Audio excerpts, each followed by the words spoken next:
¿Cuál?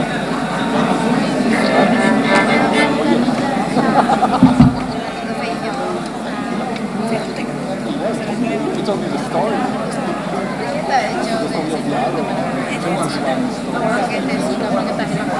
Story of the arrow.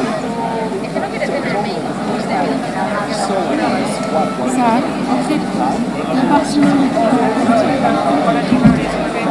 That the arrow was lemon sandwich. Just told me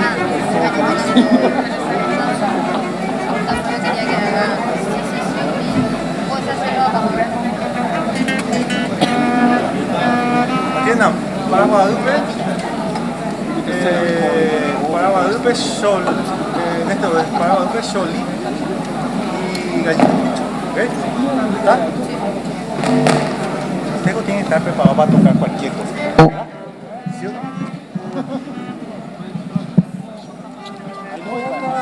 Entonces yo voy a anotar sobre la...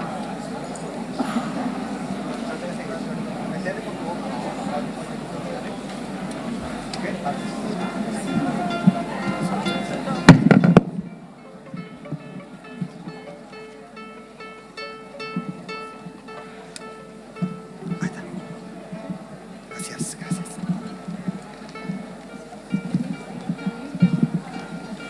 Y hacemos dos vueltas. Allá.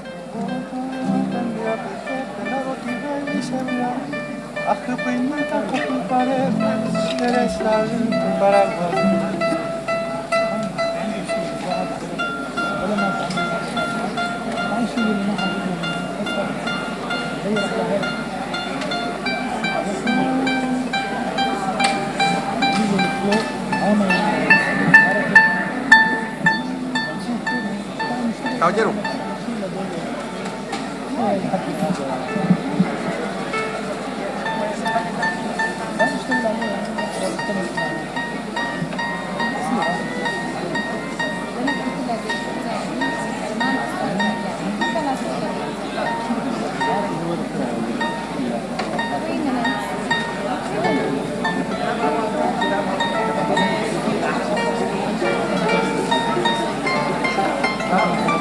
Bueno, Anita, yo voy a escuchan bolo.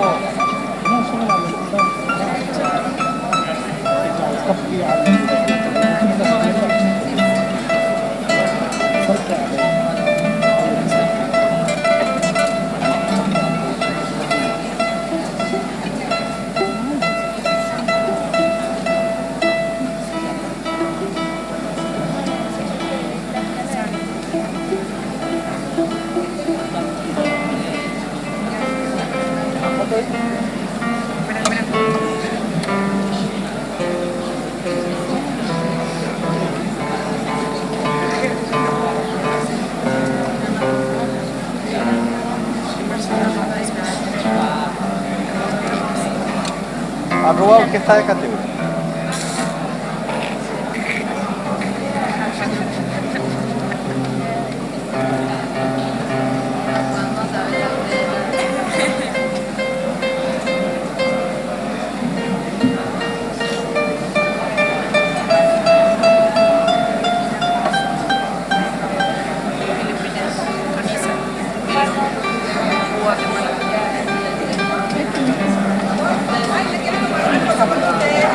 Sí, mucho gusto. Ah, qué bien. Voy a buscarlo por las redes para ver. Y con gusto. Material de reutilizable. Material reusable, ¿verdad? Sí. Pero me pongo por aquí. Donde no los cargué. Aquí. Ahí estamos bien. Chévere. Qué bueno. Muy. Ay. ¿Querés atajar? Sí, puedo ver aquí. Claro. Sostenerlo.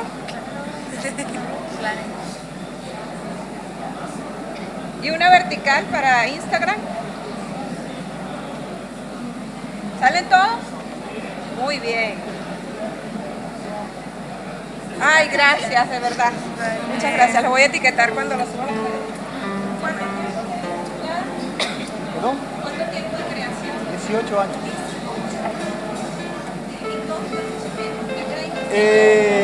La mayoría. Y, bueno, 6, 7, 8, algunos 9, pequeñitos. Gracias. No, a usted. Gracias. ¿De qué parte de Venezuela usted? Ah, ya. Yo tengo gente conocida de Barquisimeto. Yo soy de Caracas, pero trabajo para el Ah, Estado qué allá. bien, qué bien. La Secretaría de Salud. Ah, qué La bien. primera en todo el país. Ah, qué bien. Qué bien. Ahorita estamos aquí en la Universidad de Salud. Ah, qué bien, qué bien. Bueno, gracias a ustedes, gracias a ustedes. Juan, ¿usted que corte el sonido más hacer una vueltita? Hacemos una vueltita.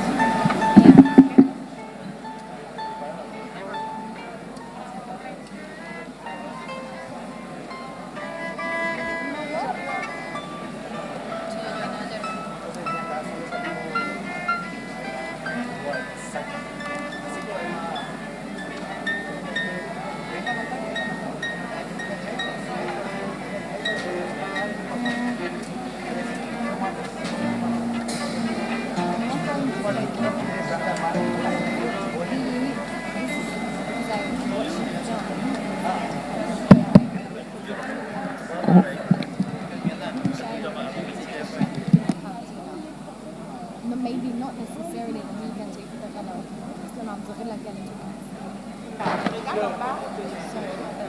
Aujourd'hui, c'est la machine de bonne sélection. Avant, je la connais. Il y a l'autre jour, il apparaît avec en général, selon les thématiques, selon les discussions. Selon les discussions, bon, j'ai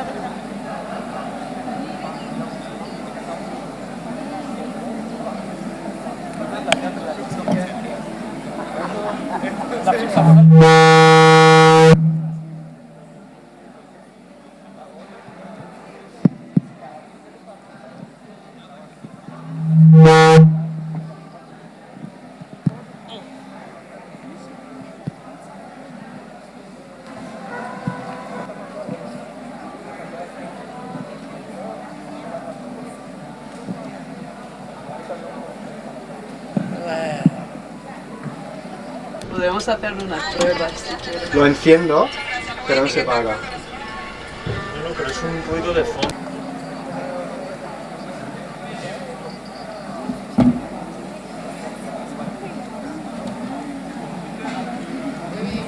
前面出路都要 testing 陣。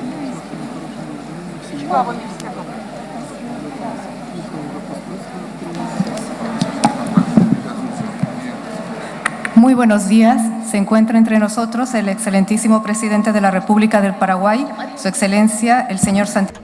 We invite Mr. Santiago Palacios and his wife as well. We welcome them to Paraguay. Please take your seats. We are about to begin. Estimados participantes, por favor tomen asiento, vamos a comenzar.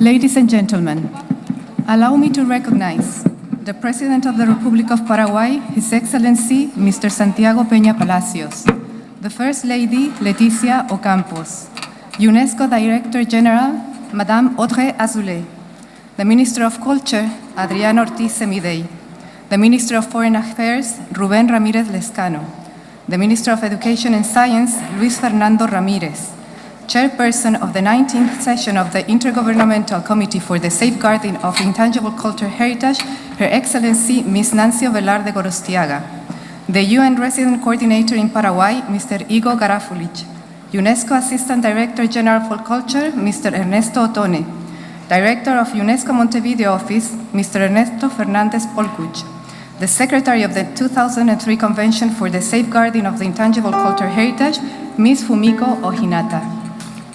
Ladies and gentlemen, please allow me as well to recognize the presence of the Paraguayan dignitaries, the Minister of Education and Science, the Vice Minister of Higher Education, the Vice Minister of Basic Education, the President of the Parliament, the Mayor of the City of Asunción, and the Mayor of the City of Luque. Invitamos a los presentes a ponerse de pie para We invite everyone to stand up for the national hymn of Paraguay.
Muchas gracias.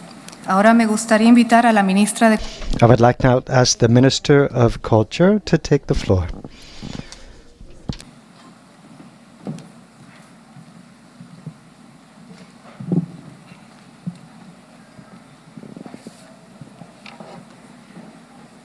Baeyapa, muy buenos días a todos. Good morning to everyone. Mr. President Santiago Peña, First Lady of the Nation Leticia Ocampos, Ms. Azoulay, Director General of UNESCO, members of the Intergovernmental Committee, delegates of states parties, observers, representatives of UNESCO, ladies and gentlemen. I'm very proud and very excited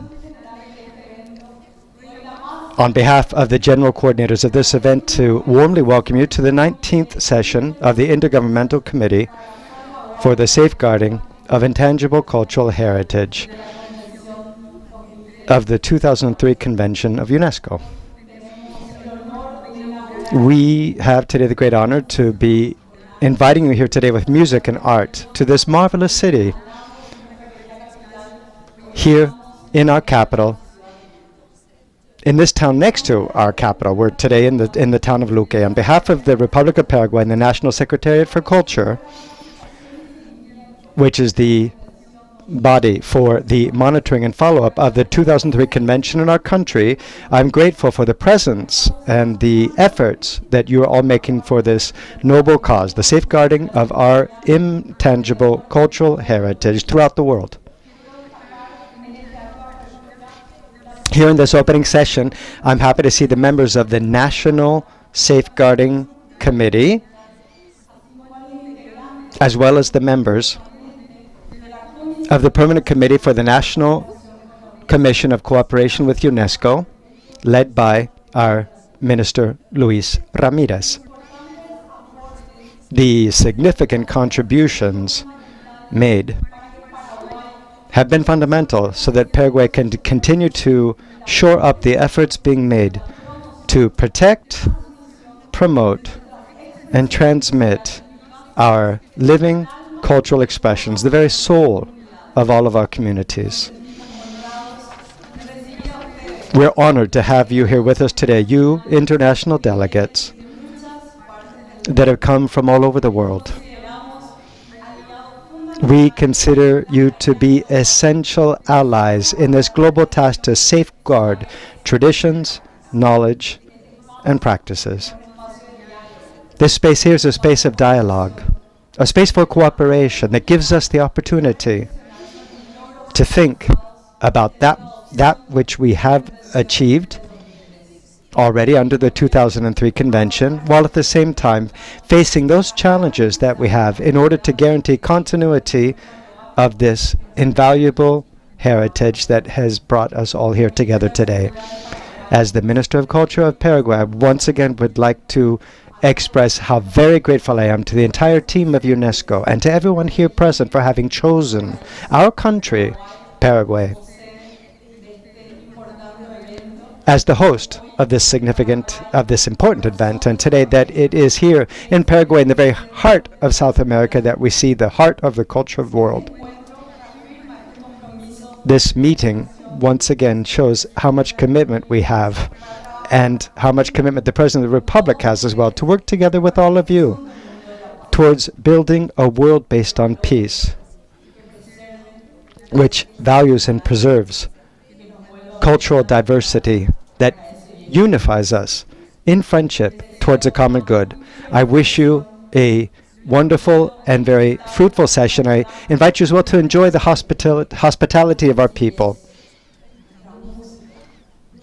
our music, enjoy our food, and above all, I want you to be able to know to love Paraguay as that unique country that it is in the very heart of South America. So with these words, I would like to open this 19th session of the Intergovernmental Committee of UNESCO for Intangible Cultural Heritage of the UNESCO 2003 Convention. Thank you very much to all of you.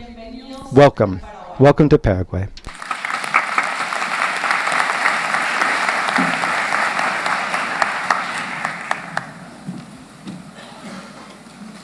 Thank you very much, Minister of Peace, for your words of welcome. And now it's my immense pleasure to invite our first speaker, the Director General of UNESCO, Madame Audrey Azoulay, to deliver her remarks. Madame, you have the floor.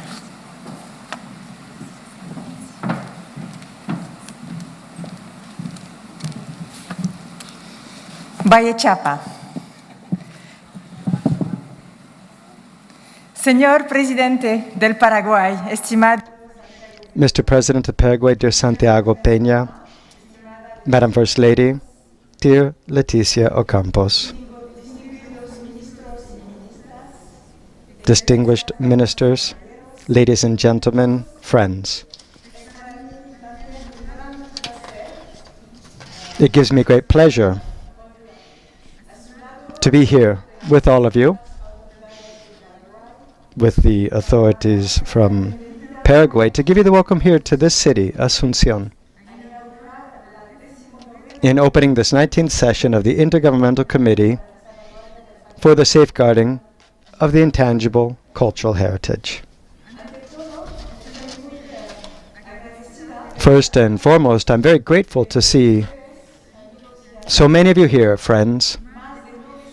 More than 900 people that have come from more than 120 countries. Today, Asunción is the capital, the global capital for culture. Amongst us, we have representatives from states, from non-governmental organizations, from institutions that work on living heritage, experts, members of those bearer communities for the numerous practices that we are honoring here today. Thank very warmly the President of the Republic of Paraguay for welcoming us. His presence, the presence of the First Lady last night and with us this morning, reflect the commitment at the highest level to make Asunción a success for culture and for the world. I would like also to extend my gratitude to the region, Latin America, for its unique contribution to UNESCO's mandate. Remember, we had the World Press Freedom Day in Chile last spring, the Global Education Meeting in Fortaleza, and the G20 in Brazil, with UNESCO as a privileged partner for the first time.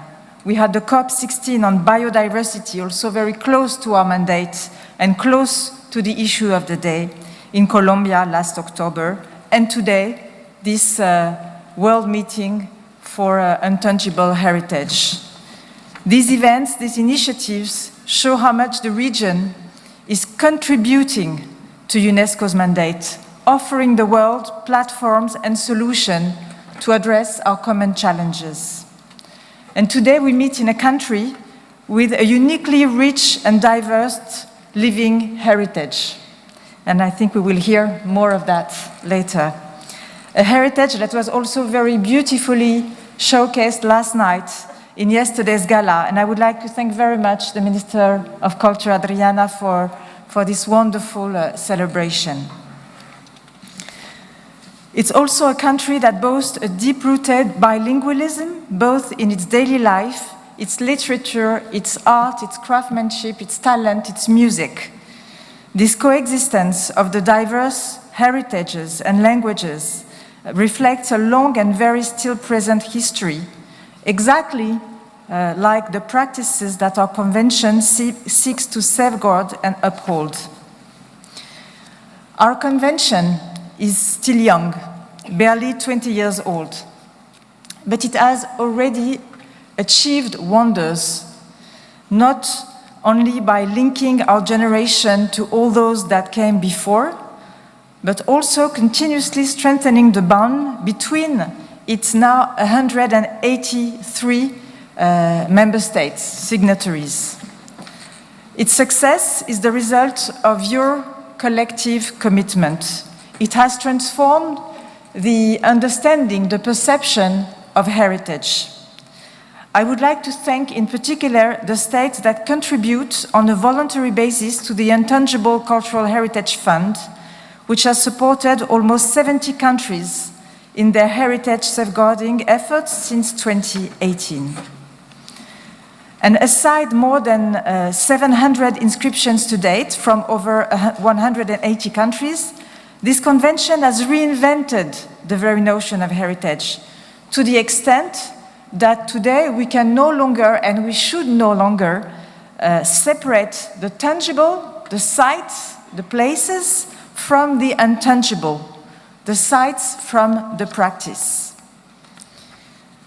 The word heritage should make us think only of the extraordinary World Heritage sites around the world, of which we are very proud, but also of the crafts, the festivals, the traditions that are passed from one generation to the next, linking us together and breathing life into our societies. As you know, later this week, we will see the reopening of Notre-Dame de Paris after the tragic fire of 2019. Its rebuilding was made possible thanks to extraordinary craftsmanship, transmitted from generation to generation by the compagnonnage system, a system inscribed on the representative list of intangible heritage in 2010.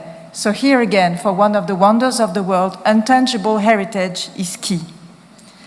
And from each of these practices, like all those that we will celebrate this week, stem entire networks of knowledge, of exchanges, of memory, of meaning, of values, of way to see the world, as we've seen with the Guarani heritage, for instance. And the very essence of communities lies within these networks. Also, as shown once again this year by the 16 multinational nominations involving 62 states, this heritage is not only practiced and passed on by local communities, but it also unites communities sometimes across borders. This is also a key place for international cooperation, something we need more than ever in this fractured world. I believe that this intangible heritage embodies what the Senegalese philosopher Souleymane Bachir Diagne describes as a process that seeks to create a universal humanity, one based in a plural world. This is why I'm also delighted that South Africa and Sierra Leone are preparing to ratify our convention, an opportunity to further recognize Africa's contribution to World Heritage. 12 African countries have made nomination this year, 3 of which, Ghana, Rwanda, and Somalia, are presenting nominations for the very first time. I would also like to congratulate Brunei, Darussalam, and Myanmar, who have also made their first nomination. All this contributes to the vision of the Pact for the Future adopted by the UN in September, which for the first time calls for culture to be integrated fully into all economic, social, and environmental policies for a sustainable development. And next year, in Spain, for Mondiacult, we will have an opportunity to further strengthen our case for culture in the international agenda. An opportunity to better appreciate how much the arts, culture, and heritage contribute to peace and social cohesion. So, Mr. President, this committee will take its members through an incredible journey. You're very lucky. A journey of indigenous heritage, dances, food, music, fabrics, water management, memory of slavery, memory of migration, and so much more. And all this is much more than mere folk customs. They're a very powerful set of resources to face the challenges of today. And in this world, which is torn apart by conflicts, wars, you know that the civilian people always pay the highest price. But here, in this committee, you have the chance to recognize their contribution, their heritage, what they have, which is the most precious for them. So I will wish you all a fantastic committee and a fantastic country, enjoying this very positive agenda and contributing to peace. Thank you very much. Gracias.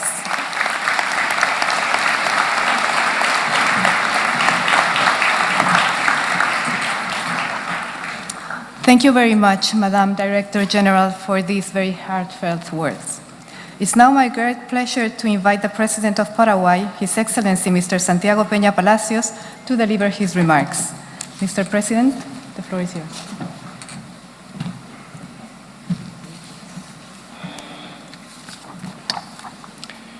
Distinguidas autoridades.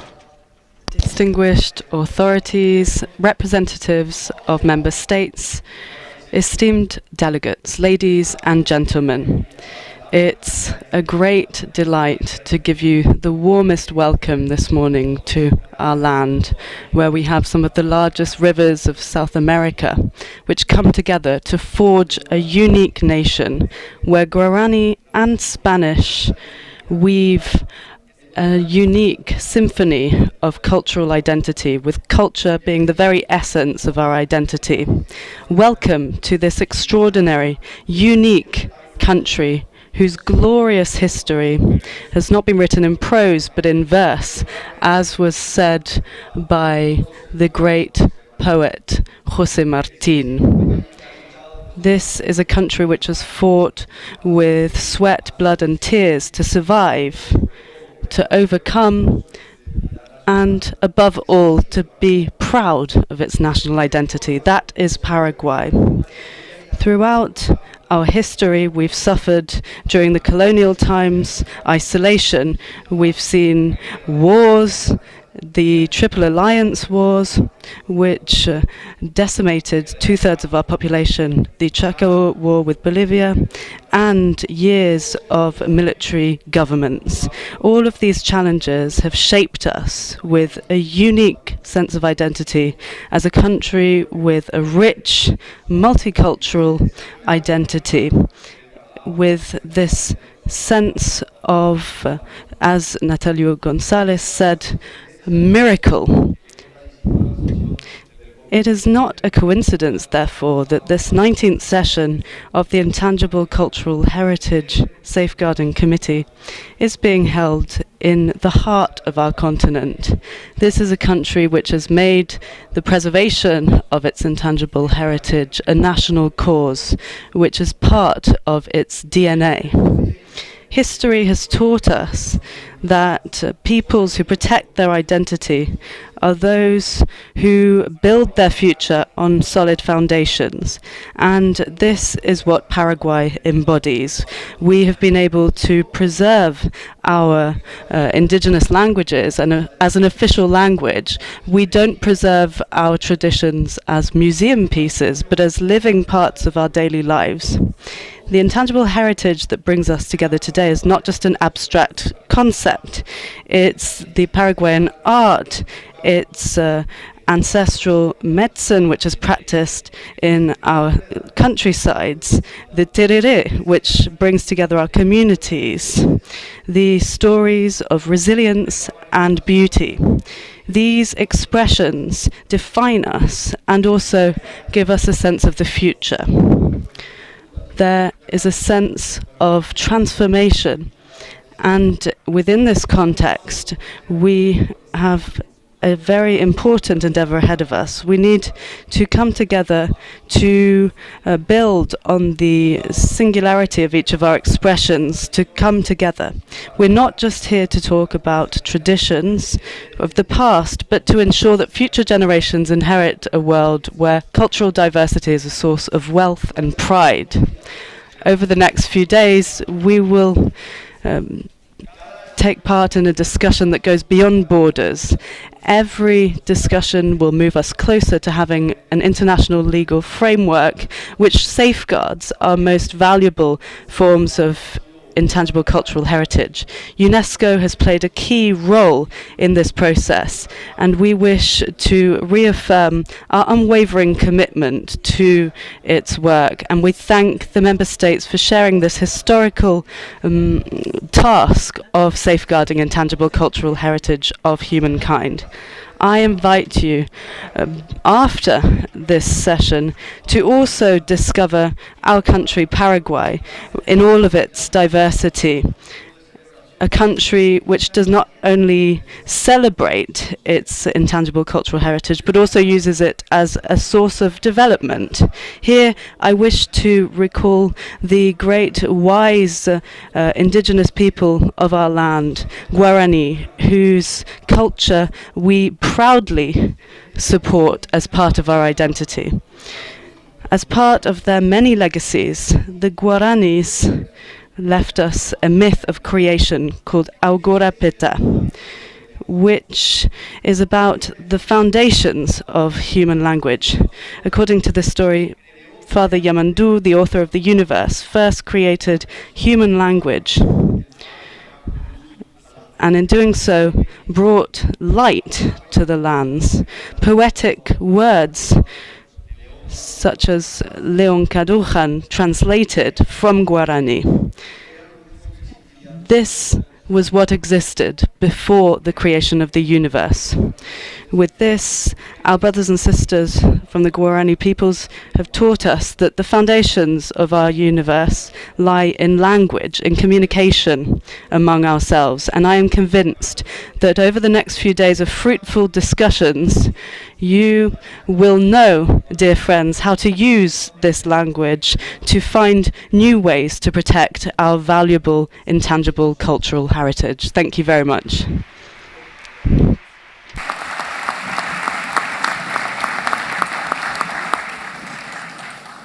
Thank you very much, Mr. President, for these inspiring words.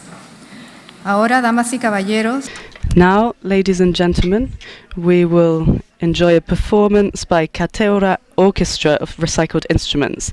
This is a young group of musicians from the neighborhood of Catura in Asunción, where a landfill is located. I'll now give the floor to Fabio Chavez, who'll tell us a bit about the story of this orchestra and their instruments, which are made from recycled materials.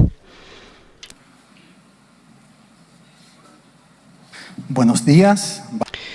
Good morning. We are the Orchestra of Recycled Instruments from Cateura. Cateura is the location of the large landfill Basero of Asunción, where 25,000 people live. And in this small community of Paraguay, we understood that culture is a basic need. It's a need which must be fulfilled for everyone, regardless of their social status. This community receives tons of waste on a daily basis, but we have learnt how to transform waste into music. And today, we are very proud to reclaim a musical expression that we feel within our hearts, the Guarania. To reclaim our Guarani language and the creator, José Asunción Flores. So, for many of you, this may be the first time that you hear this music coming from waste. These young people have learned to transform waste into music. Welcome to the country where waste is transformed into music, where waste enables young people to access culture. The first piece we wish to play from José Asunción Flores is a guarania, and we'd like to share with you some verses in our dear Guarani language. It's called Guaranaguampe, which is the former name, or is the name of Asunción in Guarani.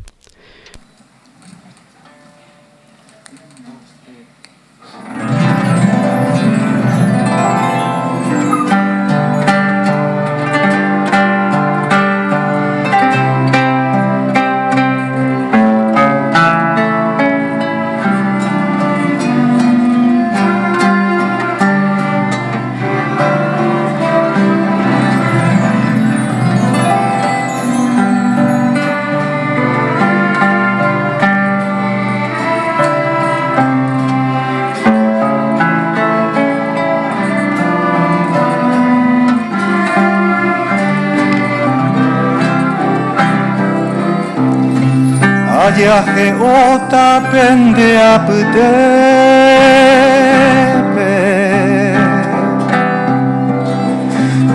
Naroti vei wishebu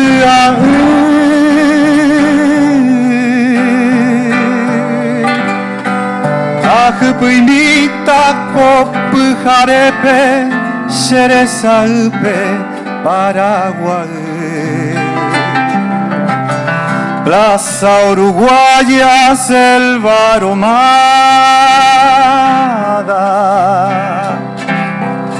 oh pajarera de mi canción,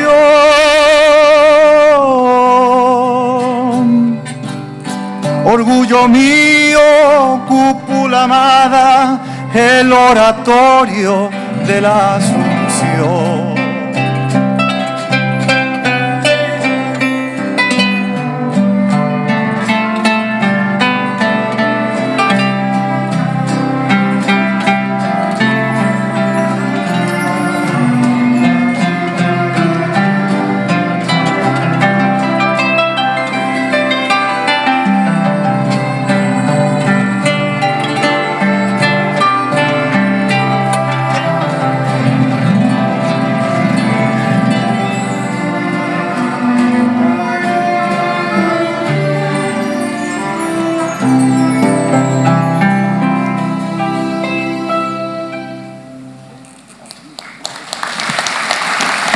Muchas gracias, muchas gracias.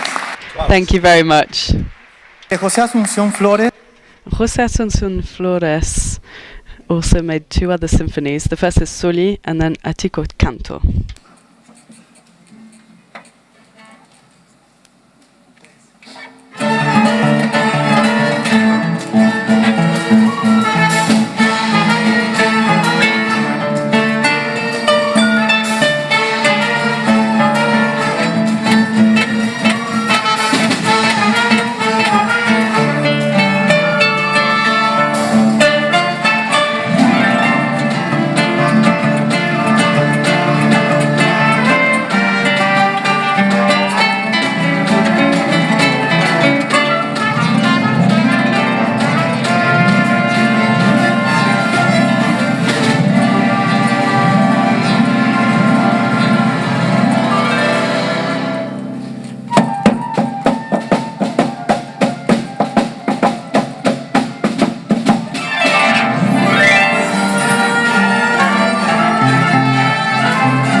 Muchísimas gracias.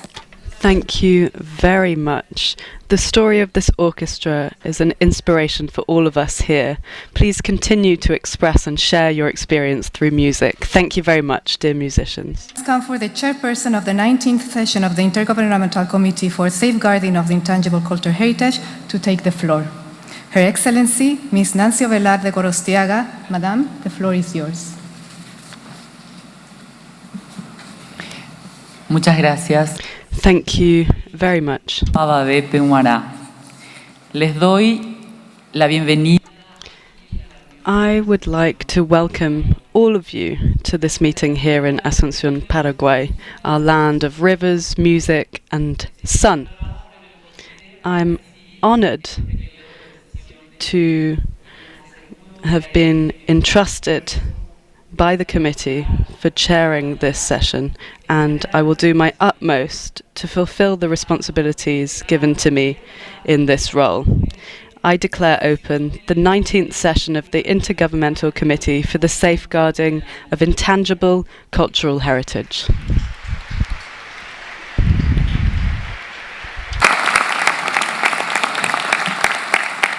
Ladies and gentlemen, the dignitaries are going to take their leave. Damas y caballeros, las autoridades se van a retirar. Por favor, permanezcan sentados. Kindly remain seated.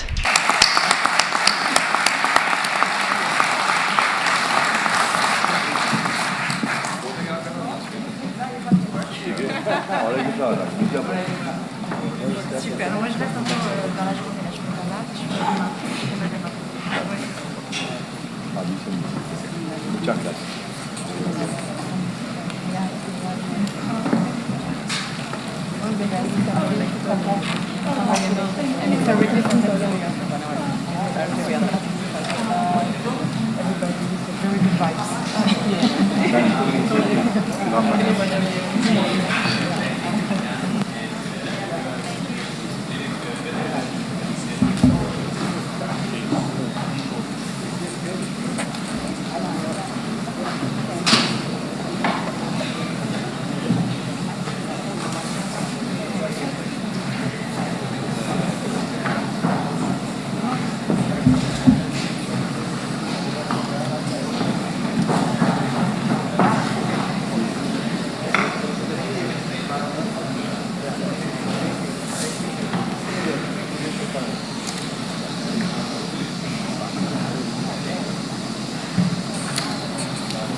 Where are you from? Can I take in Paris?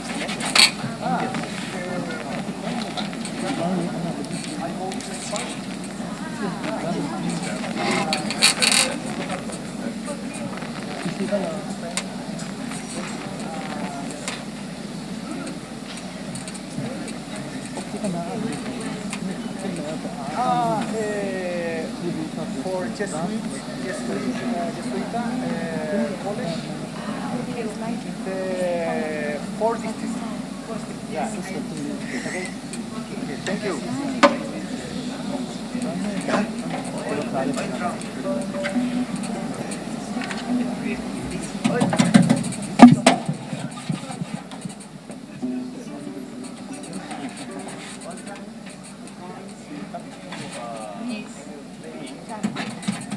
you.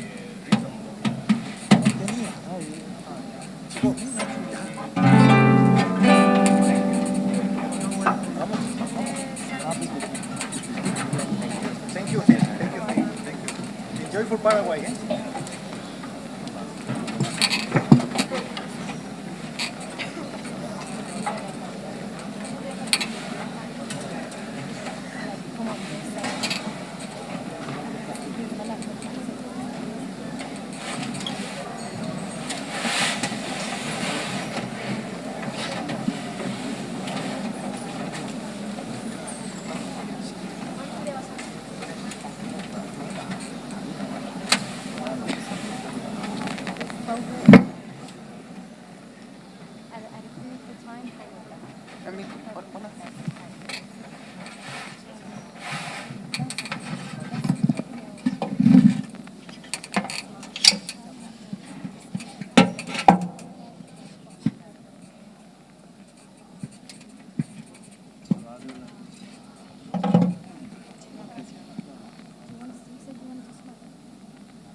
Continuamos entonces, queridos colegas, estimados participantes. Dear participants, we're now going to move on to item 2, adoption of the agenda. But before doing so, I would like to welcome a number of ministers and vice ministers who are here with us today.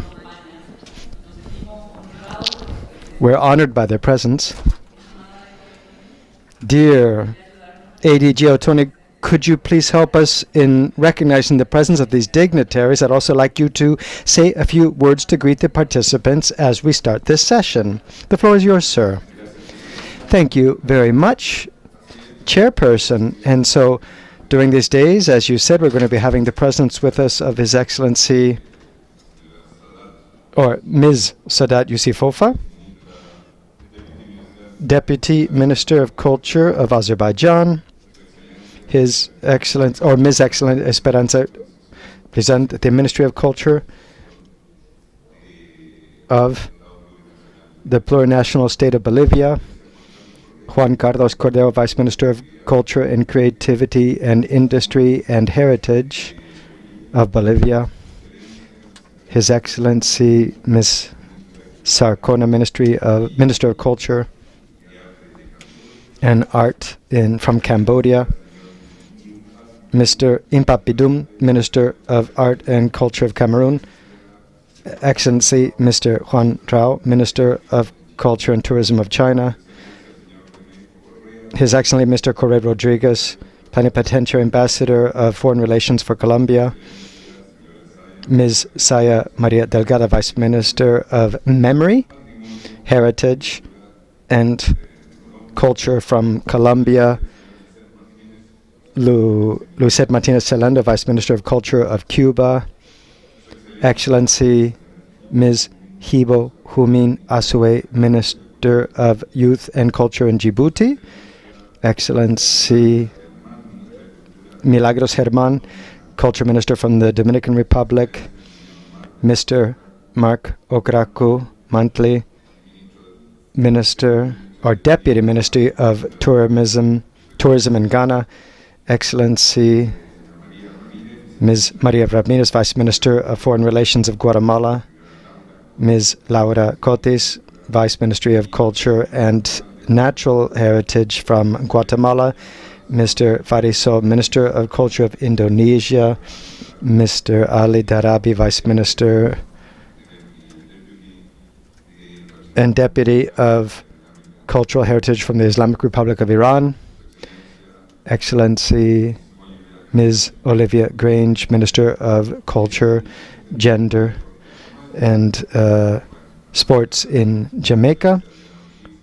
Yana Ortiz, of course, who was here earlier, the Ministry of Culture of Paraguay, Mr. Lee Chong Choi,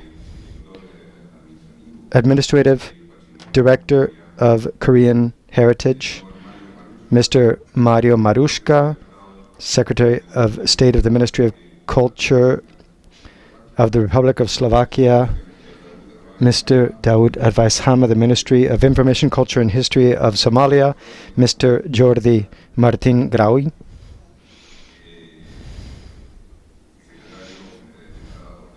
State Secretary for Culture of Spain, Mr. Imadine Haddad, Ministry of Culture of the State of Palestine, Ms. Anastasia Bonda, Deputy Minister of Digital Transformation of Ukraine, Mr. Dimas Raúl Casales Costa, Vice Ministry of Culture from Venezuela, Mr. Min Vu Mingan, Permanent Deputy Minister of Foreign Relations as well. So that was a long list, but welcome to all of you, dear ministers, vice ministers, and members of the committees, states, parties, observers. Thank you very much for being here in this session. As per the practice of this convention, general statements can be given in just a moment when we reach item 5, which is the report by the Secretariat on its activities. But first of all, I'd like to offer my most heartfelt congratulations to Ambassador Nancy Ovelar de Gorostiaga and the government of Paraguay for hosting this important meeting. For me, it's a real pleasure to see that this gathering is taking place here in Paraguay, supported by the strong presence of participants from all over the region. Latin America's engagement adds to that of other regions that have hosted committee sessions in the past, thus confirming the 2003 Convention's global nature and demonstrating the international community's support for the safeguarding of living heritage. And speaking of engagement, I'm very pleased to be able to share with you that South Africa has completed its domestic procedures and has signed the instrument of ratification and is on its way to Paris, meaning that we are very soon going to be able to welcome the 184th state party into our living heritage family. As the Director General said, I can also share that Sierra Leone will soon be following suit. Dear committee members and participants, if we consider each decade to be one chapter, then the 2003 Convention has just started its third chapter.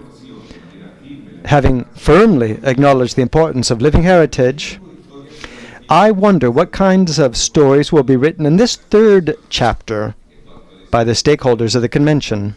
These stakeholders are you, the members of the committee, the states parties, the NGOs, and of course all the people who keep heritage alive. One of those themes will certainly be about continuing to seek synergies for sustainable development. For example, the Summit for the Future, in which we were participating in September of this year, gave a concrete path forward. The spirit of the outcome document, called the Pact for the Future, well, the spirit is to forge a more inclusive global governance and shift development priorities towards people and the planet. Recognizing that culture can contribute to more effective, inclusive, equitable, and sustainable development, the Pact explicitly calls to integrate culture into economic, social, and environmental development policies and to ensure adequate public investment in the protection and promotion of post-2030 development agenda. This message was reiterated in the Salvador de Bahia Declaration of the G20 ministers that happened in November. And I can imagine that another recurrent theme will be that the Convention's efforts to prepare for and mitigate challenges to living heritage practices, demographic shifts, economic pressures, unregulated mass urbanization, loss of biodiversity, the effects of digitization, climate change, conflicts, pandemics. All these phenomena put pressure on safeguarding efforts and could weaken community cohesion and resilience, could limit spaces for practice and transmission, and could significantly reduce cultural diversity. The recent development seen in COP16 in Colombia was particularly encouraging as the international community highlighted the important role of culture, making a special reference to indigenous peoples in the context of climate adaptation. As this session of the committee will note, the thematic initiatives under the 2003 Convention are fully aligned with this approach. I strongly feel that we must expand the thematic initiatives to provide safeguarding guidance for communities around the world. Going forward, one of the most important areas that we must work on concerns emerging technologies, particularly the use of artificial intelligence, which presents opportunities to safeguard and transmit their living heritage. And yet at the same time, there are several risks associated with the use of AI. These include AI's potential for spreading misinformation, reinforcing biases and xenophobia, and the abrogation of privacy and intellectual property rights. For the Convention, it would be a priority to explore what can be done to maximize benefits and minimize potential harms for the bearers of living heritage. Along these lines, UNESCO calls on contributors in this field, since they can have a significant and visible impact in the long term. One final theme is the 2003 Convention's contribution to the Mondia Cult 2022 Ministerial Declaration.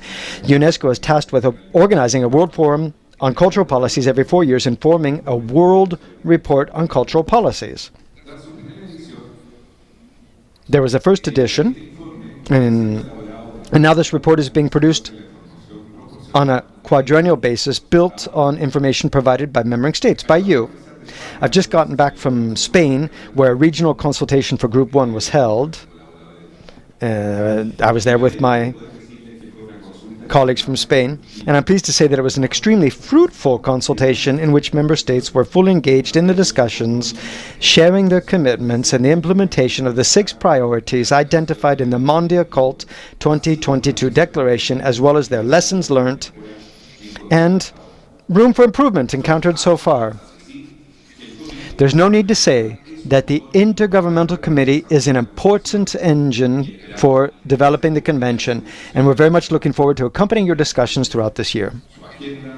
Your agenda for this 19th meeting is full of important discussion topics showing that the Convention once again continues to attract the attention of its many stakeholders. I truly want to thank you for your hard work and commitment. Thank you. Aguye.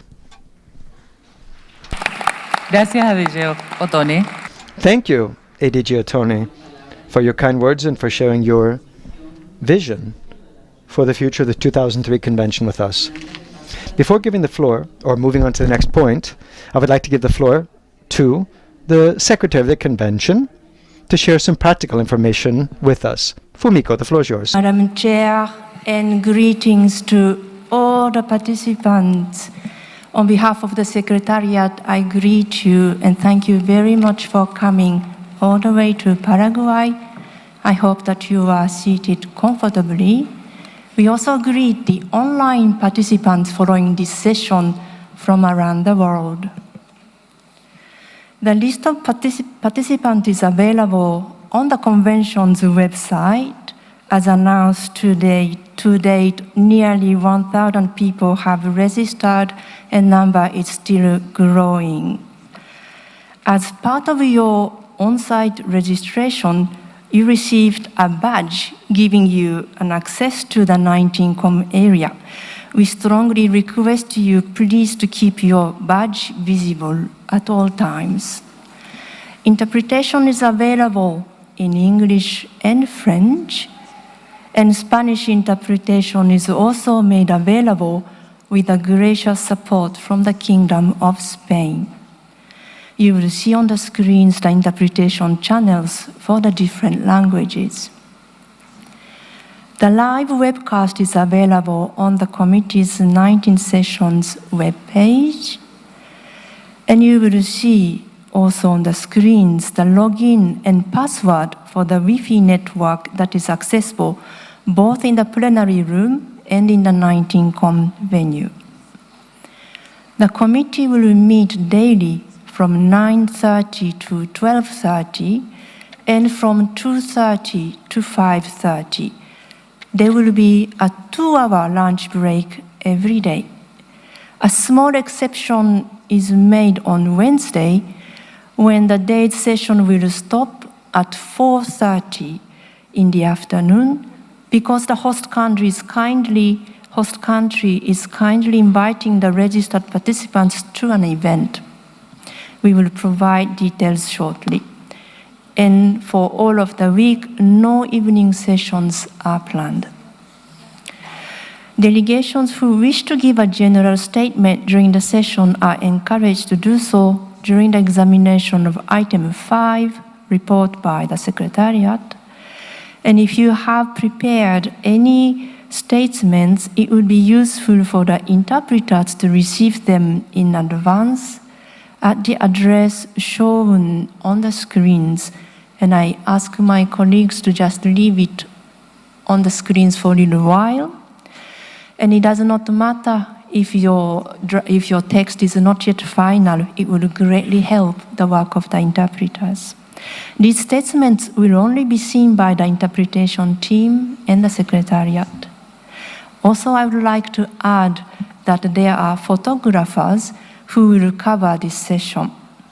The Secretariat will make a selection of these photos available through the 19Com website, and you can already see some images taken yesterday. Thank you very much, Chair. Thank you so much, Fumiko. For this practical information, I would like to add the following points. The host country is offering a free shuttle service from the designated hotels to the session venue. The timetable of shuttle services is detailed in the General Information Document, which was revised on the 28th of November. Heads of delegations of committee members are invited by the host country for lunch between 12:30 p.m. and 2:30 p.m. at the Grand Bourbon Hotel. Other participants will be able to purchase their lunch buffet for a reasonable price in the central area of the hotel or the bar of the same hotel. That's all located on the ground floor. On Wednesday, the 4th of December, Paraguay invites all registered participants to the event called Celebrate the 100th Anniversary of the Creation of Guarania Music. This will be held at the Central Bank of Paraguay. The event will take place from 6 p.m. to 7:30 p.m. Free shuttle services will be provided from the Conmebol Convention Center to the Central Bank of Paraguay at 5 p.m. And after that event, shuttle services will also be provided between the Central Bank of Paraguay and the designated hotels.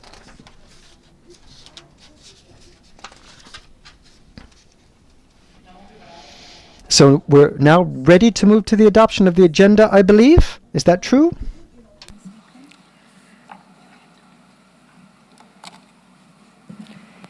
Thank you, Madam Chair. Just to catch up on the list of VIPs read out, we would also like to gratefully recognize the presence of Her Excellency Maria de Piedade de Jesus, Secretariat of States for the Culture of Angola. Madam Minister, thank you very much for your presence. Thank you, Chair.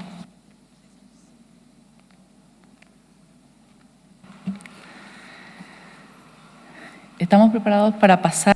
So we're now ready to move to the adoption of the agenda item 2. Fumiko, could you please introduce the provisional agenda of our session? With pleasure, thank you very much. So the provisional agenda is contained in document 2. It includes 20 items, many of which have different sub-items. The provisional agenda was prepared in accordance with Rule 9 of the committee's rule of procedure. All the documents related to items on the agenda, drafted in English and French, were published on the website by the statutory deadline of 4th of November this year, 4 weeks before the opening of this session, in accordance with Rule 42 of the committee's rules of procedure. The list of documents can be found in document INF 2.2, which is revised regularly to reflect the revision of the working documents. All working documents bear the reference LHE/24/19com, followed by a number of corresponding to the item number on the provisional agenda. For information documents, the number is preceded by the letters ENF. In some cases, documents may have been revised, and if this is the case, the documents will be marked with the letters REV for revisions. I would also like to bring to your attention that a new version of the basic texts were recently published following the revisions of the Convention's operational directives adopted during the 10th session of the General Assembly in June this year. The digital version of this 2024 edition of the basic text was published in English, French, and Spanish in mid-November, and you can see it also on the webpage shown on the screens. The other language versions of the basic texts, namely Arabic, Chinese, and Russian, will be made available very soon. This 19th session of the committee will last 6 days, the timetable of which was adopted by the Bureau at its meeting on the 1st of October at UNESCO headquarters. Items will be discussed according to the order indicated in the timetable as approved by the Bureau. Please also note that you are invited to adopt the agenda here, not the timetable. The timetable will be adjusted if needed by the Bureau, which will meet daily from 9 to 9:30 in the morning, starting tomorrow. Observers may participate in these meetings unless indicated otherwise.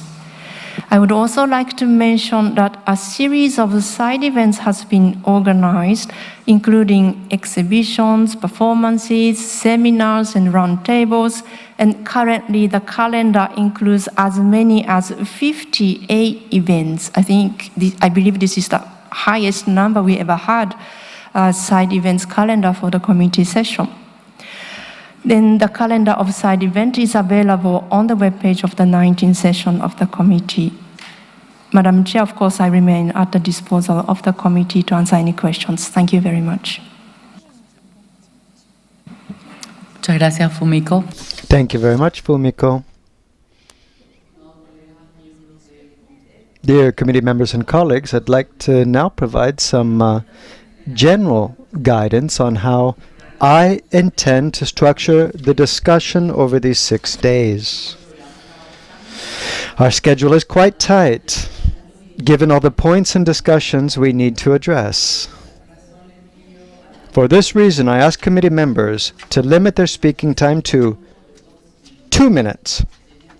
And if necessary, I may have to ask the Secretariat to display a timer.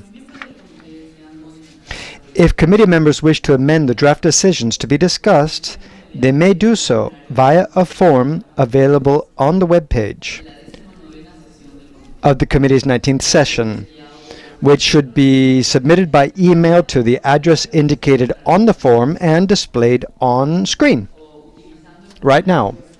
Or you can use the appropriate form, which you can request from the Secretariat here at this address that you see on the screen. But once a decision has been adopted, and if time permits, observers may be allowed to speak at the end of the discussions on each item. I would like to remind you that only committee members may speak during discussions concerning draft decisions.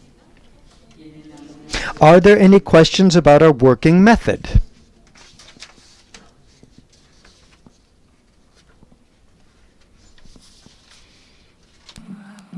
India tiene la palabra. I give the floor to India. Go ahead, please. Excellency, very good morning. I just wanted a quick clarification from the Secretary of the Convention regarding the timetable which has been agreed by the Bureau. Can you please let us know the web link of this mysterious timetable so that we can also access it? Thank you. Thank you very much. I wonder if my Barco colleague can help to display, but basically this is provided as part of the working documents of this committee under the code INF 2.1. I would just try to take a little time to know if yes, INF 2.1 is the timetable for this session. I wonder if this responds to the query by the distinguished delegate from India.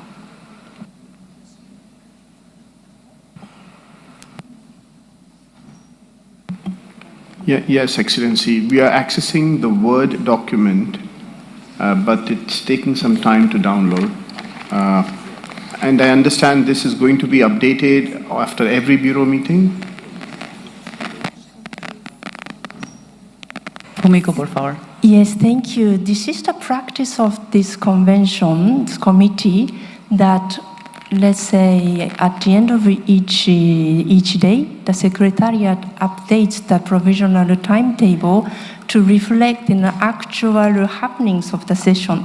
So, for example, if we manage to treat item 6 today, for example, in the morning, you will see tomorrow that will be reflected in the version revised, for example. So the idea is that at the end of the session, that provisional timetable that you will see will actually reflect what happened during the week. Thank you. ¿Responde su pregunta, Excelencia? Does that answer your question, Excellencies? Excellency, what we have, my question was not regarding what is the procedure. My question was just a yes and no, that yes, this will be updated after every bureau meeting, so that we know we have to keep a check on it. My also second question is that as we have seen in the WHC, when it comes to the inscription of the nomination dossiers, given the request by member states, the item numbers are shifted up or down. So would you also be following this at this point on the provisional timetable? And is there a separate table wherein the individual item numbers are mentioned? And if there is, then I would be very grateful if you can let me know which document it is. Thank you. Sí, Fumiko, por favor. Fumiko, please, go ahead. Confirm again that the provisional timetable will be revised, yes. And as to the nomination-related timetable management, the Secretariat has published what we call the order of files, which is available on our website under item 7, which indicates which nomination item is likely to be examined by block of session. And this also is updated according to the actual happenings as we go along. So please do keep an eye on the website. Thank you very much.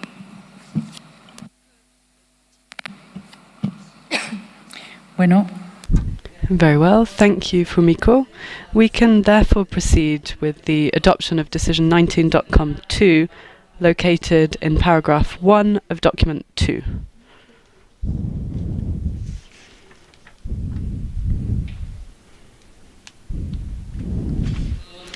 Could I ask the committee to adopt Decision 19.com2 as shown on the screen? I see no objections.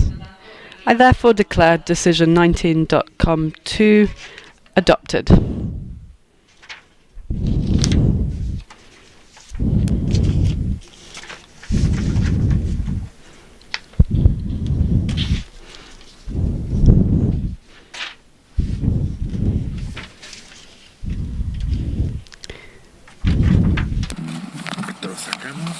Sí. Adiós. Pasamos ahora al punto. Let us now move on to item 3, observers. Madam Secretary, the floor is yours to present this item to us. Thank you very much. We're now moving on to item 3. Under this item, the committee is asked to take note of the observers authorised to attend this session and future sessions of the committee. Rule 8 of the committee's Rules of Procedure provides the criteria for the attendance of observers to committee sessions. The Secretariat had received a written request in August 2023. According to this rule, and also in conformity with Decision 18.com3, the International Centre for the Study of the Preservation and Restoration of Cultural Property, known as ICROM, is authorised to participate in this session of the committee, as well as in the 20th, 21st and 22nd sessions in 2025, 2026 and 2027 respectively.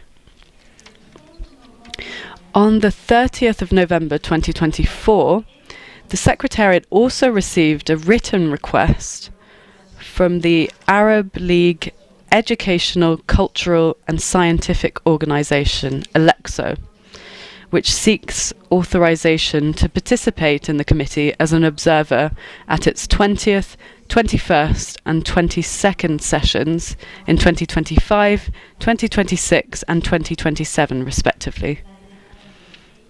Since the request was received after the publication of the working documents for this session, the Secretariat revised Document 3 on the 30th of November 2024, so very recently. To date, the committee has not received any other written request to attend either the present or future session as observers. Let me also add that the working document under this item makes no mention of the participation of NGOs accredited to provide advisory services to the committee, because these NGOs are automatically admitted as observers at sessions of the committee in conformity with Rule 6 of the Rules of Procedure. Thank you very much, Chair. Thank you, Fumiko.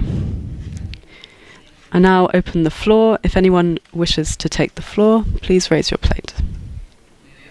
I see no requests for the floor. Let us then move to the draft decision. Please refer to document LHE/24/19.com3 and its draft decision in paragraph 6. Can we please display it on screen? May I ask the committee to adopt draft decision 19.com3? Seeing no objections, I therefore declare decision 19.com3 adopted.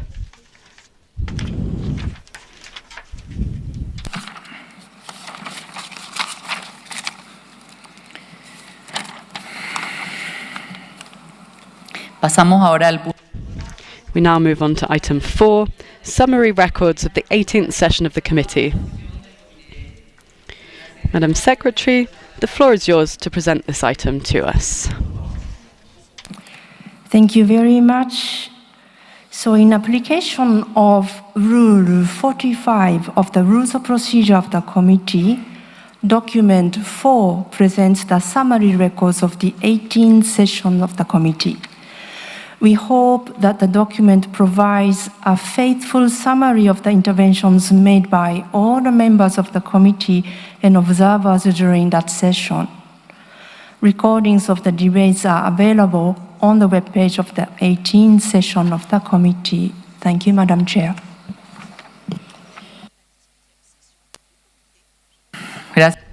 Thank you, Fumiko. I now open the floor. Does anyone wish to take the floor?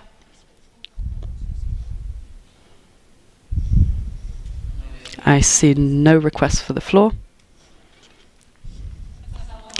Let us move then to the draft decision. Please refer to document 19.com4 and its draft decision contained in paragraph 6. Can we please see it on the screen?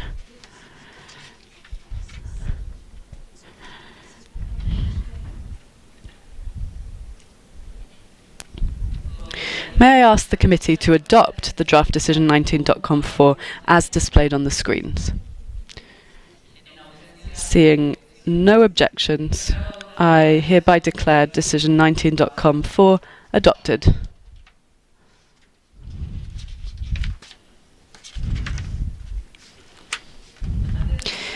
Before opening the next item on our agenda, allow me, as per our practice, to present the outcomes of the Bureau meetings which have been held since the last session of the committee. Dear colleagues, the Bureau of the 19th session of the committee is composed of the following members: Vice Chairpersons, Germany, Uzbekistan, Vietnam, Angola and Mauritania. Our rapporteur is Ms. Lubika Vlalanska from Slovakia, and I myself am the chairperson. I would like to first thank you all, dear members of the committee, for electing me as chairperson of the 19th session of the committee. Allow me to also seize this opportunity to sincerely thank my colleagues of the Bureau for their active participation, hard work and spirit of cooperation throughout this whole year. Thanks to their help, we were able to examine and make decisions on a number of important issues. It has been an absolute pleasure to work with them. According to the rules of procedure of the committee and the operational directives of the convention, the committee entrusts its bureau with significant tasks and responsibilities. We held 5 meetings this year on the 5th of March, the 4th of June, the 1st of October, the 30th of October and the 1st of December. One of the main tasks of the Bureau is to examine international assistance requests. The year 2024 was the first cycle in which the outcomes of the global reflection on the listing mechanisms of the Convention from 2018 to 2022 have taken full effect. And this means that the Bureau is tasked with examining international assistance requests up to $100,000, as well as emergency assistance requests, regardless of the amount. The Bureau examined 10 international assistance requests up to $100,000, all of which were granted for a total amount of $983,387, including 9 individual requests submitted by Angola, Bangladesh, Belize, Côte d'Ivoire, Equatorial Guinea, the Gambia, Kazakhstan, Sao Tome and Principe, and Uganda, as well as 1 multinational request submitted jointly by 9 states parties: Belize, Costa Rica, Cuba, Dominican Republic, El Salvador, Guatemala, Honduras, Nicaragua, and Panama. The Bureau examined 1 emergency assistance request. This request was granted to Hungary in support of displaced Ukrainian communities for a total amount of $99,710. Finally, the Bureau examined and granted 2 preparatory assistance requests for a total amount of $17,970, so that Papua New Guinea and Uganda can prepare nominations to the urgent safeguarding list. You will receive a fuller explanation under item 9 on the recent developments concerning international assistance, which outline a positive trend for this international cooperation mechanism. For now, please join me in congratulating the beneficiary states which were granted financial assistance this year and wishing them successful safeguarding of their living heritage. Besides examining international assistance, the Bureau also discussed issues related to nominations under the 2024 cycle and the 2025 cycle. When we reach the relevant agenda items, I will have the opportunity to provide more details on this as appropriate. At its second meeting, the Bureau also discussed a request made by an association for the inscription of an element on the urgent safeguarding list as a case of extreme urgency. And here I would like to commend the immediate action taken by the Secretariat after receiving the request, in line with paragraph 32 of the operational directives, and for having brought the case to the attention of the Bureau. After careful examination, the Bureau concluded that the request cannot be considered as a case of extreme urgency, and the association in question, as well as the national authorities concerned, were duly informed accordingly. As for the emblem of the 2003 Convention, this year, the Bureau discussed the issue of how to facilitate access to the emblem of the Convention in response to increasing requests from stakeholders wishing to use it for their safeguarding activities, as well as for special events aimed at safeguarding and promoting their intangible cultural heritage. During the meeting, provisions concerning the use of the emblem of the Convention, as well as recent experiences of granting the in support of logo under the communication campaigns for 2 global events were discussed. The 20th anniversary of the Convention, which was celebrated last year, and the International Day of Intangible Cultural Heritage, which was celebrated on the 17th of October this year. The Bureau has confirmed the importance of granting permanent use of the emblem of the Convention to communities and other stakeholders wishing to promote elements inscribed on the lists of the Convention. And allow me here to thank the Secretariat for all of the efforts made and for the plan to continue exploring conditions for such possibilities. As for the statutory calendar for 2024, since 2022, the Secretariat has been publishing a schedule of statutory meetings planned for the year on the Convention's website. The calendar is made available at the beginning of the year, and it is revised as needed throughout the year. As per usual practice, the Bureau received at each of its meetings an update on the statutory calendar for 2024. I should like to thank the Secretariat for facilitating the work of stakeholders by making important information available in a timely manner. Dear members of the committee, in closing, I would like to highlight that transparency continues to be an important guiding principle for the organisation of the meetings of our Bureau. The agenda, documents and decisions of each Bureau meeting of the Committee of the Convention are published online and made available for consultation. As per practice for several years now, and in accordance with the recommendation 69 of the open-ended working group on governance, the Secretariat asked the Bureau members to communicate the date and venue of each Bureau meeting, as well as the decisions taken by the Bureau within their respective electoral group. Furthermore, the Secretariat took up the habit of publishing news items on the web page of the Convention to inform the public about international assistance granted by the Bureau. This is the end of my presentation on the activities of the Bureau, and I will briefly open the floor for any comments, questions or clarifications with regard to what I have presented. Does anybody wish to intervene?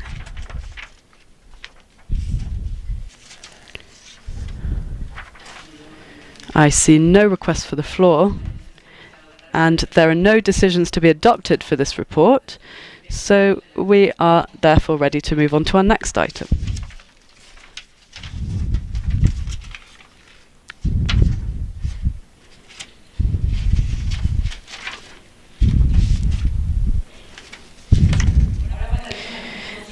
We shall now move on to item 5, report by the Secretariat on its activities from January to June 2024. Please refer to document 5. Madam Secretary, you have the floor. Thank you, Madam Chairperson. Thank you, dear committee members, observers. It is with a pleasure, but also with a feeling of great responsibility that I share with you the recent activities of the Secretariat. While the reporting period of this report covers only 6 months from January to June this year, obviously many of the activities undertaken are the continuation of our work from previous periods. And also the Secretariat's work has formed a basis for many of the items that this session of the committee will examine for the rest of this week. The listing system of the Convention requires a significant workload on the part of the Secretariat. We took many actions to implement the conclusions of the global reflection on the listing mechanisms which took place between 2018 and 2022, so that, for example, states parties could benefit from the revised and simplified nomination forms and procedures.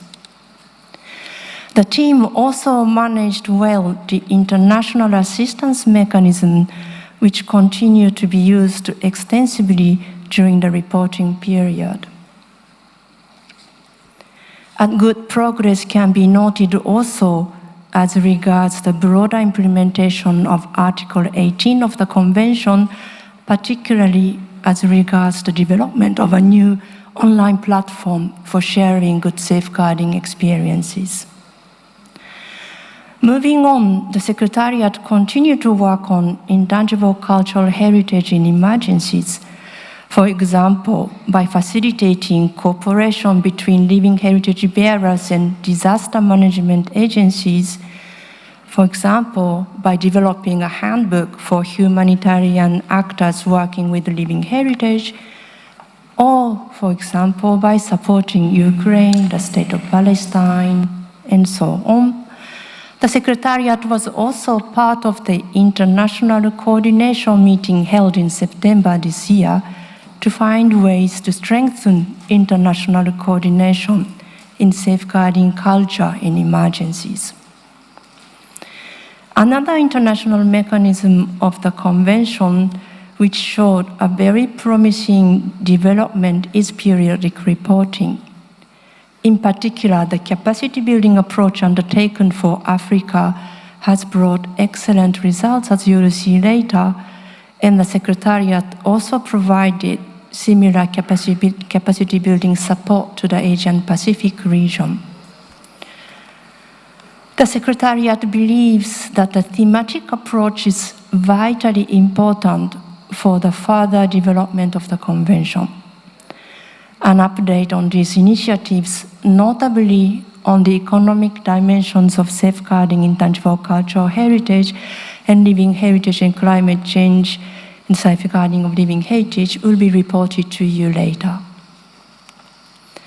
A highlight of the reporting period is, of course, the special effort undertaken by the Secretariat to produce a publication entitled Celebrating the Living Heritage of Indigenous Peoples with the support of Brazil. This was launched at UNESCO headquarters in June earlier this year. During the reporting period, the Secretariat provided capacity building and technical support to 117 member states within the scope of the first funding priority approved by the committee. In parallel, we continue to develop multimodal approach to capacity building, for example, through the UNESCO Learning Platform for Safeguarding Living Heritage for Sustainable Development. For the second funding priority set by the committee, the Secretariat continued its work on safeguarding intangible cultural heritage in formal and non-formal education. This included our cooperation with the education sector under the broader UNESCO intersectoral program, Learning for Diversity, with projects that integrated living heritage into education, expanding across all regions. One highlight of this effort is the adoption of the Culture and Arts Education Framework, which took place in the United Arab Emirates earlier this year in February, making a significant contribution to Target 4.7 of the 2030 Agenda. Having outlined the main activities, and please refer to document 5 for more details, allow me to take a little moment to share my thoughts on where we are, the Convention, and how we may take the Convention forward. These thoughts are somewhat personal, of somebody who was present in the General Conference room when the Convention was adopted back in 2003, who has followed its course over the past 2 decades in different capacities, both at headquarters and field offices, and also as somebody who had just taken up the post of secretary of this convention a few months earlier this year. I would like to highlight 3 little points. I feel quite strongly that the implementation of the convention over the past 2 decades made the different international cooperation mechanisms of the convention connect better. The interconnectedness has been established. For example, the periodic reporting is now connected to the transfer procedure.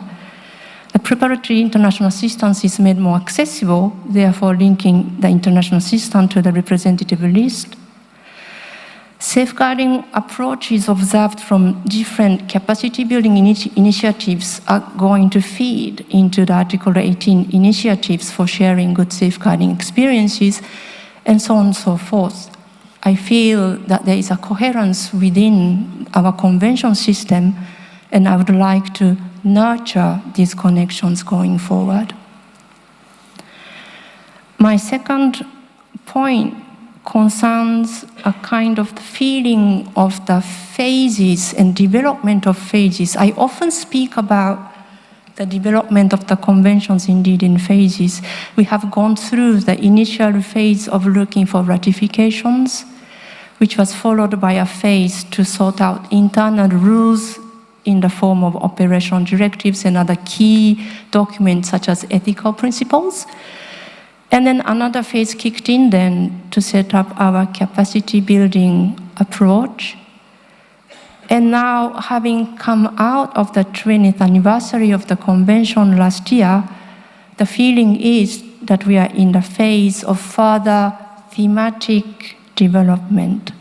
And in addition to the 3 thematic ongoing initiatives that we will be talking about a bit later, and in support of what ADG had said about the need to venture into a new area such as the emerging technologies, I feel that this is really a way forward for our convention so that we will continue to demonstrate the relevance of our instrument for developing agendas.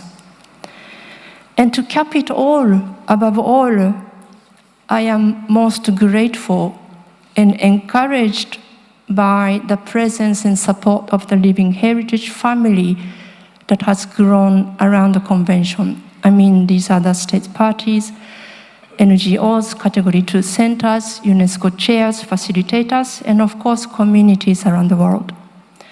And they are and will always be deeply important to me and to the Secretariat. On this note, lately, I have started to see some stronger signals coming out, for example, amongst periodic reports or international assistance project reports or other documents, that states are paying more and more attention to work on the inclusion of special needs groups. And I mean by, for example, visually impaired group or hearing challenged group, or people who are in prisons, in addition to more classic minority groups. And when we consider reaching out to different stakeholders, different groups under our convention's umbrella, I feel that we should not forget them. We are all living heritage, and we must look after each other. The Secretariat that you see here, but also back in Paris, and also I include our field office colleagues, we are a compact team, but team with a capital T, as I call them.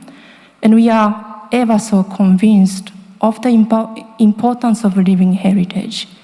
And we look forward to continuing our work with all convention stakeholders, starting with the committee members. I thank you very much.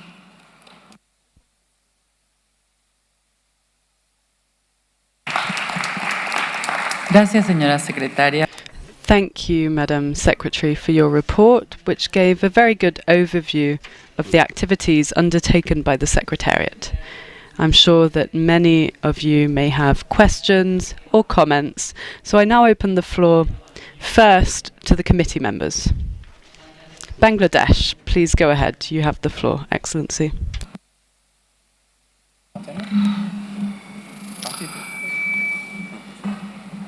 Thank you, Madam Chair. Madam Chair, I understand that this is the opportunity to make the national statements. Yes, sí. Yes. Excellency, please go ahead. Allow me, Madam Chair, first to congratulate you on your most deserving election as the President of this 19th session. We also thank the government of the Republic of Paraguay for hosting an excellent arrangement for this meeting. We are grateful for the gracious presence of His Excellency President Santiago Peña Palacios, personifying Paraguay's commendable commitment to the Convention. The spectacular opening ceremony showcased the highlights of the rich, intangible cultural heritages of your great country. A land with such rich cultural heritage, a people protecting their beautiful mother tongue, Guarani, a country with delicious cuisines. What else could be a better place for this pilgrimage of ICH enthusiasts? Let me also thank the ADG Otone, Secretary Fumiko, and the entire team of the Secretariat and the evaluation body for their hard work. We understand and appreciate the voluminous task performed over last 1 year leading up to today. Madam Chair, Bangladesh considers safeguarding of intangible cultural heritages as a medium of building a value-based society fostering culture, creativity, and innovation. The committee meetings are our opportunities to advance this convention for a better and inclusive global cultural ecosystem that UNESCO aspires to build. We therefore appreciate the Secretariat for renewing its commitment by providing support to the governing bodies, adopting new forms and nomination procedures, and nonetheless, the significant progress made towards a broader implementation of Article 18 of the Convention. Madam Chair, safeguarding of ICH elements itself is a practice that has to be taught, trained, and transmitted across generations. For that, we need capacity development, assistance mechanisms, and more community engagement. We are happy to note that 9 new requests for international assistance, including the first ever from Bangladesh, were approved by the Bureau. We thank the Bureau and the Secretariat for their support. Although such assistance are not enough in monetary value, but these small initiatives can inspire bigger difference in the society and boost confidence within the heritage peering community. Madam Chair, we commend the Secretariat for its efforts in safeguarding living heritages in emergencies, particularly in SIDS of Pacific and the Caribbean.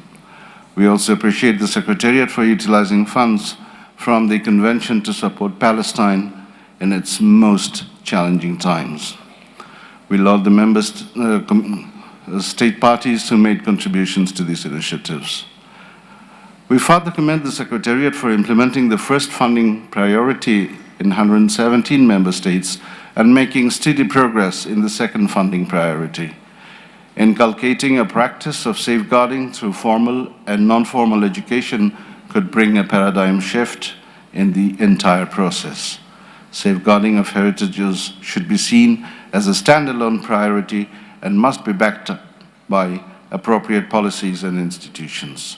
To that end, we appreciate the needs assessment carried out by Saudi Arabia on the integration of living heritages in formal and non-formal education. We would also like to know more on the outcomes of this assessment so that other countries may replicate or improvise similar models in their own countries. Madam Chair, this blended approach of education and culture is surely making a robust and systematic change in understanding safeguarding, which involves around 2 things: community and transmission. Communities are the main bearers of the element, but this element can never be a heritage without generational transmission. Here comes the underlying factor of language, which is at the core of all cultural expressions that lead to creation of a cultural element. The power of language is barely recognized in this convention, but we can never protect a cultural heritage unless we protect the language that expresses the culture. This is well reflected in the summary of periodic reports on the current status of safeguards and transmit the cultural elements is not recorded.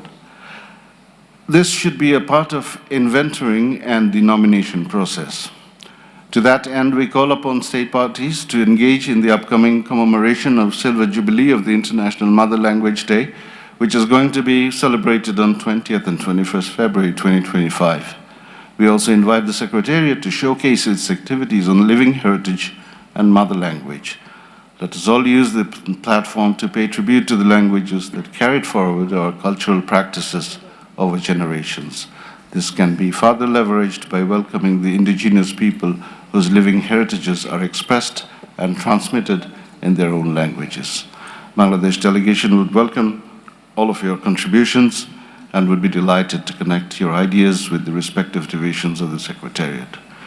Finally, we look forward to another successful meeting here in Asuncion with joyous celebrations of the communities through inscribing our shared heritages. I thank you.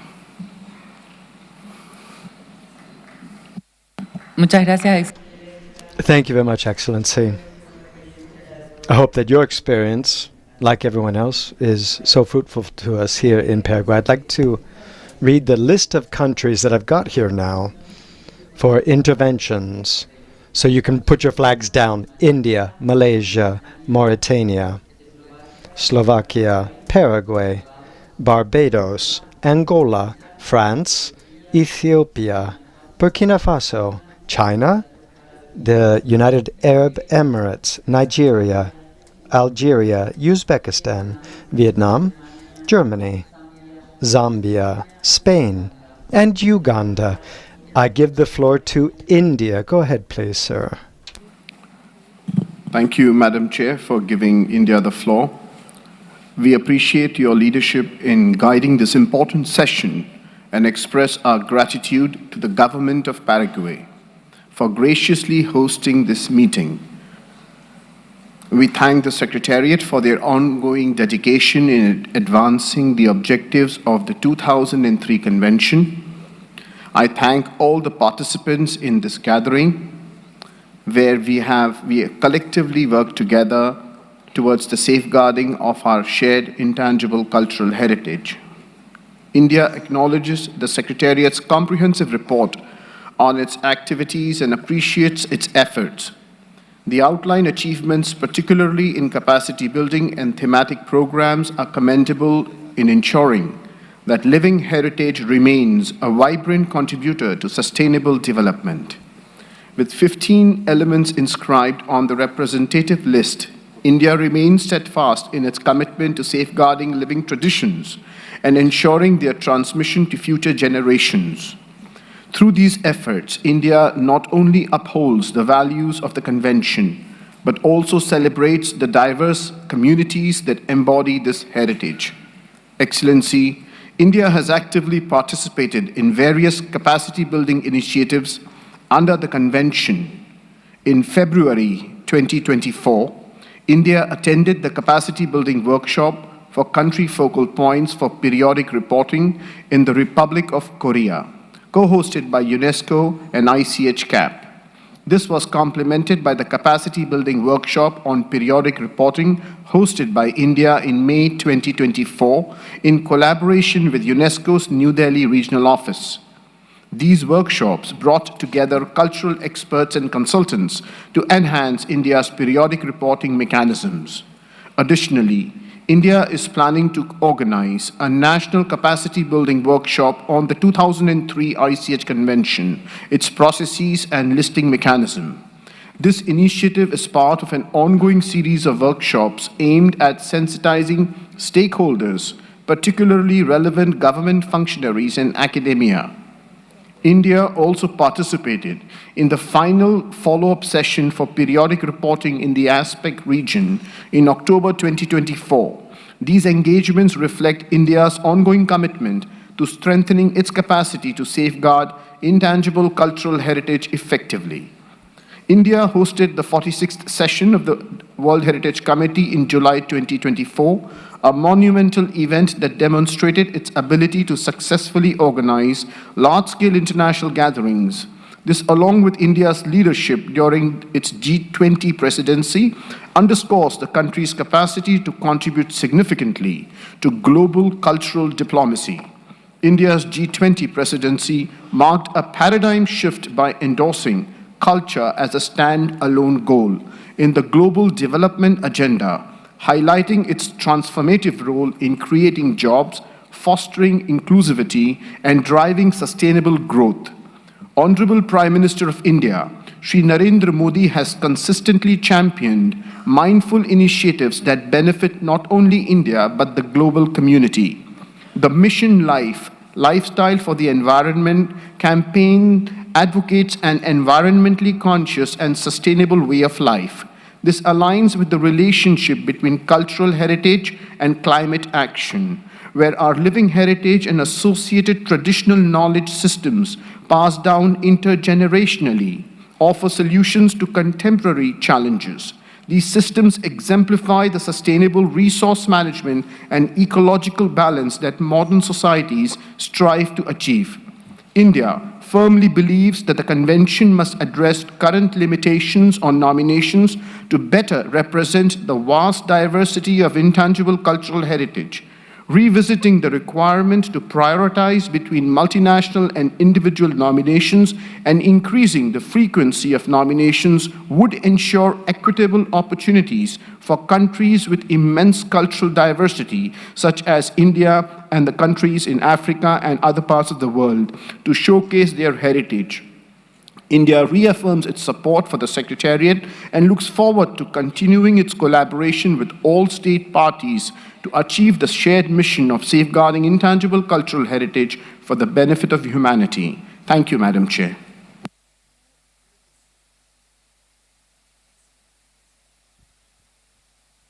Gracias, Excelencia. Thank you very much, Excellency. I give the floor to Malaysia. Go ahead. Thank you, Madam Chair, for giving Malaysia the floor. Congratulations, Your Excellency, Ms. Nancy Ovalardi Goresteja, and the people of Paraguay for your appointment as the chairperson of the 19th session of the Intergovernmental Committee for the Safeguarding of the Intangible Cultural Heritage. The opening ceremony at the Asuncion Port Culture Center last night was a beautiful testament of ICH in its truest manner, where we get to witness and appreciate the rich culture and heritage of Paraguay. From the food, music, crafts, and performances, we were blown away. Thank you. Madam Chair, Malaysia recognizes the intertwined importance of culture and environmental sustainability. Recently, Malaysia, in collaboration with ICH CAP, hosted an international conference on ICH-themed traditional medicinal knowledge in the Asian Pacific region and amongst UNESCO member states. The conference highlighted the importance of both preservation of the natural environment and the documentation as well as the transmission of traditional knowledge for health and well-being. This is the most appropriate platform to have the dialogue on managing emerging climate change-induced challenges, including, of course, the documentation and sustaining indigenous and minority languages, traditional crafts, food, etc. May we discuss and provide more collaborative solutions to address these challenges. Thank you as well to the Secretary, Madam Fumiko, and the entire Secretariat for your hard work in preparing this very comprehensive and meaningful report. Madam Chair, the topic of multinational nominations is of particular interest to Malaysia. Malaysia has successfully worked with 6 nations to nominate several ICH elements, including the Kebaya, with Brunei Darussalam, Indonesia, Singapore, and Thailand this year, Pantun, Indonesia, and Malaysia we did in 2020, and Wangkang ceremony with the People's Republic of China in 2020. Malaysia is in the process of preparing dossier for more multinational nominations with countries with shared heritage, particularly in the Asia-Pacific region, and we certainly look forward to more dialogues and conversation to recognize and celebrate many more shared heritage beyond these regions' borders and boundaries. Thank you, Madam Chair. Gracias, Malasia. Thank you, Malaysia. I give the floor now to Mauritania. Go ahead, please. Sí, Madame. Thank you very much, Madam Chair. Excellency, Chairperson, colleagues, ladies and gentlemen, I would like to first of all thank, on behalf of my delegation, the government and the people of Paraguay for the warm welcome and the generous hospitality they've shown us. I would also like to be able to commend you for your election to this role as well as for your leadership. The work that we're carrying out in this 19th committee meeting of ICH here in this wonderful city of Asunción that is an example of the values of tolerancy for us is going to be a chance to be able to discover this wonderful country that lives here in the very heart of South America and to understand its cultural diversity. In this respect, I would like to express our gratitude to Paraguay for the opening ceremony that we had the privilege to participate in yesterday, and that for us was the chance to be able to appreciate the charm of this exceptional country. I would also like to thank the ADG of Culture and the Secretariat for the quality of the report that's just been presented about the activities having been undertaken from January to June of 2024. Our thanks as well to the evaluation body for the work that they've done. The work that's been carried in strength, in capacity building and safeguarding ICH is a significant progress in implementation of the convention. Mauritania appreciates the results that have been made in the new simplified procedures as well as what led to the reflection of the global listing mechanism. Chairperson, Excellencies, ladies and gentlemen, Mauritania, as a member of the Intergovernmental Committee for the Safeguarding of Intangible Cultural Heritage, commits during its time in this office to work towards obtaining the objectives of the Convention to encourage the implementation thereof. Chairperson, distinguished colleagues, we believe that the issue of the the geographical underrepresentation within the committee is a decision that must be taken into consideration and dealt with efficiently. In this respect, we must foster diversity of our ICH and universal culture by proposing that expertise be offered to those countries which are underrepresented in terms of ICH. This is the way to be able to make a more efficient implementation of the convention. Chairperson, distinguished colleagues, in effect, Mauritania is convinced that the simplification of this procedure, as well as making expertise or knowledge available for underrepresented countries on the list of the ICH, will contribute to a more efficient and effective implementation of the convention. It's essential that unrepresented or underrepresented countries can get those measures that they need to be able to make sure that their ICH can be listed to promote respect for cultural diversity and creativity. Moreover, we believe that by favoring multinational candidacies as well as their active participation in this ways, the safeguarding of ICH will be consolidated in the best way. To finish up, allow me, Chairperson, to reiterate on behalf of my delegation our thanks for the excellent preparation and organization of this 19th session of the Intergovernmental Committee for the Safeguarding of Intangible Cultural Heritage. And I wish us all the best of success in our work. Thank you very much for your attention, Madam Chair. And thank you for being here. Gracias, Excelencia. Thank you, Excellency. I now give the floor to Slovakia. Go ahead, please. Buenos días. Dear Madam Chairperson, dear ADG for Culture, dear Secretary of the Committee, Excellencies, dear colleagues. Allow me first to congratulate you, dear Nancy, on your election. Your strong experience and strong personal dedication ensure the efficient and successful conduct of this committee meeting. In the region where I come from, when we think of Latin America, vivid images of colors, music, dances, and the warmth of its people naturally come to our mind. I must say, your hospitality has not only met, but exceeded these expectations. The opening ceremony was a remarkable showcase of the richness of your cultural heritage. Thank for such a warm and memorable welcome. I would also like to commend the Secretariat for its unwavering commitment to safeguarding living heritage. And dear Fumiko, your intervention was a clear proof of this commitment. In this regard, Slovakia welcomes the increasing number of multinational nominations which embody the spirit of collaboration among states and promote mutual understanding of the Convention. In this context, we believe it is crucial to enhance the preparation process for multinational nominations to better emphasize the shared nature of these elements, the practices and characteristics uniting the submitting states parties should be clearly reflected in the preparation and presentation of such files. We look forward to the forthcoming guidance note, which will serve as a valuable source for states parties engaged in this important work. This year, Slovakia continued its focus on integrating intangible cultural heritage into both formal and non-formal education through a range of initiatives. In June, the Institute of Ethnology and Social Anthropology of the Slovak Academy of Sciences organized an international conference titled Quest: How to Make Digital Work for, Not Against Learning.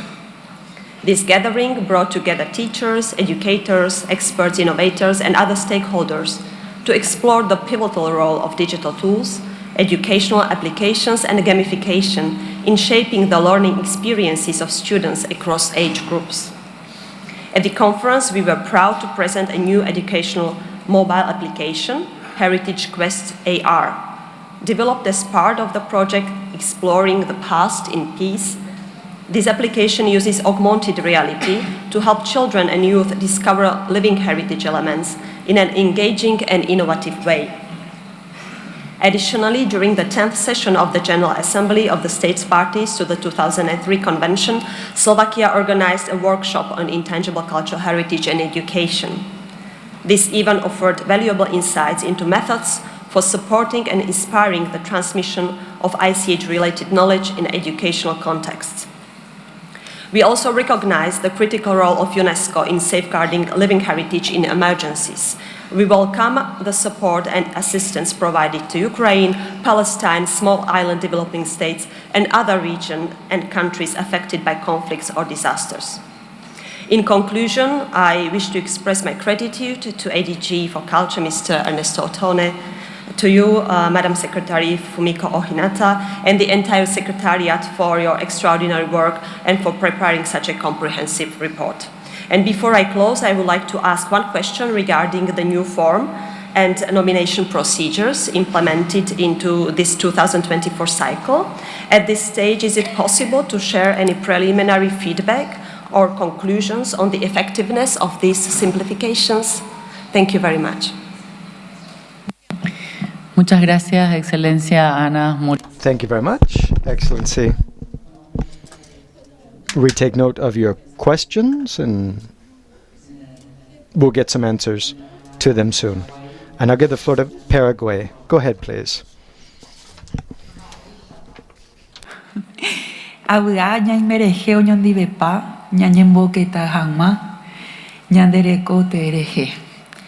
Buen día, estoy muy contenta. Good morning. I'm so happy that we're all here to be here together to be able to talk about what we share in terms of knowledge as community. Thank you very much. Tis you too, Ms. Chairperson. On behalf of the Paraguayan delegation, I'd like to say that we're so happy to have you all here in our country, and we are so grateful for the presence of the UNESCO DG as well. And we're very grateful for the report given by the Secretariat, and we think that the work that they are doing is so important, as well as the overall results framework, and especially the results indicators for capacity building in member states and in communities to help identify, safeguard, and promote living heritage in the framework of the Great Program number 4. We think also that it's been impressive the amount of thought being made about inclusive mechanisms for 23, including the new simplified procedures for listings and the registers of the convention. We believe that the training of new facilitators in the global network is of crucial importance, and that in Paraguay, we ask that that network continue to be extended so that we can get even closer to those who need help. The creation of a new online platform to share new experiences around safeguarding is also something that we would support. safeguarding of intangible heritage is very much, or it has to do as very much with the challenges, other challenges that we face in developing countries, and in Paraguay particularly, without a coastline. This is a problem we have. If developing countries without coastlines have the proper resources, both technical and knowledge, then they can continue to implement the principles of the Convention. We celebrate the recognition on behalf of UNESCO of our heritage, which is expressed by the inclusion on the representative list of the practices and knowledge, and traditional knowledge of the terere and the culture of Opañana, and the recent inclusion in the living heritage for the ancestral techniques for creating the poncho paraí on the list, which has got a project that's already being carried out, as well as other listings that are currently being considered. We wish the greatest success to all of the nominations, and we hope this week continue to be an effort to strengthen ties between our countries via dialogue and recognition of the diverse cultural manifestations that exist as a road towards peace. Ñañombae, ñande rembiapo katurupi. Nuestra cultura es más.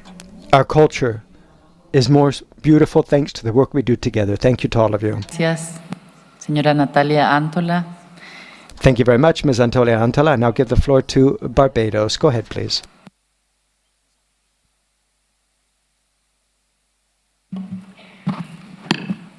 Muy buenos días a todos. Good day to everyone here. Todas. Señora Presidenta. Chairperson, in behalf of the first Prime Minister of Barbados, as well as the government and people of Barbados, to commend you, and via you extend our greetings to all the members of the Bureau. We would also like to congratulate you on your election to this distinguished position. Your leadership will be essential for guiding this committee towards the future of fulfilling its objectives.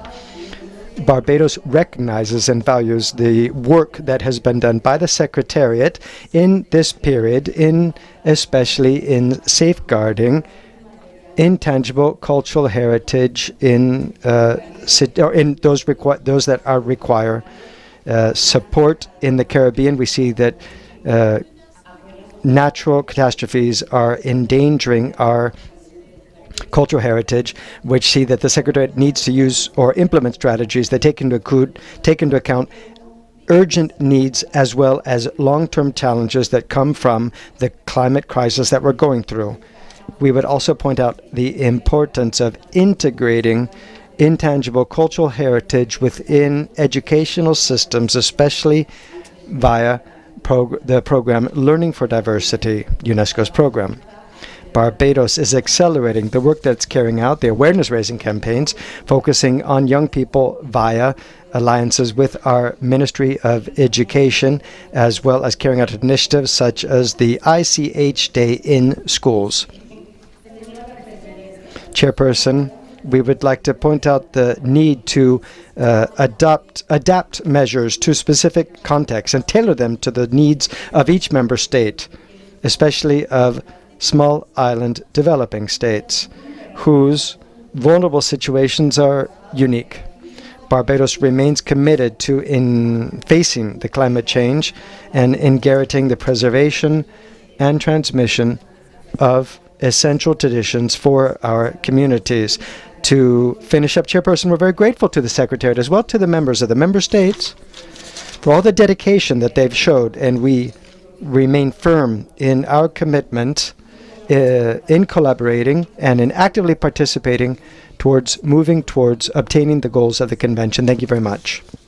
Muchas gracias, Barbados. Thank you, Barbados, for your contribution.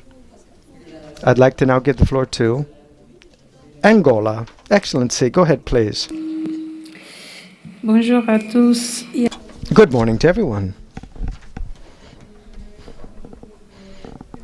I would like to begin as well by commending the chairperson for your election to this role. I would like to begin my speech by speaking on behalf of the government of Angola, as well as the delegate with me, how grateful we are for the welcome that the people of Paraguay have been showing us, for the warm welcome, for the hospitality as well given us here in Asunción. It's an honor to be here in this country of such rich cultural diversity that offers so many possibilities for exploring and appreciating its intangible cultural heritage. Chairperson,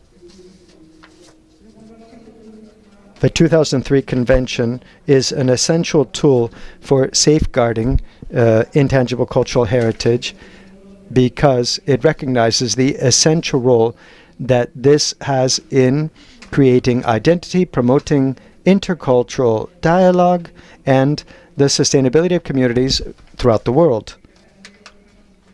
The cross-border characteristic of many of the elements reflects the universal nature of the convention itself that goes beyond borders and unifies people in preserving their traditions. Angola remains firm in its commitment with the convention, which is so essential for all of our countries, and we're proud to be able to be here. We were in Botswana as well, where we had our first element listed on the representative list of ICH, Lusona. Lusona is a type of graphic art used by the Choka people, rich in symbolism and wisdom, and which transmits values such as harmony, balance, and respect for nature. This listing emphasizes Angola's commitment to safeguarding cultural expressions and in sharing them with the rest of the world. Chairperson, we recognize and applaud the arduous work carried out by the Secretariat in the first half of 2024, as we've just heard in the report just now.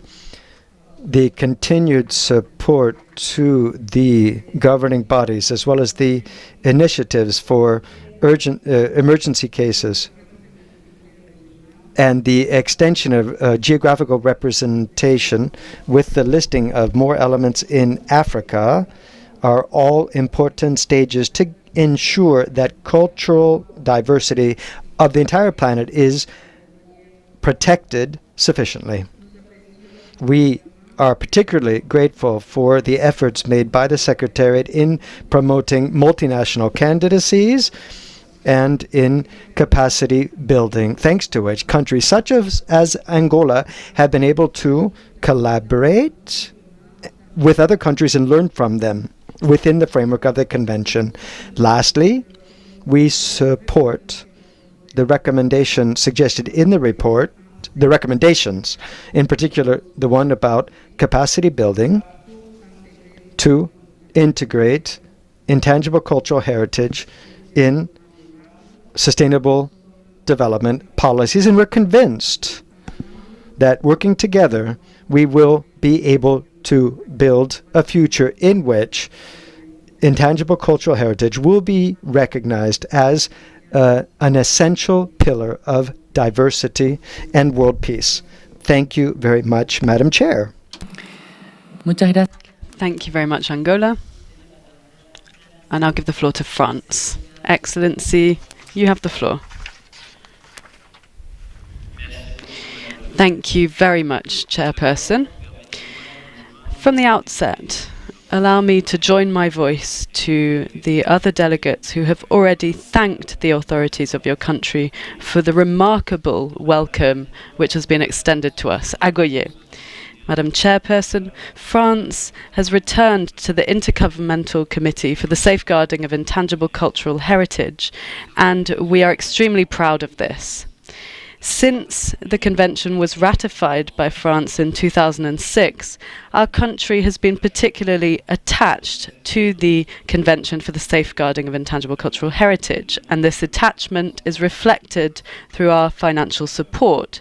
Since 2022, indeed, France has been the main contributor to the sub-fund aimed at building the human capacities of the Secretariat. This attachment is also reflected in our national initiatives, which have been implemented in order to make the 2003 convention live on our territory. The first ceremony for awarding certificates for the inclusion of elements on the national ICH inventory list took place last week on the 25th of November in France at the Ministry of Culture.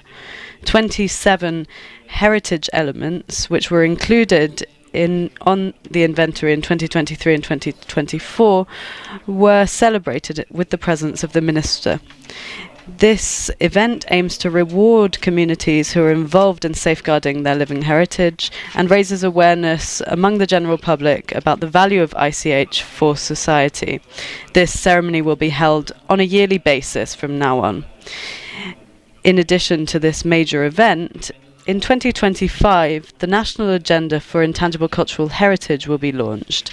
This is a participatory tool which will enable all members of heritage communities to share events and activities related to their living heritage which shape their local lives.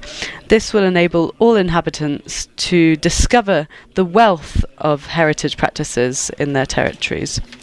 Chair, regarding the activities of the Secretariat, we wish to commend the work undertaken on thematic initiatives, particularly the holding of technical consultations on an informal basis with specialized institutions such as the World Intellectual Property Organization and the Food and Agriculture Organization of the United Nations. The cross-cutting nature of ICH indeed raises issues that go beyond the area of heritage. This endeavour requires strengthening cooperation among specialised areas in order to break down silos in our policies. This also means, of course, continuing to work within the framework of the 2003 Convention, which is at the heart of UNESCO's global priorities. And here, France wishes to recall its attachment to the fight for gender equality, which is fully in line with the ICH Convention. Thank you. Thank you, Excellency. I now give the floor to Ethiopia. Please go ahead.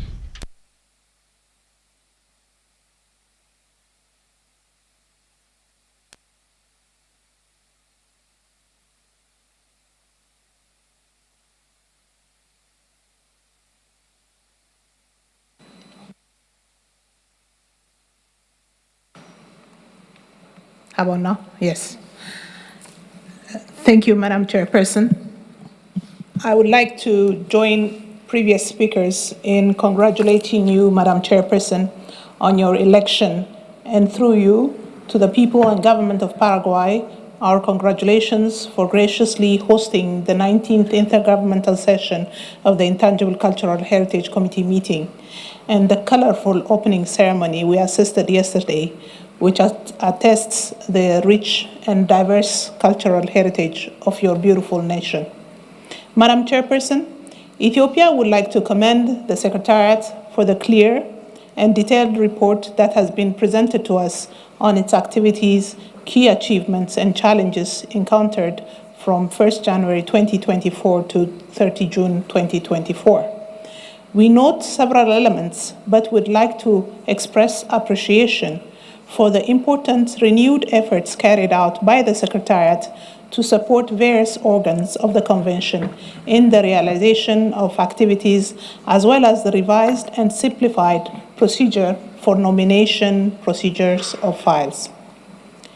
Equally appreciated is the commitment and extensive work carried out by the Secretariat to implement and provide assistance to safeguarding ICH. As a beneficiary to the fund, Ethiopia is particularly thankful for the assistance provided to revitalize the traditional church education in the World Heritage Site of Lalibela at a time of an emergency. At this juncture, allow me to underline the importance when it comes to capacity building, the consequential support provided to countries' focal points, particularly in underrepresented categories.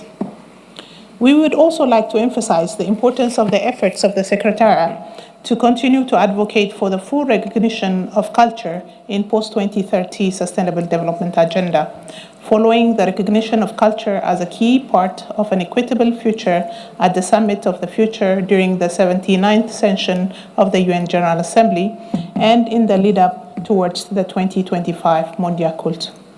Finally, Madam Chairperson, looking forward to inscribe our respective heritage, I would like to conclude by wishing us a successful deliberation. I thank you.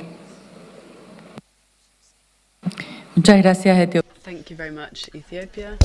Before I give the floor to Burkina Faso, I wish to read the list from Uganda, the list of countries wishing to take the floor. Ukraine, Dominican Republic, Haiti, and for observers we have Poland, State of Palestine, Belgium, Brazil, Czechia, Norway, Greece, Peru, Cambodia, Cameroon, Mongolia, Azerbaijan, and Morocco.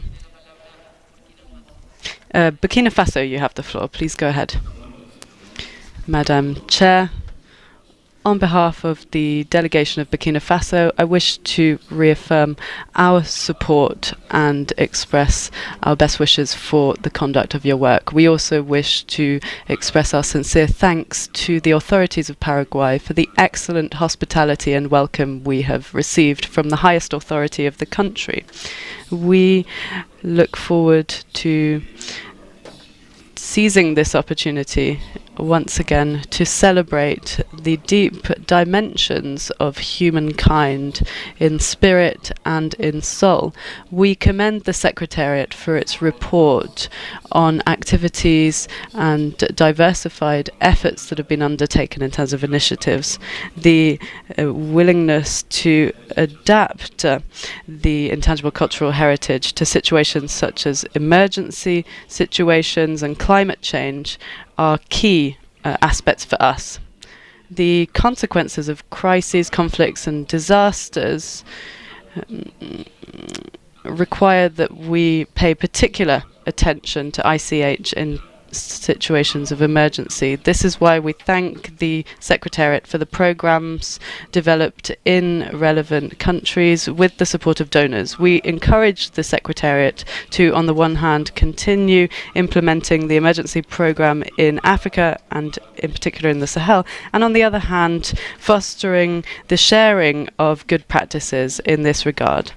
In the same vein, we also commend the strengthening of coordination and collaboration among stakeholders of living heritage, NGOs, humanitarian workers, and in the area of risk management. Ladies and gentlemen, adaptation to the global context would not be possible without the support provided to member states in terms of capacity building and safeguarding of intangible cultural heritage in their respective national development plans. These efforts will undoubtedly enable us to improve the representation of African states on the intangible cultural heritage list. We can see this in the increasing number of African nominations at this session. Burkina Faso has launched the implementation of the second phase of the project for capacity building of stakeholders in the area of intangible cultural heritage safeguarding in Burkina Faso, which enabled us to train 110 local stakeholders, and we thank UNESCO for its support. Supporting the preservation of the diversity of cultures and traditions would not be possible without providing support to local communities. These communities have the knowledge and they require financial assistance for preserving their elements. This enables them to fully benefit from our initiatives, and this is particularly important for the least developed countries in Africa.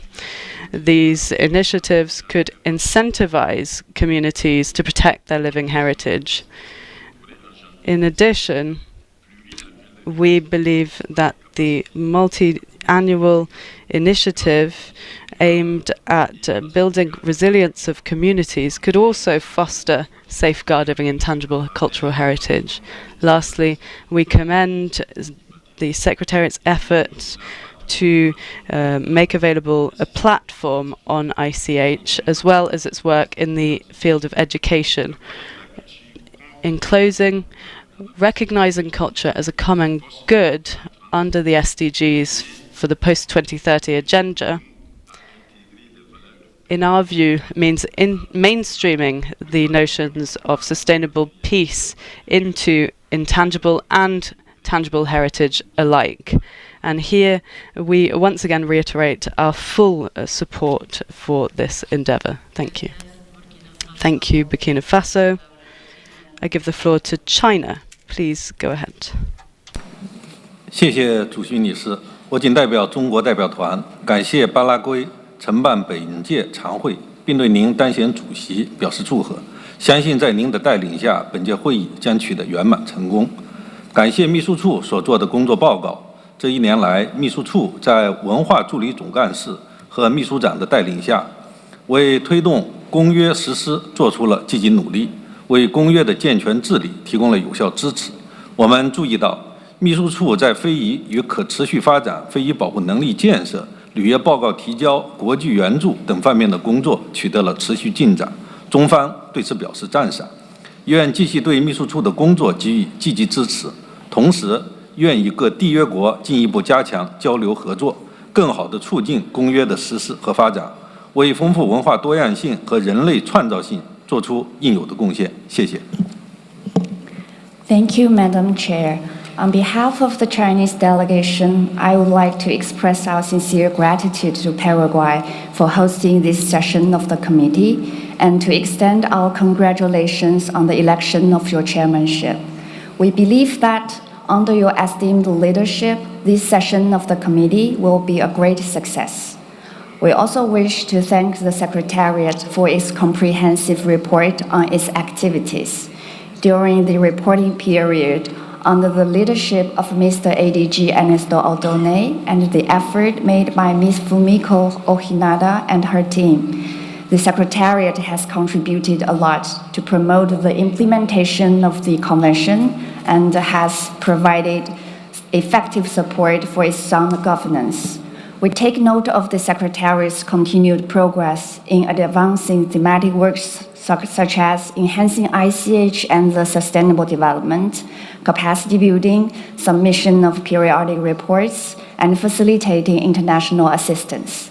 At the national level, to increase the visibility of ICH and raising awareness of ICH safeguarding within the communities concerned, as well as the whole society, China has designated the second Saturday of June each year as a Cultural and Natural Heritage Day since 2006.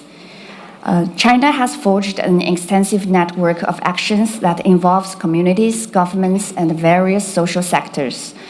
China encourages and supports public cultural institutions such as libraries, cultural centers, museums, and academic research institutions, among others, to play an active role in ICH documentation, research, and academic exchanges, and promoting and presenting ICH elements.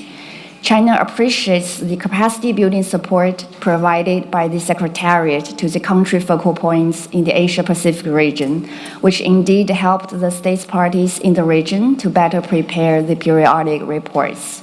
In addition, we commend the Secretariat's work to organize a stakeholders meeting on multinational nominations to the lists and the register of the convention, and the preparation of a draft guidance note accordingly. As the Malaysian delegation just mentioned, our two countries have jointly nominated on-trunk ceremony to the representative list in 2020.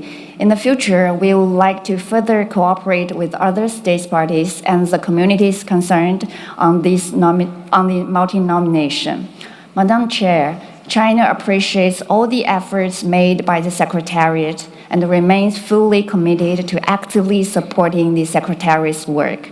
At the same time, we are willing to strengthen further exchanges and cooperation with states parties to better advance the implementation and development of the Convention, thus helping to enrich cultural diversity and creativity of humankind. Thank you. Muchas gracias. Thank you very much, China. It's now the turn of the United Arab Emirates. You have the floor. Please go ahead. Thank you, Madam Chair, for giving me the floor, and congratulations on your election as Chair. You can count on our support. At the outset, we would like to extend our sincere gratitude to the government of the Republic of Paraguay for hosting us with great hospitality. Dear colleagues, the United Arab Emirates commends the extensive efforts of the UNESCO Secretariat. We recognize the Secretariat's commitment to promoting global reflection on safeguarding mechanisms, as well as the implementation of new procedures for nominations and international assistance.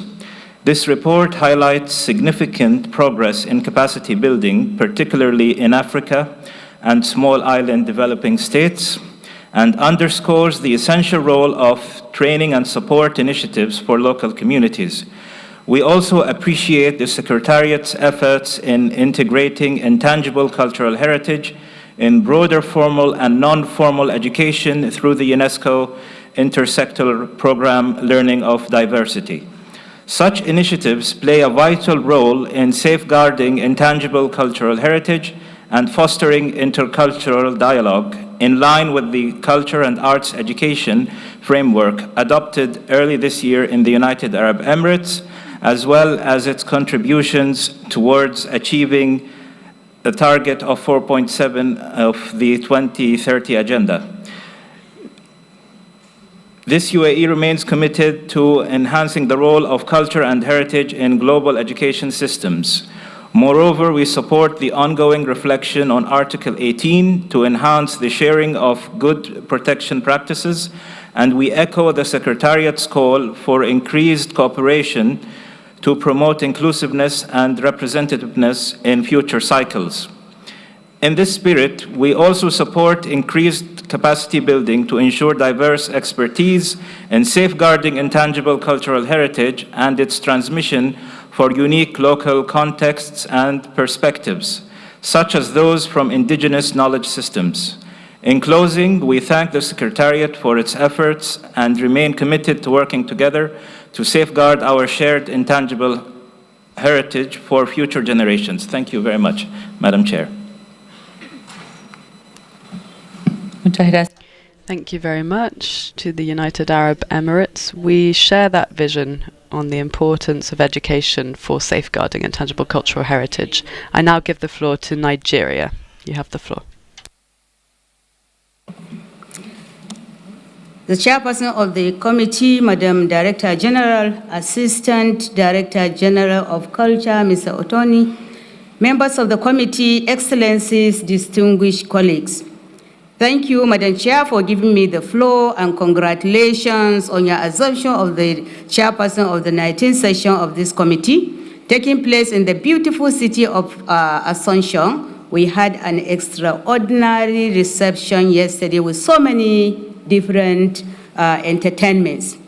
It gives me pleasure to take the floor on behalf of Nigeria, being one of the new members to join the committee last November after so many years of absence. Although Nigeria was steadfast in its cooperation with the Secretariat as an observer member state of the committee, we are pleased to be back and looking forward to our constructive contribution, and particularly for a successful 19th section here in Paraguay. Madam Chair, we would like to first of all appreciate the Secretariat for the report submitted under item 5 on its activities around the 2003 convention covering January to June 2024. We note the increasing intensity and scope of the Secretariat's operations and strategies owing to the demand of the growth at the convention clocked 20 years in 2023. it is no gainsay that it has become a victim of its own success, as we have witnessed tremendous appreciation of its values as a vector for showcasing our unity in diversity, where living heritages, a very high number of them, are a reminder of what unites us as a global village. Nigeria is appreciative of the progress in many aspects of the Secretariat's work, which include but not limited to international cooperation and assistance, support to governing body, new forms and nomination procedures, response to the increment in the volume of multinational nominations, progress towards a broader implementation of Article 18 of the Convention, meeting the targets and reviewing the modalities of nominations, international assistance, safeguarding living heritage in emergencies, indigenous peoples with a publication on celebrating the living heritage of indigenous peoples approach in relation to non-governmental organizations and accreditation knowledge management service. Others are strengthening capacity to safeguard intangible cultural heritage, global network of facilitators, learning management system, safeguarding intangible cultural heritage in formal and informal education, strengthening the ICH NGO forum, and Category 2 centers, and audition UNESCO chair established, increase engagement levels for communications, particularly on social media platforms. Nigeria thanks the donor countries for their generosities, which benefited 117 member states on capacity building programs, including 41 African and 31 seats. We are also elated about the Secretariat's assessment of the periodic reporting from Africa, which shows a positive trend in both the progress made in the application of the Convention as well as the implication of all member states in their timely and complete session. As I recalled that the number of elements included on our inventory list are 123, as reported, I would like to pledge Nigerians' continued support to the Secretariat in both our national priorities on inscription and safeguarding practice and those of our collective aspirations as committee and state parties to the Convention. Before I close, let me also recall the milestone in the Pact of the Future, which placed culture at the heart of the agenda as a standalone objective. With this focus, which we believe is a victory in comparison to past attempts at such endeavors, I would like to congratulate the Secretariat for the advancement of the 3 ongoing thematic initiatives on living heritage and sustainable development, namely the economic dimension of safeguarding intangible cultural heritage and climate change, and intangible cultural heritage and sustainable urban development. For us, the 3 initiatives are again proof of the progress we have made in the understanding of the intertwining of issues and the contribution of the Convention to move more than one sustainable development goal. Nigeria, therefore, encourages the Secretariat to pursue action further by reinforcing research and capacity building on ICH and sustainable development, which would have impact beyond the 3 already mentioned. Thank you very much, Madam Chair. Thank you very much, Nigeria, for your statement and your contribution. I give the floor to Algeria. Please go ahead. Thank you, Chairperson, Excellencies, Madam Chair, Honourable Delegates, Madam Secretary of the Convention. First of all, let me express my sincere congratulations to you and your country for hosting this Intergovernmental Committee for the Safeguarding of Intangible Cultural Heritage session, and we congratulate you on your election. We wish to express our gratitude to the government and people of Paraguay for their warm welcome, the presence of His Excellency, the President of the Republic of Paraguay, to the grand opening ceremony of this session. All of this is a testament to the attachment of your country to UNESCO's work. We also wish to express our gratitude to the Secretariat of the 2003 Convention for their professionalism and their commitment to the implementation of the Convention, as well as for the quality of their report on their activities. Madam Chair, in the face of the multifaceted crises which mean that many of our practices face the risk of disappearing, our committee has a shared responsibility, which is preserving and revitalizing this collective treasure. Within this framework, Algeria has returned to this committee on the 11th of June 2024, and we are delighted to see that the 2003 Convention is moving towards universality, with future ratifications expected from South Africa and Sierra Leone, which will bring our number of states parties to 185. This illustrates the global reach of our instrument, and we're particularly satisfied to see that these two upcoming ratifications are from the African continent. We are also proud that Algeria chaired the drafting session and hosted the first meeting in 2006 of the committee in Alger, and we are delighted to continue contributing to its work as a fully committed believer in Pan-African initiatives. We'll continue to work to support initiatives in Africa in areas such as identification, documentation, and inventorying of ICH in Africa.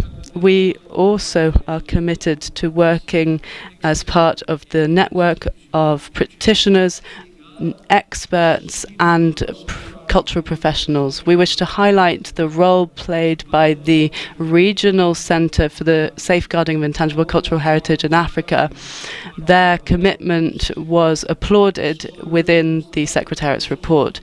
We're delighted to see that the process of renewing the CRESPIAF's contract has been confirmed. Its status as a C2C centre has been extended up until the 22nd session of the Intergovernmental Committee, as stated in the report. Algeria takes note with satisfaction of the significant progress made by the Secretariat of the Convention of 2003, such as the introduction of simplified procedures and revised procedures which aim to facilitate broader participation of member states, as well as to encourage multinational nominations which embody the spirit of cooperation of the Convention. Madam Chair, this session is a precious opportunity to renew our collective commitment to intangible cultural heritage by working together, guided by the principles of equity, inclusion, and mutual respect. We will be able to project this work as a shared heritage. Thank you very much for your attention. Thank you very much, Excellency, for your words. I now give the floor to Uzbekistan. Please go ahead. Dear Madam Chair, at the outset, I would like to congratulate you personally for chairing this very important event and express special gratitude for your efforts and work as the chairperson of the Bureau of the Committee during the year to promote the ideas and principles of our convention. I extend my heartfelt appreciation to the government and to the people of Paraguay for bringing the committee meeting to Asunción, their generous hospitality and excellent start of the meeting. I would like to thank ADG Attorney, Ms. Ojinata and the Secretariat for their hard work and presented report. Uzbekistan commends the work undertaken by the Secretariat to address the decisions of the governing bodies, including the committee, to enhance the effectiveness of the efforts to promote the 2003 Convention globally. I would like to elaborate on a few moments. We fully support and acknowledge the work of the Secretariat in the implementation of newly established procedures for transferring inscribed elements from one list to another, inscribing elements of extended or reduced basis, applying a follow-up process for inscribed elements, and introducing new modalities for international assistance. The Secretariat's efforts to encourage and facilitate multinational nominations, which are testimony to the common living heritage of peoples of different countries and serve to promote international cooperation and dialogue in the spirit of the 2003 Convention, should also be recognized. Hence, our delegation looks forward to further efforts by the Secretariat to promote multinational nominations, including proposals to prioritize their consideration within the established overall ceiling for nomination files. Our delegation also endorses the Secretariat's efforts to establish an online platform for sharing good safeguarding experiences, which will provide communities and other stakeholders of the Convention with a digital instrument to share experiences, communicate and build capacity on safeguarding approaches and methodologies, as well as to serve to enhance the implementation of the Article 18 of the Convention. The efforts of the Secretariat to support capacity building in terms of enhancing the potential and experience the Member States in safeguarding intangible cultural heritage are always welcomed and endorsed by us. We encourage the Secretariat's work on preservation of living heritage in emergency situations, when international assistance and support are most needed. Uzbekistan especially appreciates the Secretariat's focus on categories of the countries that are underrepresented on the Convention's list, including SIDS and African countries. This important work helps us to advance towards geographical and regional balance in promoting the elements within the 2003 Convention. Our delegation is pleased that Secretariat is finalizing the development of UNESCO Learning Platform for Safeguarding Living Heritage for Sustainable Development and other online learning courses and multimodal delivery formats. We recognize the key role of formal and non-formal education in strengthening the safeguarding of intangible cultural heritage with the assistance of the whole world. This is a very important interdisciplinary approach. In this regard, we call for further increase in the number and scope of projects and programs in this direction. Other key aspect I would like to mention is the work aimed at strengthening dialogue and communication among stakeholders of the Convention, in particular the dialogue process. It has proven its effectiveness and we already have some impressive results. We must continue and expand this process in the most productive way for all parties. In this regard, we look forward to the Secretariat's proposals for expanding and enhancing the activities of the dialogue process between evaluation body and Member States on nomination files. Thank you. Muchas gracias, Embajador Kamol. Thank you very much, Ambassador. I'd like to now give the floor to Vietnam. Go ahead, please. Thank you, Madam Chair. We wish to congratulate you on your able leadership of this important committee. And Madam Chair, Mr. ADG Culture, Excellencies, ladies and gentlemen, on behalf of the Chairman of the Vietnam National Commission for UNESCO, we wish to extend our sincere thanks to the government of Paraguay for the warm hospitality and excellent arrangements of the committee. And we are strongly impressed by the beautiful gala dinner with the presence of the President, full of incredibly rich and diverse heritage of the extraordinary, unique country of Paraguay. Thank you so much for this. Ladies and gentlemen, Vietnam wishes to thank the ADG Culture Ms. Fumiko, and the Secretariat for the excellent report. We wish to commend the effective work that has been done so far by the committee and the Secretariat to promote the objectives of the Convention, to encourage and monitor its implementation, provide guidance, strengthen capacity building, especially in nearly 120 countries, and introduction of the newly simplified listing mechanism and successful implementation of periodic reporting mechanism. The thematic initiatives on living heritage and sustainable development are meaningful and pertinent to the interests of the states parties. Ladies and gentlemen, Vietnam is firmly committed to the implementation and the noble objectives of the Convention. We have made extensive efforts to mainstream the spirit of the Convention into Vietnamese laws, especially the revised law on cultural heritage and the 10-year National Program on Cultural Development, recently adopted by the National Assembly last month. Vietnam has well-preserved 16 UNESCO-inscribed intangible cultural heritage and nearly 550 national ones. Madam Chair, over the past 2 decades, the Convention 2003 has protected and promoted humanity's treasures and transformed the way we value and safeguard living heritage. In this challenging time of conflict and crisis, AI disruptions, urbanization, globalization, and climate change, the role of the Convention is more relevant than ever. It is necessary to ensure the better contributions of the Convention to SDG implementation, effective integration of intangible cultural heritage into sustainable socio-economic development strategies, capacity building for developing countries, especially in climate adaptation, application of new technologies in preserving heritage, better balance and regional representation of list and effective implementation of UNESCO priorities through enhanced knowledge exchange, capacity building, and cooperation.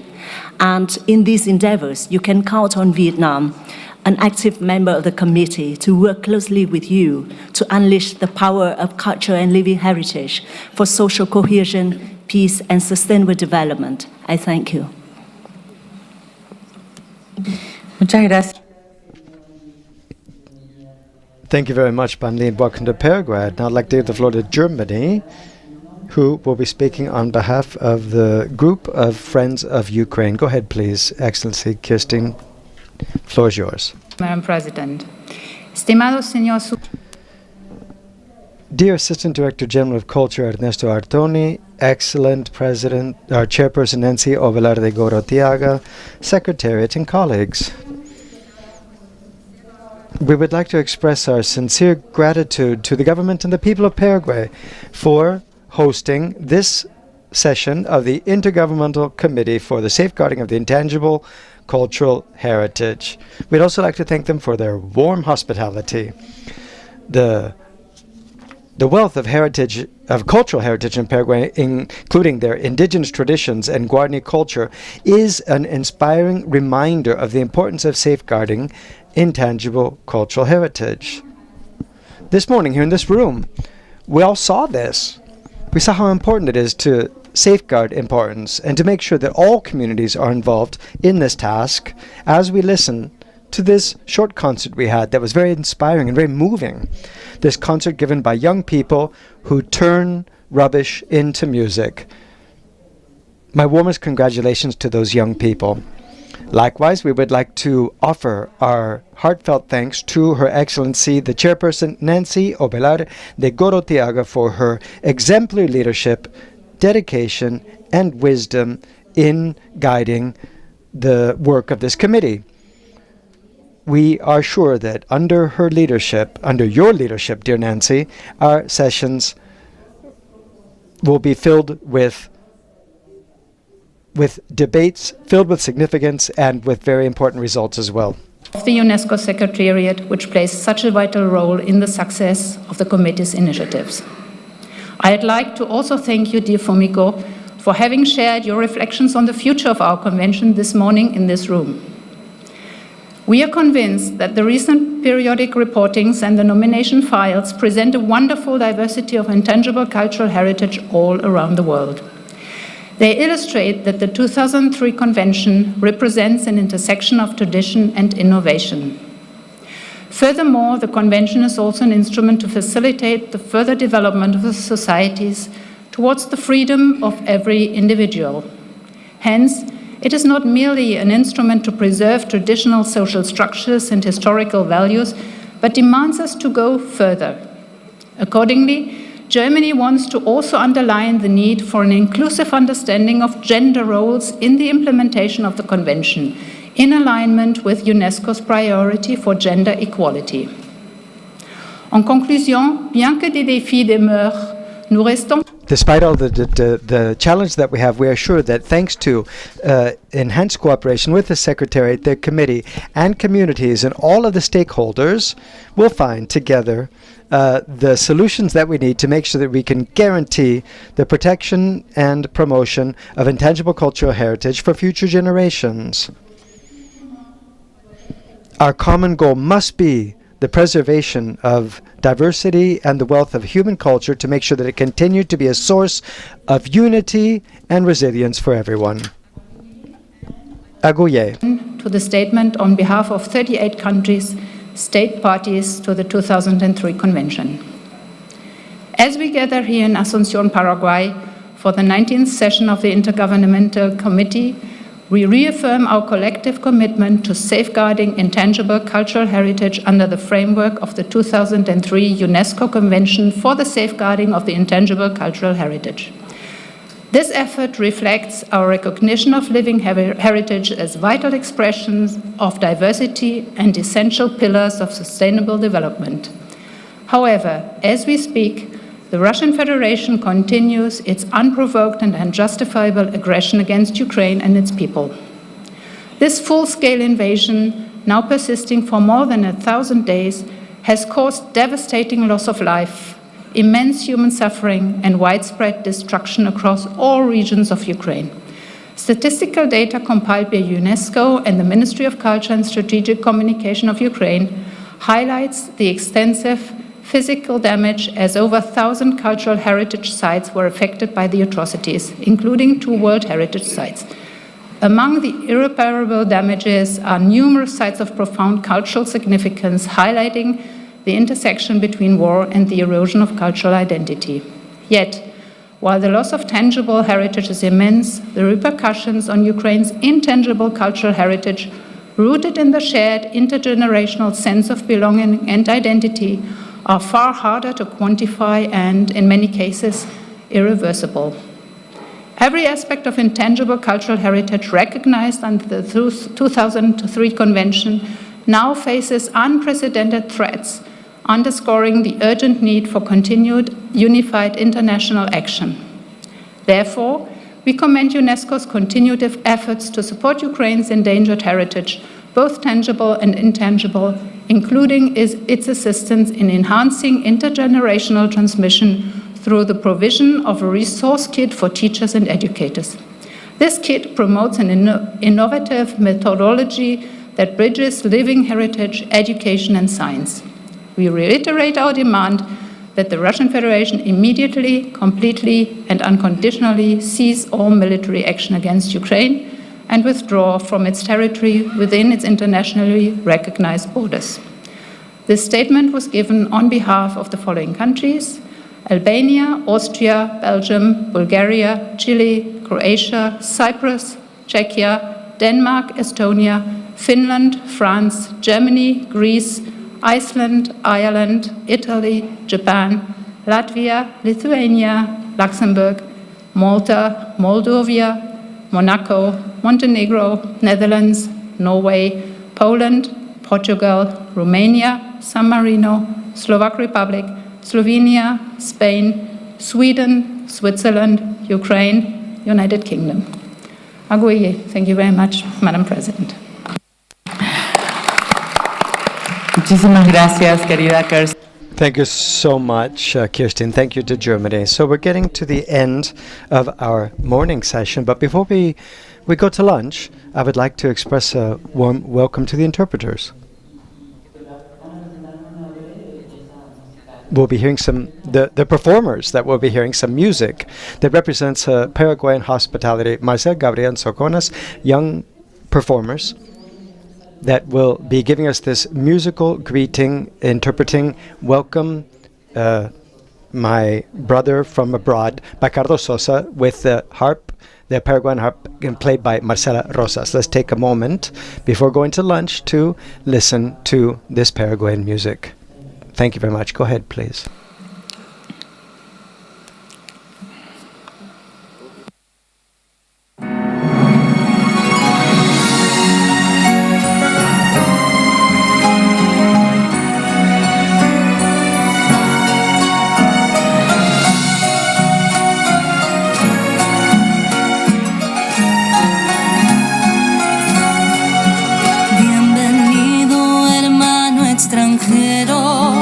Aquí le presento mi heroica nación.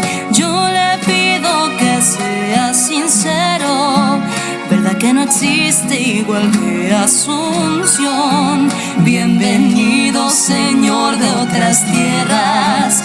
Yo quiero ofrendarle de mi Paraguay la más dulce expresión de su historia, reliquia de gloria, su hablar guaraní. Caraíro y potaco rebepe, greyujumbo de jujapoa. Eso quiere decir en su idioma mucha suerte, cariño y amor.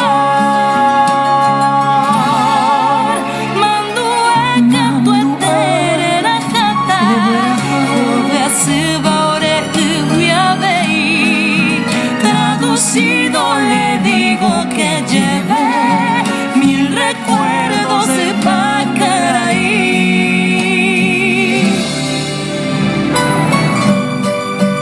Bienvenidos a nuestra tierra guaraní.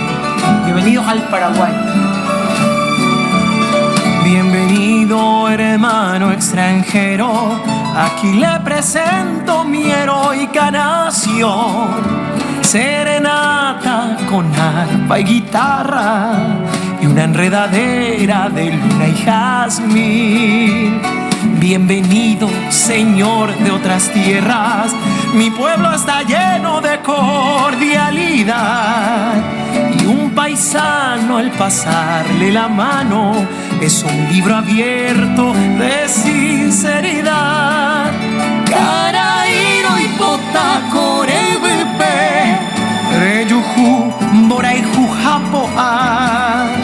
Eso quiere decir en su idioma mucha suerte, cariño y amor. Cariño y amor. Manduaca tu eterna jata, obesiva ore uguiabei.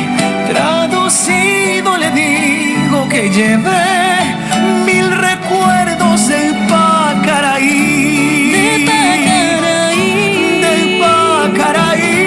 De Pacaraí.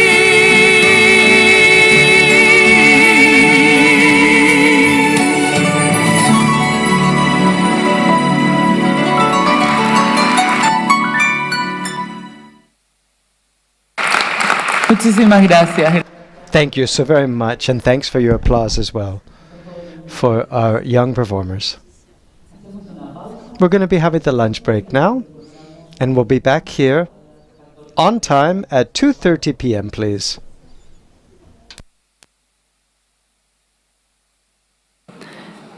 Lo siento, perdón. Ucrania. I'm sorry, Ukraine is asking for the floor. Go ahead, please. Sorry, I hadn't seen you. Distinguished Chair, members of the committee, Excellencies, let me begin by expressing my deepest gratitude to UNESCO and all member states for their unwavering support and collaboration during these challenging times for Ukraine. I would also like to sincerely thank Paraguay for hosting this significant event and for the warm hospitality. My special thanks go to the joint statement by the Group of Friends of Ukraine in UNESCO, announced by Germany and joined by 38 countries. Your solidarity has been a light of support as Ukraine fights to safeguard its cultural heritage while defending its identity against the unprovoked war of aggression of Russian Federation. In Ukraine, culture is far more than the inheritance from the past. It is the essence of our identity, a force of resilience in the present and a proud investment to the future. The war has caused devastating damage, and yet, even in the face of the destruction, the spirit of our people grows stronger. From traditional songs and crafts to rituals, our intangible heritage continues to bind us together and inspire our resistance. The war of aggression has brought unimaginable changes. We have lost many bearers of intangible cultural heritage. Some of those were defending our country, others innocent civilians. Many artists, tradition keepers have been displaced, forced to leave their homes and livelihoods. We would like to attract special attention to the need of a deep analysis of the impact of conflicts for living heritage and the cultural erasure in the context of ongoing war of aggression in Ukraine, as well as climate and nature change affecting human existence and intangible heritage practices caused by the continuing for over 1,000 days of missile and drone attacks. This deliberate cultural threat is not only a crime against Ukraine, but an assault on the humanity's shared heritage. In these difficult times, the support of the international community remains crucial. Only together we can ensure that our intangible heritage survives and proves the ability and the intention not to conquer, but to inspire and unite nations. Thank you. Muchas gracias. Thank you very much. And now, yes, we are going to go to have our lunch break. Thank you very much to everyone.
We not?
Señoras y señores, bienvenidos.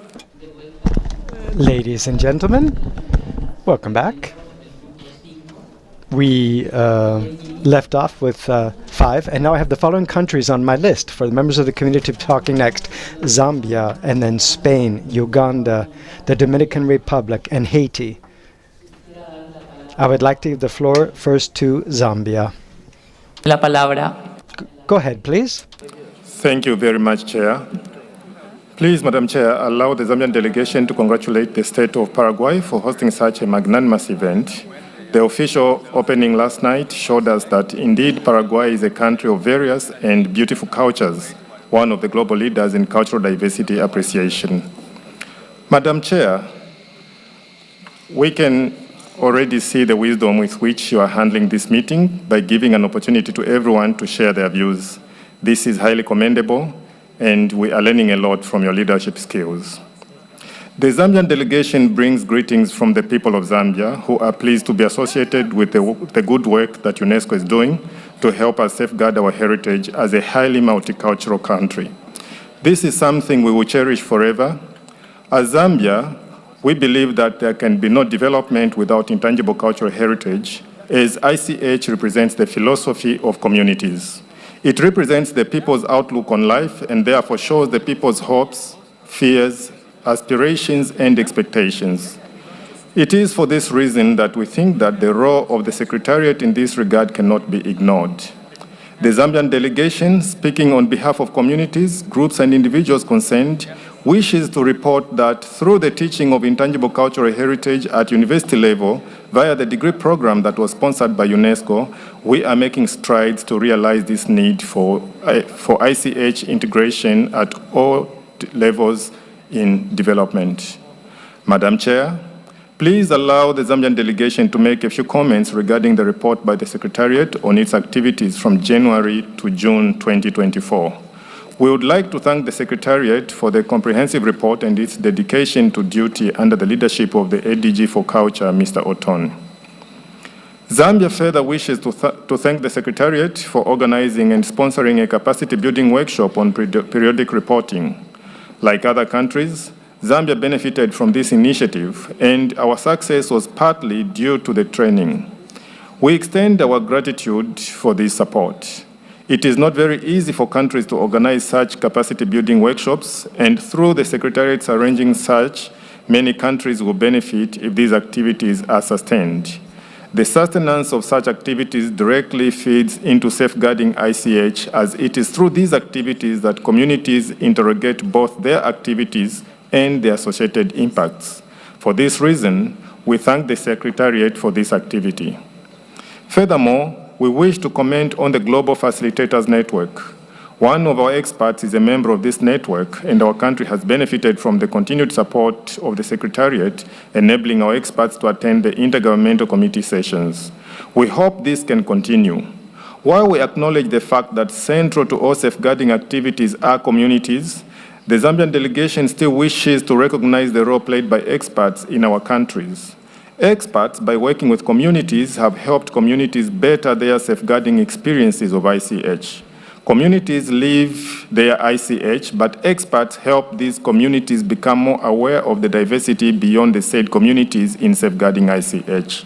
It is with this in mind that we wish to propose that the number of sponsored participating experts can be increased to 2 to broaden the recipient base of this valuable knowledge-sharing platform. Lastly, Madam Chair, would like to comment on the nominations of elements whose files will be considered during this current session. In our view, the evaluation body conducted due diligence regarding the submissions. We would like to specifically mention the dialogue process, which we have found to be time-saving. We thank the Secretariat for implementing such an efficient system. In conclusion, Madam Chair, we look forward to enjoying Paraguay in addition to attending this session. We hope to return with beautiful memories of the hospitality of the people of Paraguay. Thank you very much, Chair. Muchas gracias. Thank you very much, Zambia. We also agree that ICH is basic for human flourishing. I now give the floor to Spain. Go ahead, please. Thank you very much, Chairperson. The Spanish delegation would like to congratulate you on your election to this role, and thank you as well for the marvelous ceremony that we had yesterday, where we were able to see a bit about the diversity of intangible cultural heritage your country has. We also want to thank the Secretariat for all the work they've done, making sure that we could all be here in this committee, and to the ADG for Culture as well. In terms of the convention, as the Secretary mentioned, we've been part of it for 21 years already. There's been progress, as we've seen, and there's 2 very important issues that you've mentioned about dissemination of ICH, as well as the international objective to increase international assistance, which in the beginning, there were very few files that were able to actually get that international assistance, but there's been an increase of these, and lastly, the increase of the multinational nominations. And then, as the Secretary mentioned as well, about what the work that's been done this year, very important, especially the work on sustainable development, climate change, as well as the thoughts on Article 18 as well, which no doubt is an extremely important point to be taken into account for the future and the balance of the list of the ICH lists. In Spain, we believe that there are still many challenges for our convention, focusing on 2 specific points. On the one hand, to try to deal with the safeguarding of ICH, taking into account sustainable economic development, taking into account that craftspersons and bearer communities that live from intangible cultural heritage need to have high quality of life, or good quality of life, and this has to do with economic development in many respects. And as Mr. Otoni said as well, there's artificial intelligence, another point definitely to be taken into account for, which we believe that the ethical code that was developed in 2015 should be something that very much must be taken into account when we want to study these 2 different issues. Therefore, Spain will make sure that 2025, which will mean 10 years from the founding of that ethical code, that would be a good moment for us to carry out a reflection thereupon, taking into account these different aspects that I've mentioned, which of course we're going to be seeing in Mondia Cult 2025 as well.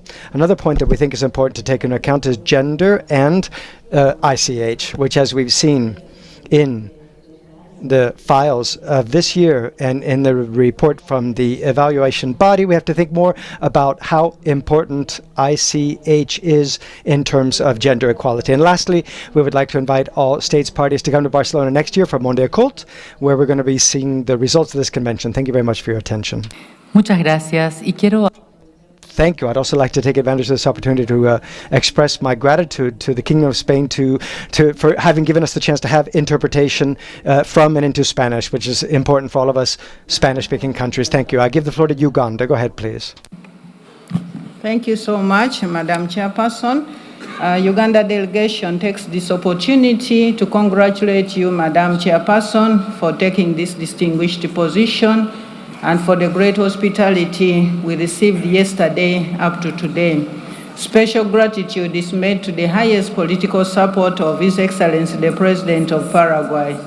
We equally appreciate UNESCO Director General, the Assistant Director General, and the Secretariat under the leadership of Ms. Fumiko Oinata and her team for the coordination of all activities since we arrived here. Madam Chair, Uganda commends the Secretariat that has continued to build the capacity of state parties in ensuring quality nominations are made. The fact that underrepresented interest groups such as indigenous minorities and cultural heritage in emergencies in small highland developing states are coded elements for inscription is the way to go, since these groups have diverse indigenous knowledge systems of ICH. Uganda commends that you continue to consider the issue of the potential of digital technologies for living heritage in communities, and especially on artificial intelligence. These are great areas that most African countries especially need support in. On financial assistance, Chairperson, the Ugandan delegation appreciates that many African countries submitted their requests for international assistance of less than $100,000, which is in line with UNESCO's areas of global priority Africa, under which Uganda's 2 requests were approved and for which Uganda is truly grateful.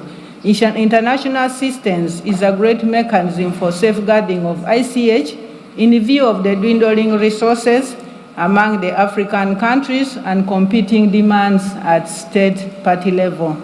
Uganda commits to delivering on the use of international assistance and to submitting the periodic reports and nominations in time.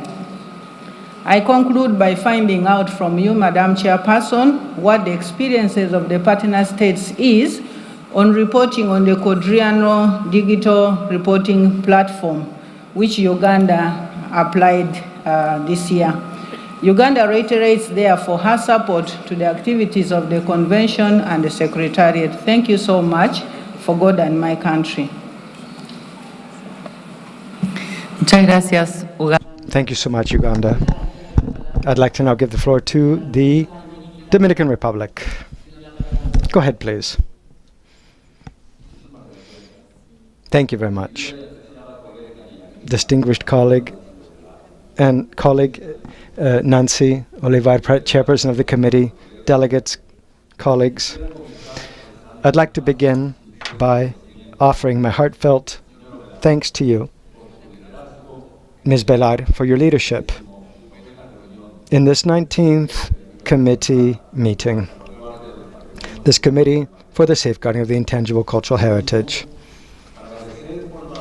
We're also very grateful for the hospitality that's been offered to us in this beautiful country, Paraguay. We're also grateful to the UNESCO Secretariat for the hard work that it's done and its dedication in organizing this significant event. And the same words to the ADG Otoni. Its commitment with the preservation of our traditions and culture is basic to protect cultural diversity of humanity. I hope that this moment will be a chance to be able to talk about the progress made by the Dominican Republic in enhancing and highlighting our cultural values. The current administration, with our president, Luis Abinader, took office in the middle of the pandemic, and one of the first acts that my Ministry of Culture carried out was to bring all of the bearers, the cultural bearers, into one program that would guarantee health and food for those people who are the bearers of the most vulnerable traditions. Since then, dozens of actions have been carried out to protect this important cultural heritage. And I say it's important because intangible cultural heritage is the the backbone of the identity of peoples, and the transfer of knowledge, customs, values, traditions. All of this gives birth to the idea of dynamism, and all people, amongst all peoples on the planet, culture is really that which gives us life. I won't be able to talk about the different chats and symposia that we've carried out throughout the country to make sure that everyone is aware of, that all of our citizens are aware of the importance of our heritage and why it's lasted over time. But I would like to talk to you about the major actions that, with UNESCO support, we've been able to carry out. The pilot plan on the inventory of intangible cultural heritage, for example, we identify where and why these acts are carried out, and what way they form part of the daily life of our citizens, giving us the chance to be able to draft cultural policies which ensure that they last over time and are developed as well. We have an emergency fund for heritage, with a project for some of our oldest and most vulnerable companies.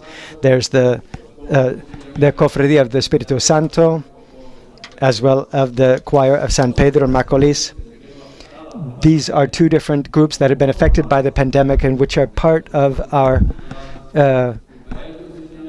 cultural heritage, and for which we developed an action plan to make sure that their traditions would not only continue over time, but to make sure that they would be held even more firmly within the heart of the Dominicans.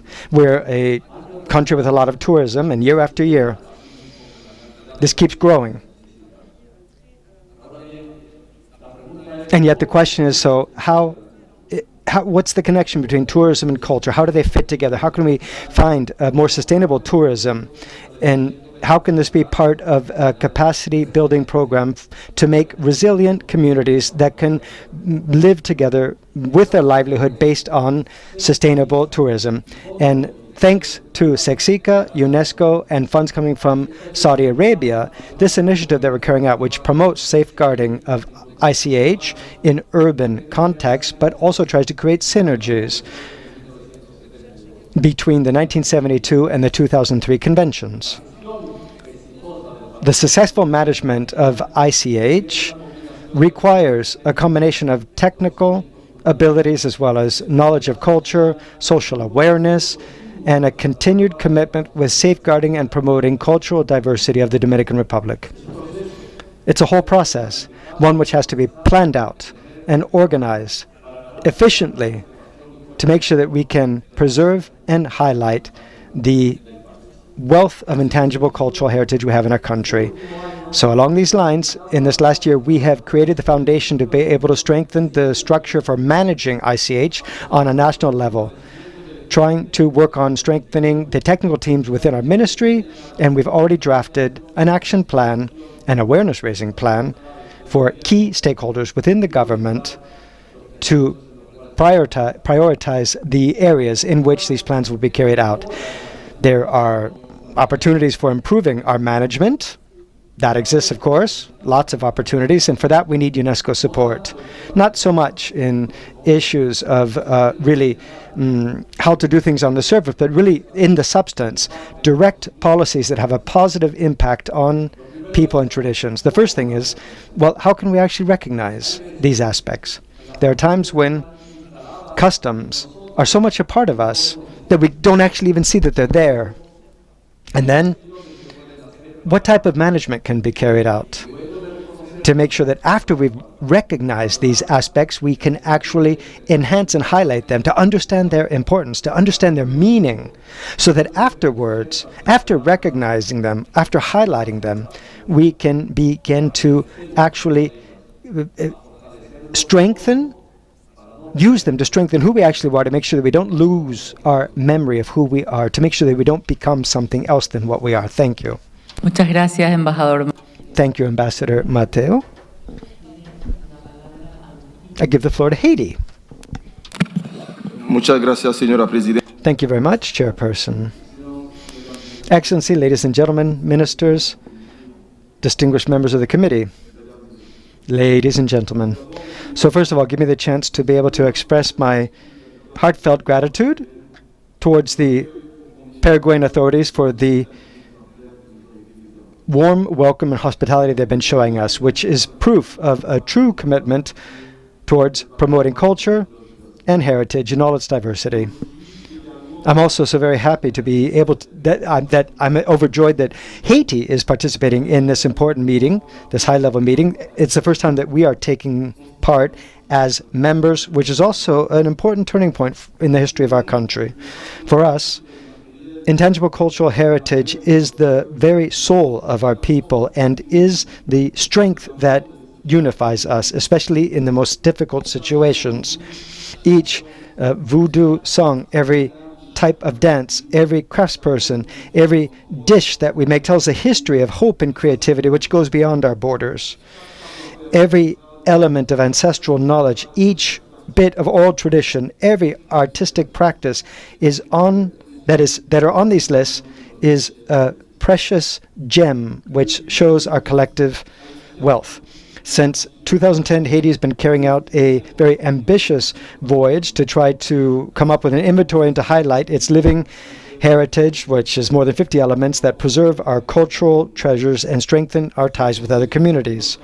This process is a collective effort where each local stakeholder becomes a guardian of the traditions. Chairperson, by being part of this committee, Haiti hopes to offer to the dialogues that are going on to contribute towards harmonization of the objectives of the 2003 convention. This 19th session is happening at a crucial moment where global challenges force us to come up with innovative solutions. Climate change, economic pressure are affecting our small islands, that's true, and yet these also give us the chance, they're the opportunity to mobilize our living heritage as a way of creating greater resilience and solidarity. Intangible cultural heritage is a living and transformative resource.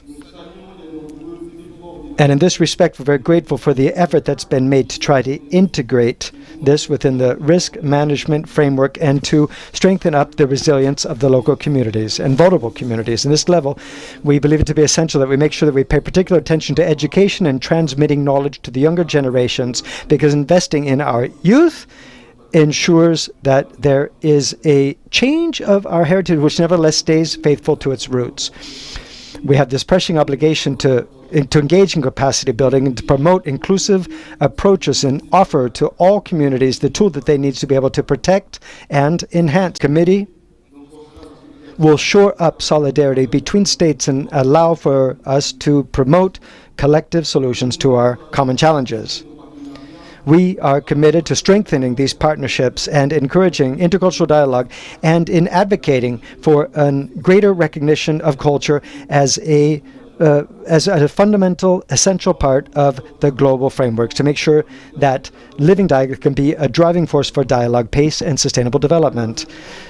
Madam Chair, Haiti is honored to be able to represent the unique cultural diversity of our region. This moment recalls to us that each country, no matter how big or small it is, has a precious contribution to be making to our global cultural wealth. Our presence here is proof of our commitment to protect and promote intangible cultural heritage. And this joint responsibility that we have demands that we highlight, that we emphasize that which we have, our shared humanity, which we see expressed via our living traditions. Haiti once again expresses its determination to be working together with all the members of the committee to transform intangible cultural heritage into a source of strength, hope, solidarity, and inspiration for future generations. Thank you very much for your attention. Muchas gracias, Haití. Thank you to Haiti. I would like to point out that Paraguay very much supports our brother country of Haiti and its current challenges that it's facing. I'd like to give the floor now to the observers. They'll have 2 minutes to speak each. I'm going to be reading the list of those who have said that they want to speak. Poland, the State of Palestine, Belgium, Brazil, the Czech Republic, Norway, Greece, Peru, Cambodia, Cameroon, Mongolia, Azerbaijan, Morocco, Austria, the Democratic Republic of Congo, Egypt, Guinea, Romania, UK, Saudi Arabia, Armenia, Guinea-Bissau, Qatar, Guatemala, Jamaica, Indonesia, Chile, Latvia, Lithuania, the Netherlands, and that's it. I'd like to give the floor, first of all, to Poland. Mario, the floor is yours. Go ahead, please. Muchas gracias, señora Presidenta. Thank you very much, Chairperson. Dear Nancy,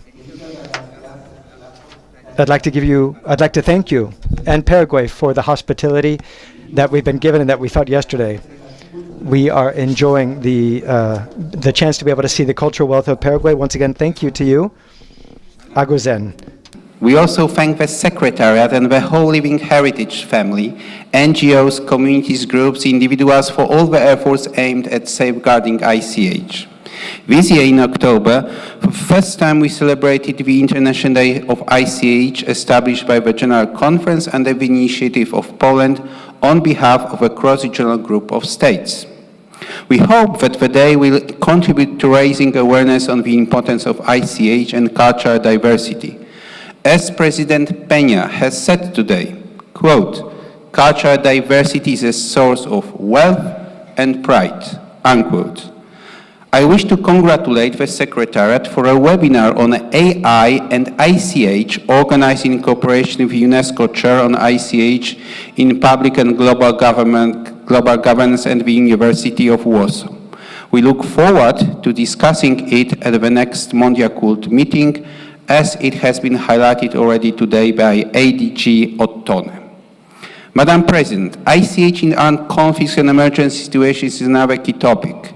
This year, the International Research and Training Center on Cultural Heritage in Danger in Wrocław, Poland, organized the first ever training for the Polish Armed Forces on ICH. We thank Madam Fumiko for her welcome words for its participants. Given the increasing urbanization, we believe that we should focus more on strategies and good practices on making ICH a key element for the sustainable development of our cities. This is why, last September, we hosted in Warsaw experts from 15 Southeast European countries on a workshop on ICH in urban context, co-organized with UNESCO Venice office. Madam Señora Presidenta, Chairperson. we need to apply an intersectoral approach to ICH, addressing it jointly from different angles, seeking new actors and new audiences to be engaged in preserving and safeguarding our shared intangible cultural heritage. Muchas gracias, señora. Thank you very much, Madam Chairperson. Thank you to you, Excellency. I love your Spanish. I love listening to it. I give the floor to the State of Palestine. Go ahead, please. I cannot do. Thank you so much, Madam President. Is this working? I would like to first congratulate you on your election and for your wonderful work in facilitating this session. I extend my heartfelt gratitude to the government of Paraguay for hosting the 19th session of ICH and for their very warm hospitality. My sincere appreciation goes to the Secretariat for their excellent report on the current state of intangible cultural heritage globally. Madame Fumiko's inspiring words earlier touches us deeply and reminds us of the tireless effort and commitment to ensure that cultural heritage is recognized and preserved even in the most challenging circumstances. Thank you. Many thanks also go to Mr. ADG Culture, Mr. Ottone, for his leadership and support, not only to this ICH, but to all other cultural conventions. Today, I want to emphasize the profound impact on the ongoing war by Israel, the occupying power, on the artists and cultural community in Palestine, particularly in Gaza. Since the outbreak of the war, 28 talented artists and writers have tragically lost their lives. Among them is Fathi Ghaban, a beloved contemporary artist whose work embodied the resilience and spirit of my people. Equally devastating is the loss of Miss Mahasin Al-Khatib, a promising graphic artist whose bright future was extinguished way too soon. We must also honor the poet Miss Heba Abu Nada, whose poignant expressions of the human experience continue to resonate deeply with us. These individuals were not just creators, they were the heartbeat of the Palestinian community, its practitioners, weaving together the narratives, traditions, and aspirations of our people. Their loss leaves an irreplaceable void in a cultural landscape rich with stories and dreams. Each artist represented a unique voice, and together they formed a chorus and that celebrated Palestinian identity and resilience. Madam President, every aspect of the intangible cultural heritage recognized under the 2003 Convention now faces unprecedented threats due to the ongoing Israeli war on Gaza. The destruction of art, cultural practices, and the silencing of voices represent a direct assault on identity of a community. The urgent need for continued unified international action has never been more critical. I call upon Israel, the occupying power, to stop its military actions against Palestinian cultural institutions and artists. The international community, including UNESCO, must also intensify efforts to safeguard Palestinian heritage and support the resilience and creativity of artists who continue to inspire despite these challenges. Finally, we must acknowledge that the loss of cultural heritage in Palestine is systematic and intentional. I call for immediate accountability, justice, and actions to confront this ongoing cultural genocide. Let us reaffirm from this beautiful country, Paraguay, our collective commitment to protecting artists and their communities everywhere they are under threat. Gracias de todos corazón. Thank you from the deepest part of our heart. Muchas gracias. Thank you to you, Palestine. I give the floor to Belgium. Go ahead, please. Thank you, Madam Chair. The delegation of Belgium would like to congratulate you on your presidency and thanks the host country for its warm and friendly welcome.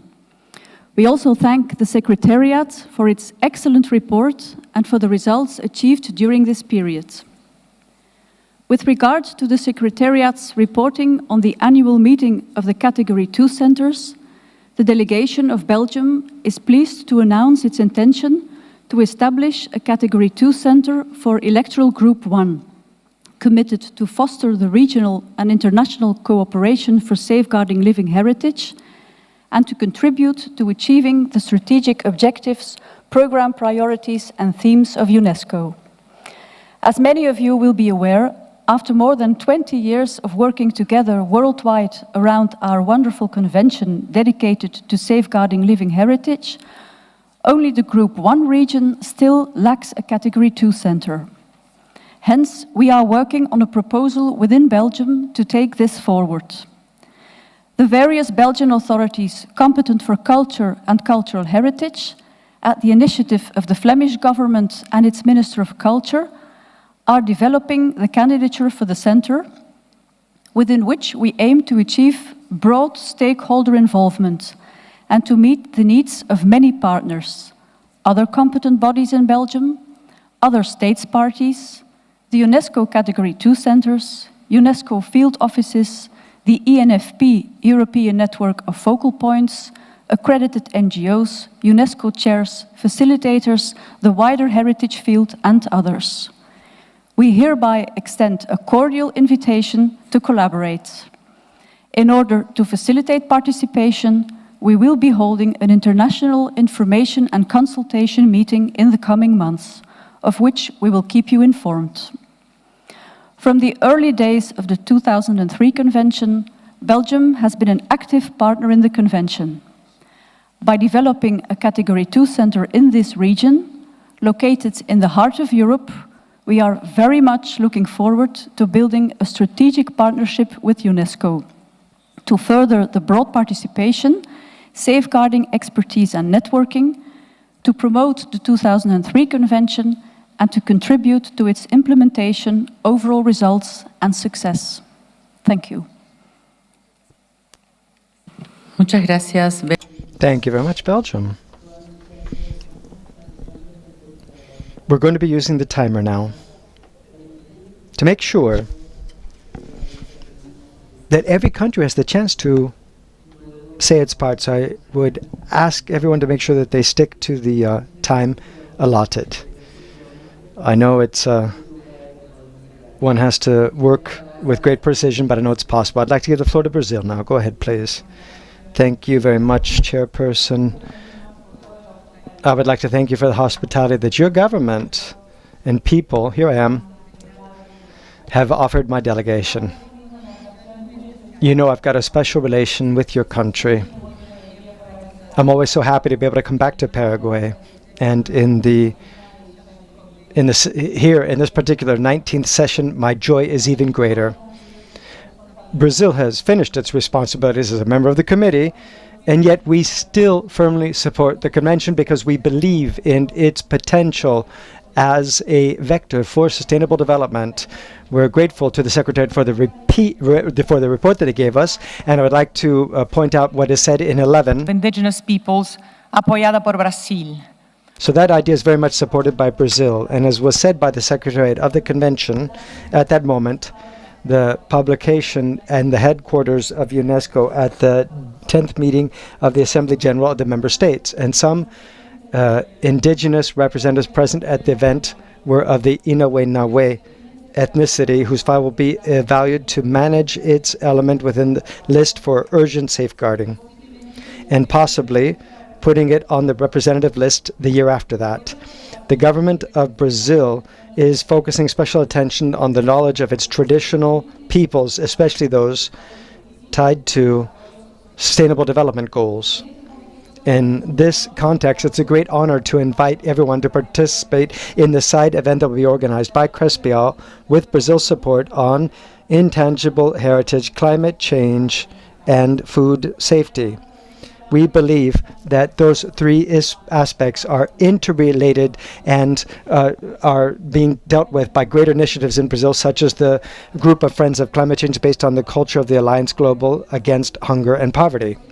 For this reason, and I'll be finishing right now, we are making available to the committee the nomination of Luciana Gonzalez de Carvalho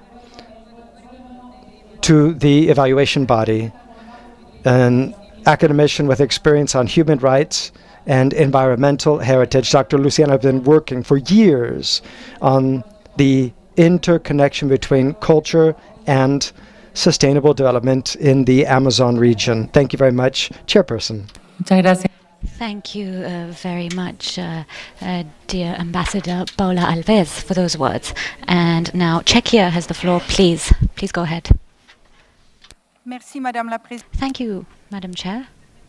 And please allow me to congratulate you on your chairpersonship. In the name of the Czech Republic, we would like to thank you for the very warm welcome that was offered to us. We are very pleased to be a part of this meeting here in Asunción and to discover your country, its history, traditions, and its people. We are certain that the meeting will go smoothly, will go ahead in a friendly atmosphere, and we wish you every success. We would also like to thank the Secretariat for the report on its recent activities. We're always very impressed by the Secretariat's efficiency and its dedication to the proper implementation of the Convention. We appreciated the results of the reflection on Article 18 and progress achieved when it comes to safeguarding ICH informal and non-formal education. Safeguarding ICH in emergencies is an issue that is important to us, and we are happy that a strategy is being developed in that field. We would also like to mention the first edition of International ICH Day on the 17th of October this year. As we prepared activities in our country to underline the importance of this convention, we realized that it was important to bring it closer to the general public. And so we could explain the opportunities, the general development, and to listen to the bearers of ICH, local authorities, and disseminate success stories in the field of safeguarding this living heritage, which is fundamental to our identity. We are convinced that in the future, the fact that we celebrate this day will help raise awareness amongst the general audience in support of the safeguarding of this cultural heritage. Thank you very much for your attention. Muchas gracias. Thank you to Czechia. Norway has the floor. Thank you, Madam Chair, and congratulations on your election. Allow me to say that we are very happy that the committee meeting is now taking place here in beautiful Paraguay. Let me thank the host country for the heartwarming hospitality.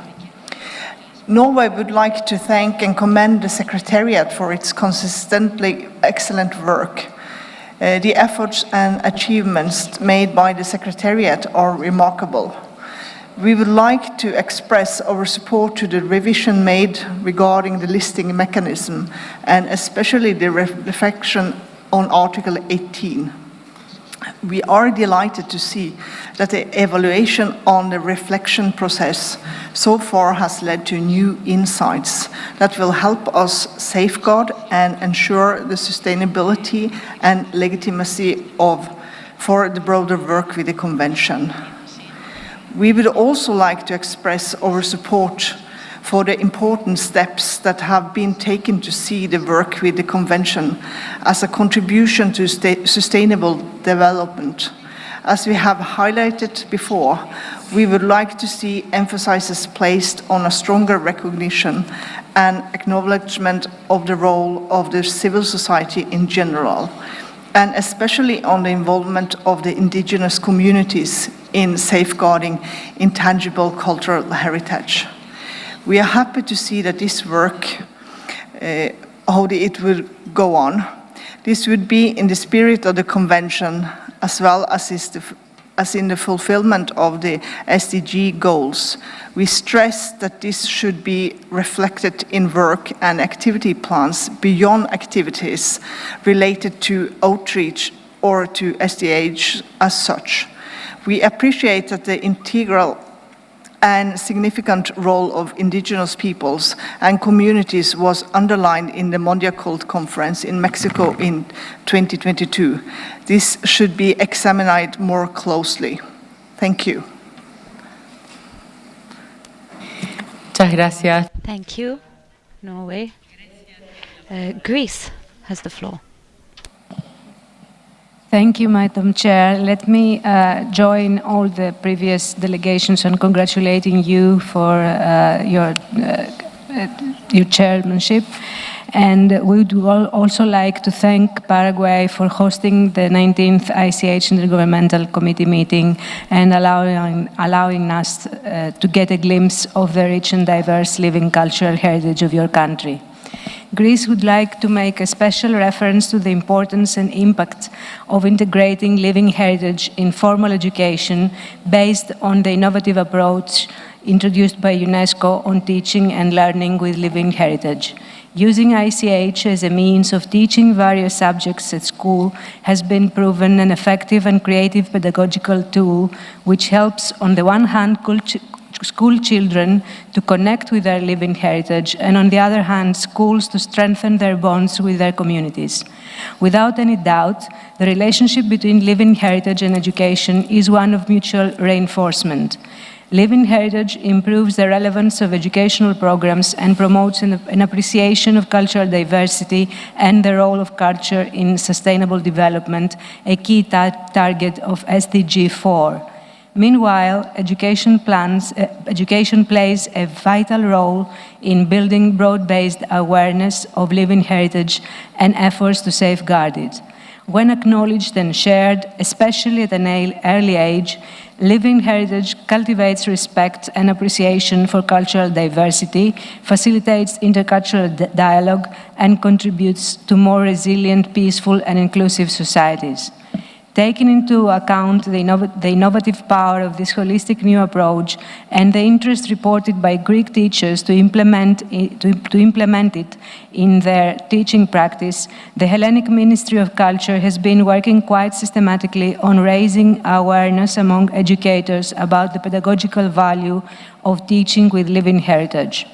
After a series of seminars and dissemination events addressed to teachers of both primary and secondary education, in 2023, the Directorate of Modern Cultural Heritage undertook the initiative to invite ASP.NET schools to implement the method as introduced by UNESCO in the resource kit for teachers titled Living and Learning with Living Heritage.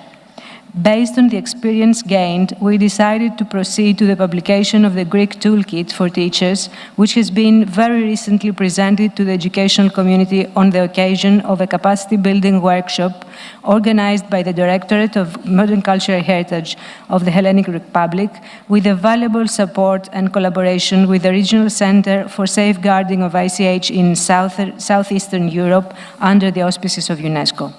We consider that the successful pilot implementation, as well as the digital publication of the Greek Toolkit, were indeed a key step in terms of introducing living heritage both to Greek educators and students under this new perspective. Therefore, we would like to express our deepest thanks to the Living Heritage entity for the support and guidance offered for the completion of this edition, which is available in open access on the website of the Intangible Cultural Heritage of Greece. We strongly believe that such initiatives to bring living heritage into classrooms and non-formal education spaces do contribute to appreciating cultural diversity, global citizenship, learning about the contribution of culture to sustainable development, and increasing educational relevance. Intangible cultural heritage can provide context-specific content and methods for education programs and thus act as a leverage to increase the relevance and quality of education and improve learning outcomes. Fostering respect and appreciation for cultural diversity and strengthening a sense of belonging and social cohesion are the most essential goals which we should aim for in terms of educating youth in citizenship, peace, human rights, and environmental sustainability. Thank you very much.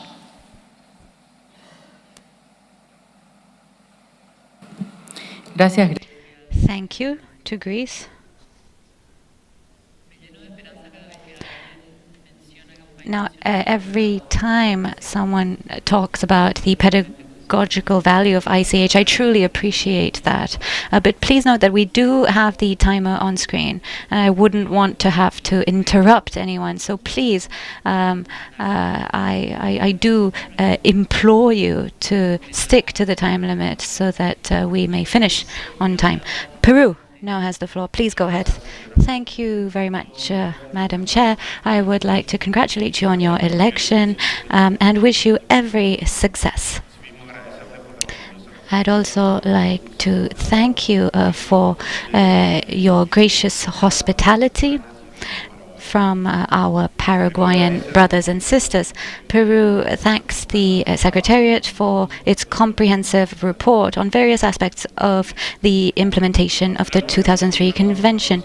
In particular, the wider implementation of Article 18, on which we believe we should continue to work so that we can have better representation on the register of good safeguarding practices. We also believe that Crespial is an essential stakeholder in our region, and I would like to recognize the important contribution of this center to ICH.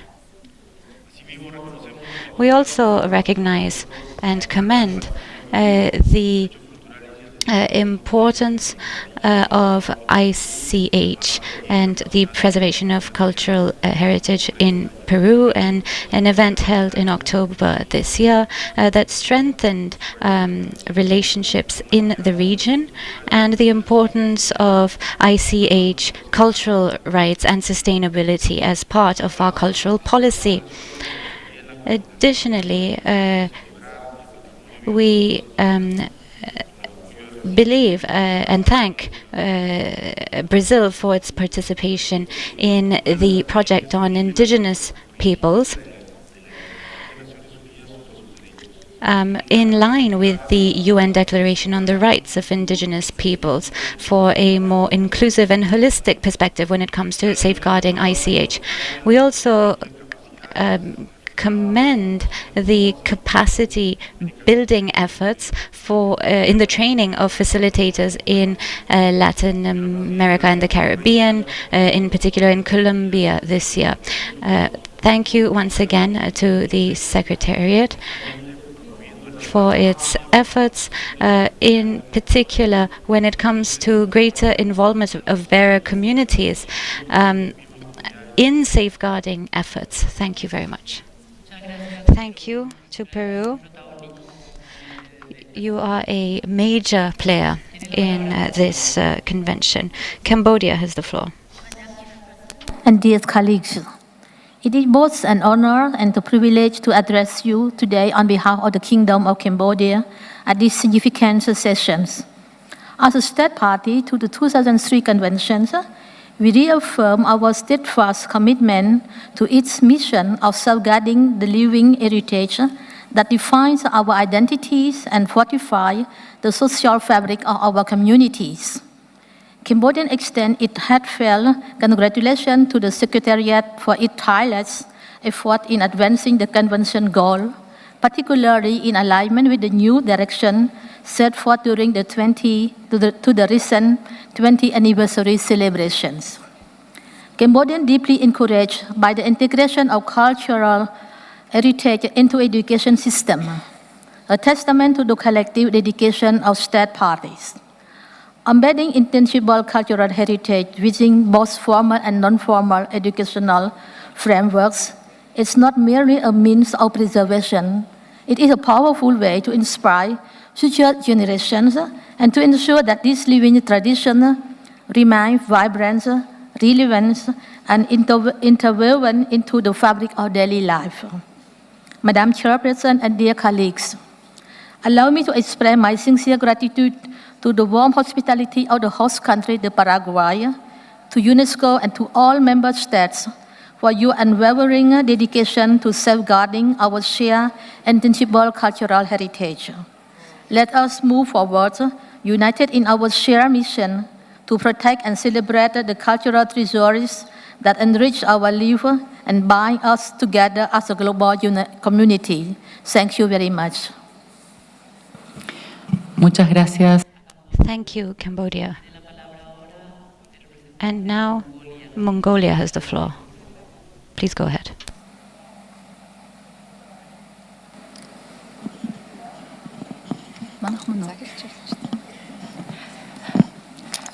Ms. Chairperson, distinguished committee members, dear delegates. First of all, I congratulate you, Ms. Chairperson, on your election as the chairperson of this session. My delegation deeply appreciates the warm hospitality of the people of Paraguay. Mongolia commends the Secretariat for the quality of the report and its detailed presentation of its activities. We appreciate the progress on the broader implementation of Article 18 of the Convention, various capacity building initiatives, and safeguarding of living heritage in emergencies, namely for sites and conflict-affected areas. With the support of UNESCO office in Beijing, CRICAP Category 2 Center, and UNESCO facilitators in climate action and disaster risk reductions, the National Center for Cultural Heritage of Mongolia organized the capacity building workshop on integrating heritage and disaster risk reductions last October. This workshop aimed to harness different stakeholders in heritage safeguarding with international experience and enhance and integrate the policy and planning. In close cooperation with UNESCO office in Beijing and ISHCAP Category 2 Center, Mongolia hosted the 2024 sub-regional meeting on safeguarding intangible cultural heritage in East Asia just a month ago in Ulaanbaatar. To promote the largest multinational ICH element falconry heritage among Asian countries, Mongolia hosted the first Asian Falconry Festival from September 20 to 24 of this year. The participants of the festival decided to convene the second Asian Falconry Festival either in Mongolia or another Asian country after 3 years. Going forward, Mongolia strongly recognizes culture as a key to an equitable future in the post-2030 Sustainable Development Agenda and to support the strengthening capacities of state parties in integrating living heritage in national development plans for sustainable development as indicated in the Secretariat report. We stand ready to support the Secretariat's work and collaborate closely with committee members, state parties, all relevant stakeholders. Thank you for your attention. Muchas gracias. Thank you. Morocco has the floor. Muchas gracias, señor. Thank you, Madam Chair, dear members of the committee, members of the Secretariat, Excellencies, ladies and gentlemen. First of all, I'd like to thank or congratulate the chairperson on her election and to thank her for her leadership, as well as for hosting in the best possible conditions this 19th session of the Intergovernmental Committee, which is being organized in Asunción, the capital of this beautiful country, with all of its wealth in ICH. I would like to express to the Paraguayan people, to the President, Mr. Santiago Peña, and the government, our gratitude for their hospitality, creating this incredible atmosphere that we were all able to appreciate together yesterday. I also wanted to sincerely thank the ADG, Mr. Otone, for his work and the quality of the report, as well as the entire Secretariat for their tireless, exceptional work, which is deserving of all of our respect and recognition. And I'd like to take this opportunity to reiterate my congratulations to Ms. Fumiko for becoming the Secretary of the 2003 Convention and her dedication over the years in developing the convention.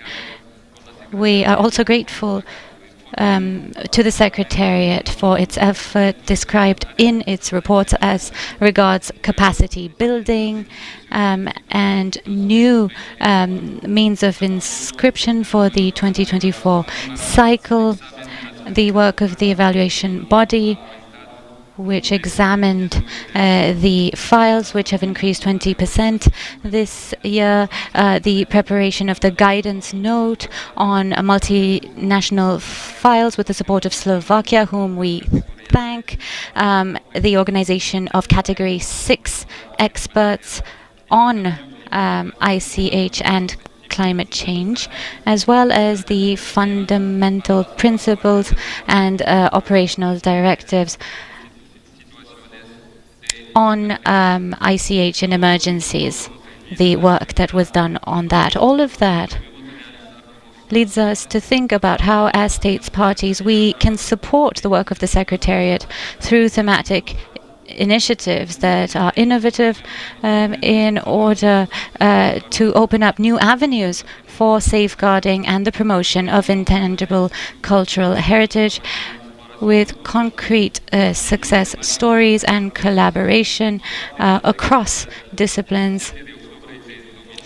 And on the 17th of October, the Secretariat organized a webinar on AI and ICH on the International Day of Intangible Cultural Heritage.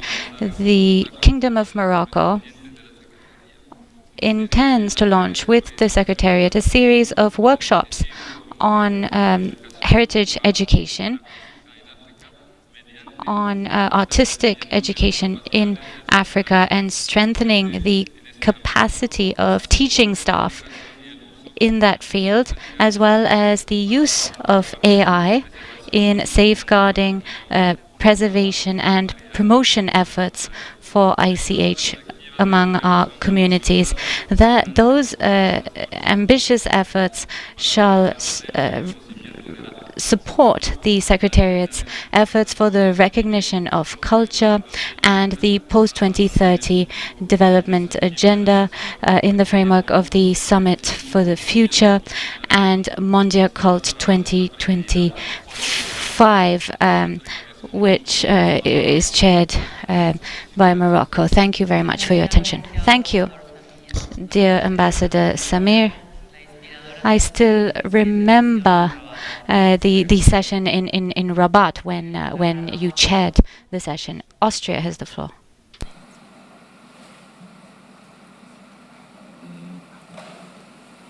Dear Chairperson, dear ADG for Culture, dear Excellencies, colleagues, ladies and gentlemen, first allow me to join the previous speakers in congratulating you, Madam Chairperson, on your appointment and your esteemed leadership. We would also like to extend our heartfelt thanks to the government of Paraguay for the generous hospitality in hosting this meeting. Furthermore, our appreciation goes to the Secretariat for once again preparing extensive and thorough documentation for this session. Your work forms the backbone of our discussions. With a view to the recently held regional consultations for the upcoming Mondial Cult Conference in 2025 in Spain, Austria had the honor of being the rapporteur of the consultations.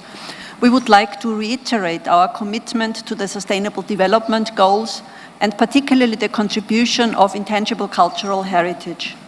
It helps foster mutual understanding and opens spaces for critical and peaceful dialogue. Let me also underline the role of ICH as an essential component of democracy and sustainable development.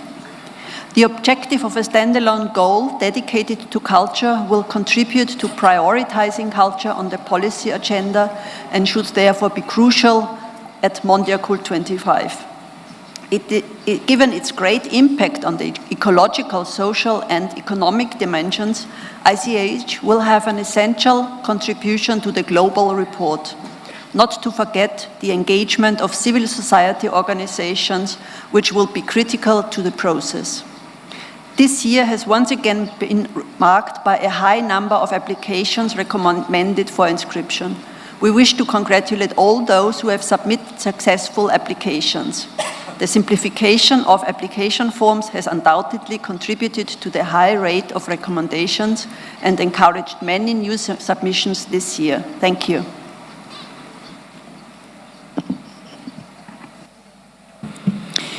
Muchas gracias, Austria. Thank you, Austria. The Democratic Republic of the Congo has the floor, please. Thank you, Madam Chair, for giving me the floor. The Democratic Republic of the Congo echoes the words of other delegations in congratulating you on your election as chairperson of the present committee. We wish you every success in your work. Madam Chair, we would like to thank the Secretariat for the report that was presented. We appreciate the activity report and we congratulate the Secretariat on its work as regards capacity building, in particular on the periodic report. We appreciate the support offered to Member States by making experts from the network of facilitators available. We hope that these reports will be for the Secretariat a basis for future work in support of countries that express a need. We also appreciate the Secretariat's efforts on the development of thematic programs. It's important to continue to undertake projects that support the transmission of ICH in urban spaces and in schools through the Associated Schools program at UNESCO. Thank you. Thank you to the DRC. Egypt has the floor. Thank you, Madam Chairperson. The delegation of Egypt joins previous delegations in extending our warm congratulations to the Republic of Paraguay for organizing the 19th session of the Intangible Cultural Heritage Committee. We thank you for the warm welcome and hospitality, wishing you a successful meeting. Egypt congratulates the states parties that recently ratified the convention and welcomes the increased number of multinational nominations presented to this committee session, which reflects the spirit of this convention. We appreciate the efforts of the Secretariat in implementing the activities of the 2003 Convention for the safeguarding of the living heritage through supporting the stakeholders, expanding capacity building programs, and developing thematic initiatives in supporting different geographical regions, especially the least represented regions on the lists of the Convention. We commend the Secretariat and the Bureau of the Committee for their sustained attention to providing international assistance to states parties in projects aimed at safeguarding their heritage, which lies at the heart of the Convention and its objectives. Finally, Madam Chairperson, my delegation is looking forward to a successful committee session under your leadership. I thank you. Muchas gracias. Thank you, Egypt. Guinea has the floor. Please go ahead. Madame la Présidente. Madam Chair, congratulations on your election. Mr. Assistant Director General for Culture at UNESCO, members of the committee, distinguished guests. It is an immense pleasure for me to take the floor today on the occasion of this 19th session of the Intergovernmental Committee for the Safeguarding of Intangible Cultural Heritage. I would like, first of all, to thank Paraguay for hosting this session and for their very warm welcome, and also UNESCO for the technical and financial support that it has continuously afforded Guinea as part of the implementation of the 2003 Convention. I'd like to thank the Secretariat for support to Guinea in the drafting of its periodic report. Madam Chair, our economies are being depleted, and meanwhile our needs are growing day by day. And so, more than ever, it is important to draw to the attention of public opinion, but also policymakers, to the importance of culture when it comes to preserving the identity of our communities, strengthening social cohesion and peace, but also and above all, the sustainable development of our communities. Like other countries in Africa, the Republic of Guinea has intangible cultural heritage that is incredibly diverse because it is the fruit of the creative genius of communities from 4 regions that have very different physical, human, economic, and cultural traits. The elements of that heritage that constitute our cultural identity and the contribution of these different communities to universal civilization are closely linked to the different stages in the history of our country. And that is why, because we're aware of the importance and the role of these elements in the sustainable development of the country, because they create wealth, jobs, and strengthen living in harmony for communities, the Republic of Guinea has ratified almost every UNESCO convention relative to the protection, promotion, and the dissemination of cultural heritage. To strengthen these international legal instruments, Guinea adopted in 2016 the law on the protection, conservation, and enhancement of national cultural heritage. However, like in many countries across the world, Guinean intangible cultural heritage is under threat, mainly because of rapid urbanization, climate change, the fact that the youth is not interested in traditional cultural values, and the disappearance of bearers and practitioners. Madam Chair, to overcome these challenges, Guinea is actively involved in safeguarding and enhancement efforts for its intangible cultural heritage. In addition to the Soso Bala, which is the only Guinean element on the representative list of ICH, efforts are being made by the authorities in order to inscribe new elements on the list and ensure the lasting nature of the already inscribed item element. And in that framework, our authorities are working on the protection, promotion, and the enhancement of the most representative elements of Guinean heritage. The challenges are huge, but with political will and adequate support from the authorities and the international community, we shall prevail. And that is why, in the name of my country, Guinea, I call on the international community, our technical and financial partners, and UNESCO to support Guinea, my country, to implement concrete projects for the better safeguarding of its ICH. We are convinced of the contribution of ICH to the socio-economic development of our country, and so I would like to reaffirm the unwavering commitment of Guinea to contribute to the objectives of the 2003 Convention. I wish this session every success. Long live international cooperation and long live UNESCO. Thank you very much, Guinea. I would like to restate the need for people to stick to the allotted time, please. I give the floor to Romania, and I would like to very much greet Simona Milena Miculescu, the President of the General Conference, here with us today. Excellency, thank you very much, and the floor is yours. Madam Chairperson, Romania is grateful for the warm hospitality of Paraguay and congratulates you for presiding over this session. And I'm convinced that under your graceful stewardship and the leadership, the committee will take a lot of meaningful decisions. Let me also tell you that we are humbled by the richness of the living heritage that Paraguayan communities are generously sharing with us during these days.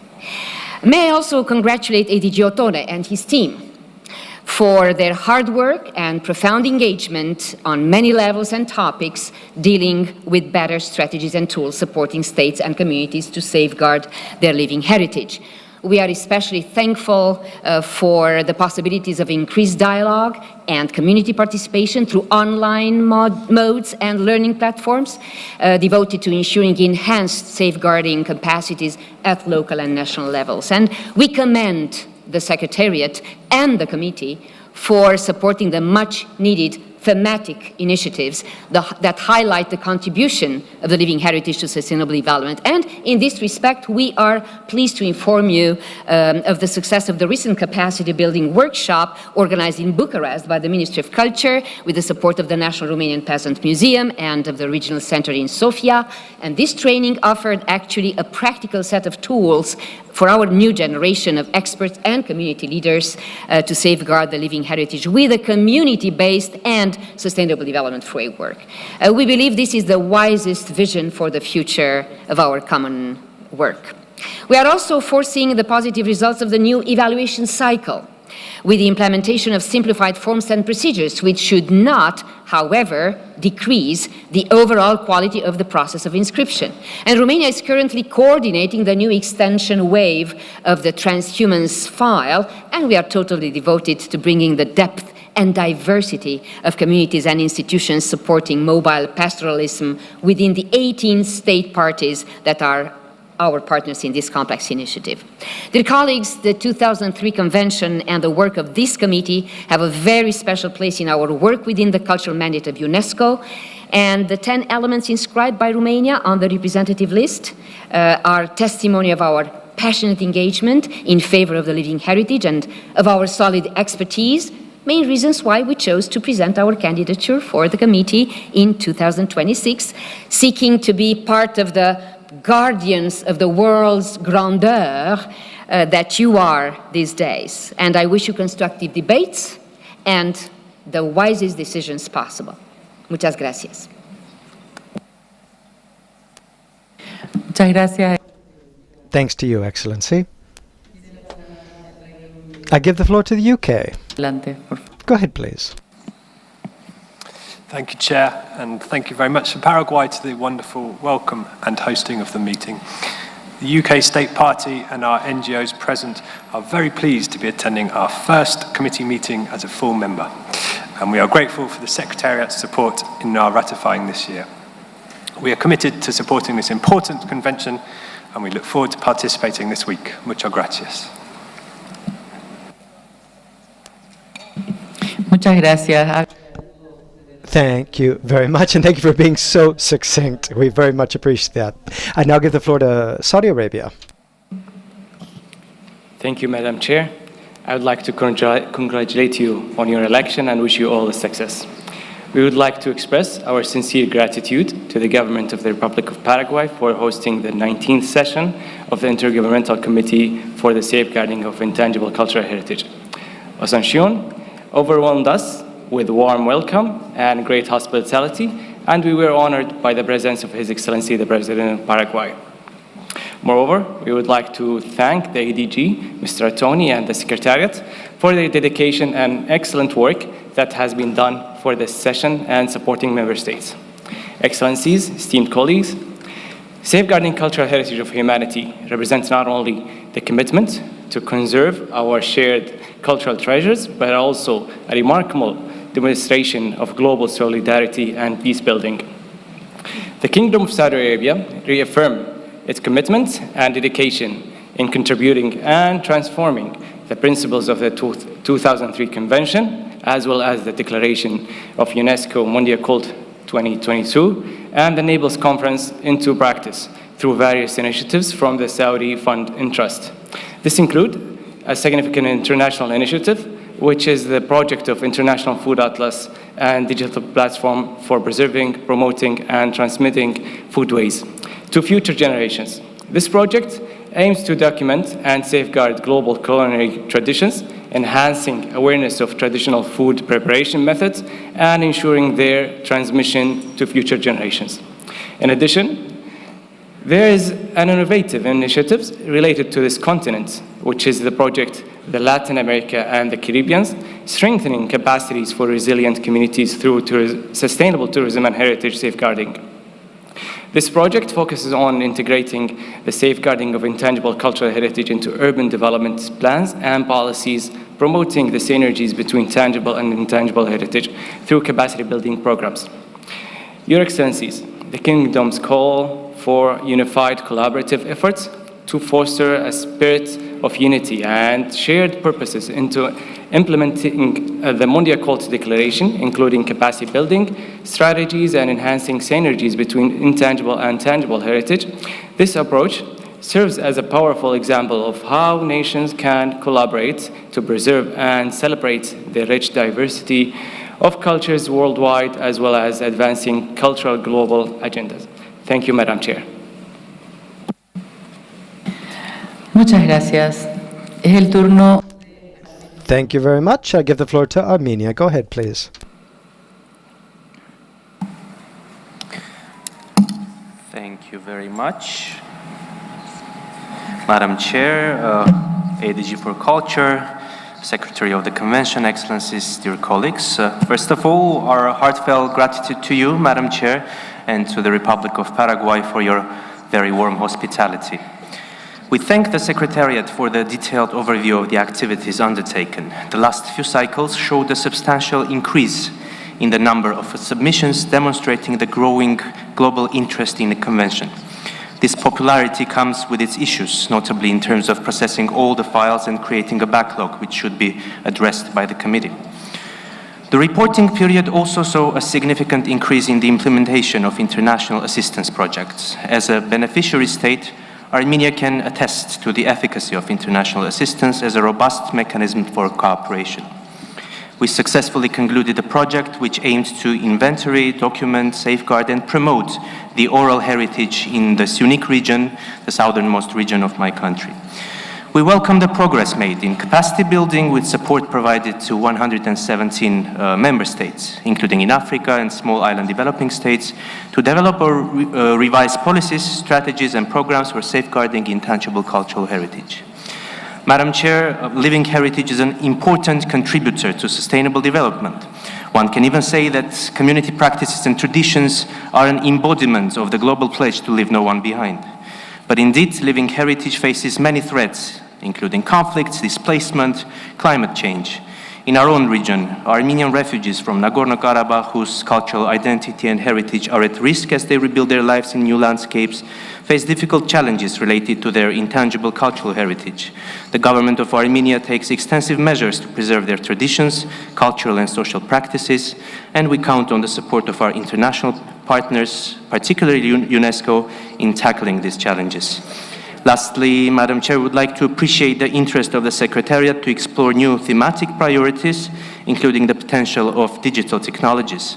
In this context, we want to commend the establishment of the new online platform for sharing good safeguarding practices, as well as the organization of a webinar on artificial intelligence and intangible cultural heritage. I thank you very much. Muchas gracias. Thank you very much to you. Guinea-Bissau, go ahead, please. Merci beaucoup, Madame. Thank you very much, Chairperson. And my thanks to Paraguay as well for the welcome. Guinea-Bissau has a rich and diverse cultural heritage. The different ethnic groups and linguistic groups as well offer up a variety of different artistic expressions, musical traditions, and cultural manifestations. Unfortunately, we still don't have a single property listed on the UNESCO list, but we are hoping to be able to deal with this and do so next year. Some of the steps, such as the drafting of the periodic reporting for the very first time, thanks to UNESCO's help, was carried out properly, as well as the capacity building and technical capacity as well. So thanks to your support, we've been able to carry out an evaluation, and the evaluation of our national heritage and indicative national list. And the government of Guinea-Bissau continues to work towards the preservation and the enhancement of our culture. And in the future, some universities will be allowing for people to engage in courses of study around heritage. We would like to thank you in advance for all the support that UNESCO has given us, and other countries as well, who have offered to be able to support us in the process that we're engaged in to enhance our heritage. Thank you very much. Muchísimas gracias. Thank you to you. I give the floor to Qatar. Go ahead, please, Ambassador.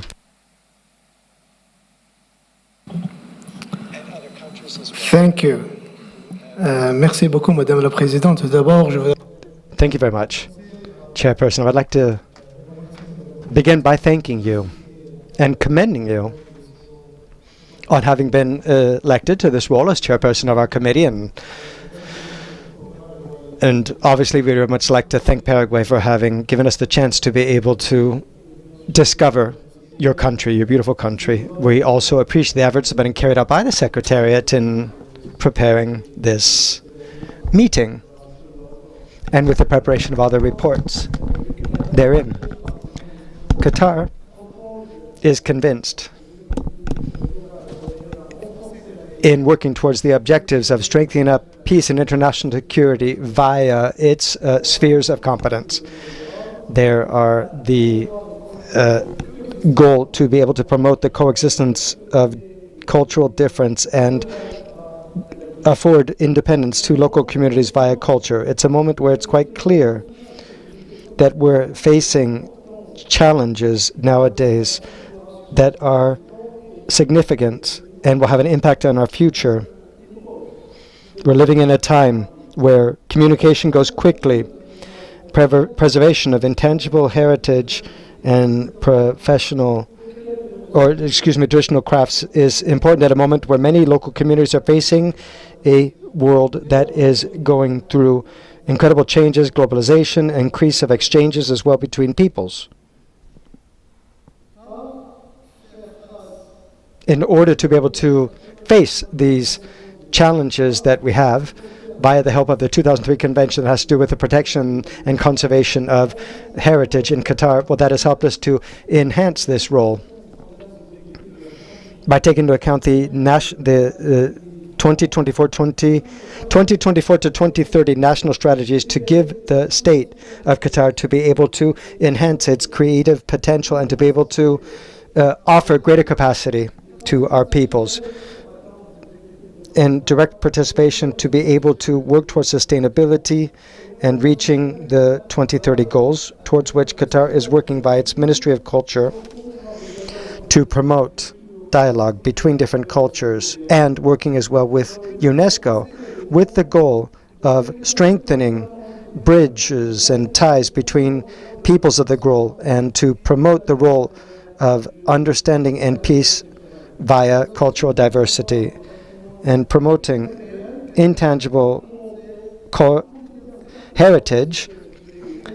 To do so, Qatar has carried out a certain list to make sure that they could be, or files to make sure that they could appear on the list of UNESCO to let the world know about what our rich culture is and the role that community Qatar has in working towards preserving culture for future generations. Thank you very much, Chairperson. Excellency. Thank you to you, Excellency. I'd like to give the floor to the representative of Guatemala. Go ahead, please. Thank you so much, Chairperson. First of all, we'd like to congratulate you on your election to the role of Chairperson for this session. We'd also like to thank you for the warm welcome given to us yesterday.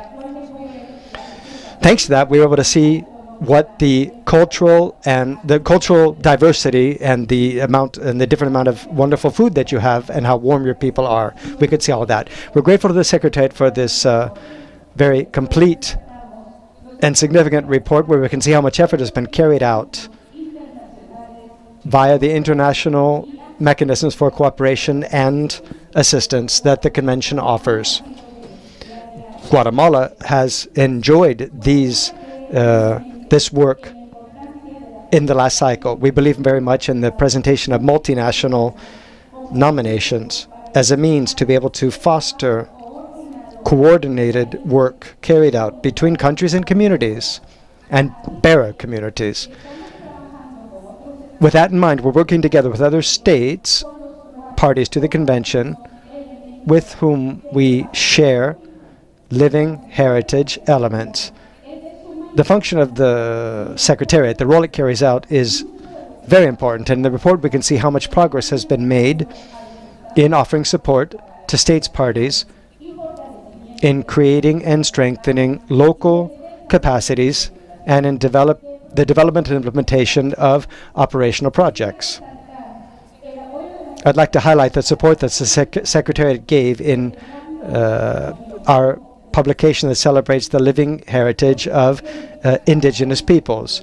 Since, for countries such as mine, the knowledge of native peoples is foundational, is essential for sustainable development. In Guatemala, the living heritage and culture are driving force of this ability that allows us to integrate the different bearer communities together. And that's why that we support the work carried out, while at the same time we are grateful for and congratulate the Secretariat on the work that it has done. Thank you very much. Muchas gracias, Guatemala. Thank you to Guatemala. A color that has such an incredible amount of living heritage. I'd like to give the floor now to the Minister of Culture from Jamaica, who as well has been the president of the 15th session of the committee back in 2000. So I give the floor to you, Minister. Go ahead, please. Thank you, Madam Chairperson. As this is the first time Jamaica takes the floor, please accept our heartiest congratulations on your elevation and on the manner in which you have been overseeing the proceedings. We also thank the Secretariat for their usual high-quality reporting and guidance. Jamaica also expresses our gratitude to the government and people of Paraguay for their kind hospitality. Madam Chairperson, Jamaica was one of the countries that agitated for the universal adoption of the 2003 Convention. Indeed, our concerns about safeguarding cultures in a holistic and sustainable way were as strong then as they are now. As such, we continue our safeguarding efforts by continuing to execute national events, for instance, the mounting of exhibitions, hosting of public lectures, and the implementation of ICH educational programs in schools through the Ministry of Culture and the Ministry of Education. Madam Chairperson, on behalf of Jamaica, I am pleased to say that the current nomination pilgrimage to Wat Town will strengthen our efforts in supporting the agenda of the 2003 Convention. As I close, I reflect on Jamaica's national motto, out of many, one people, to remind us that although we celebrate cultural diversity, we are one in this movement towards cultural preservation. Thank you.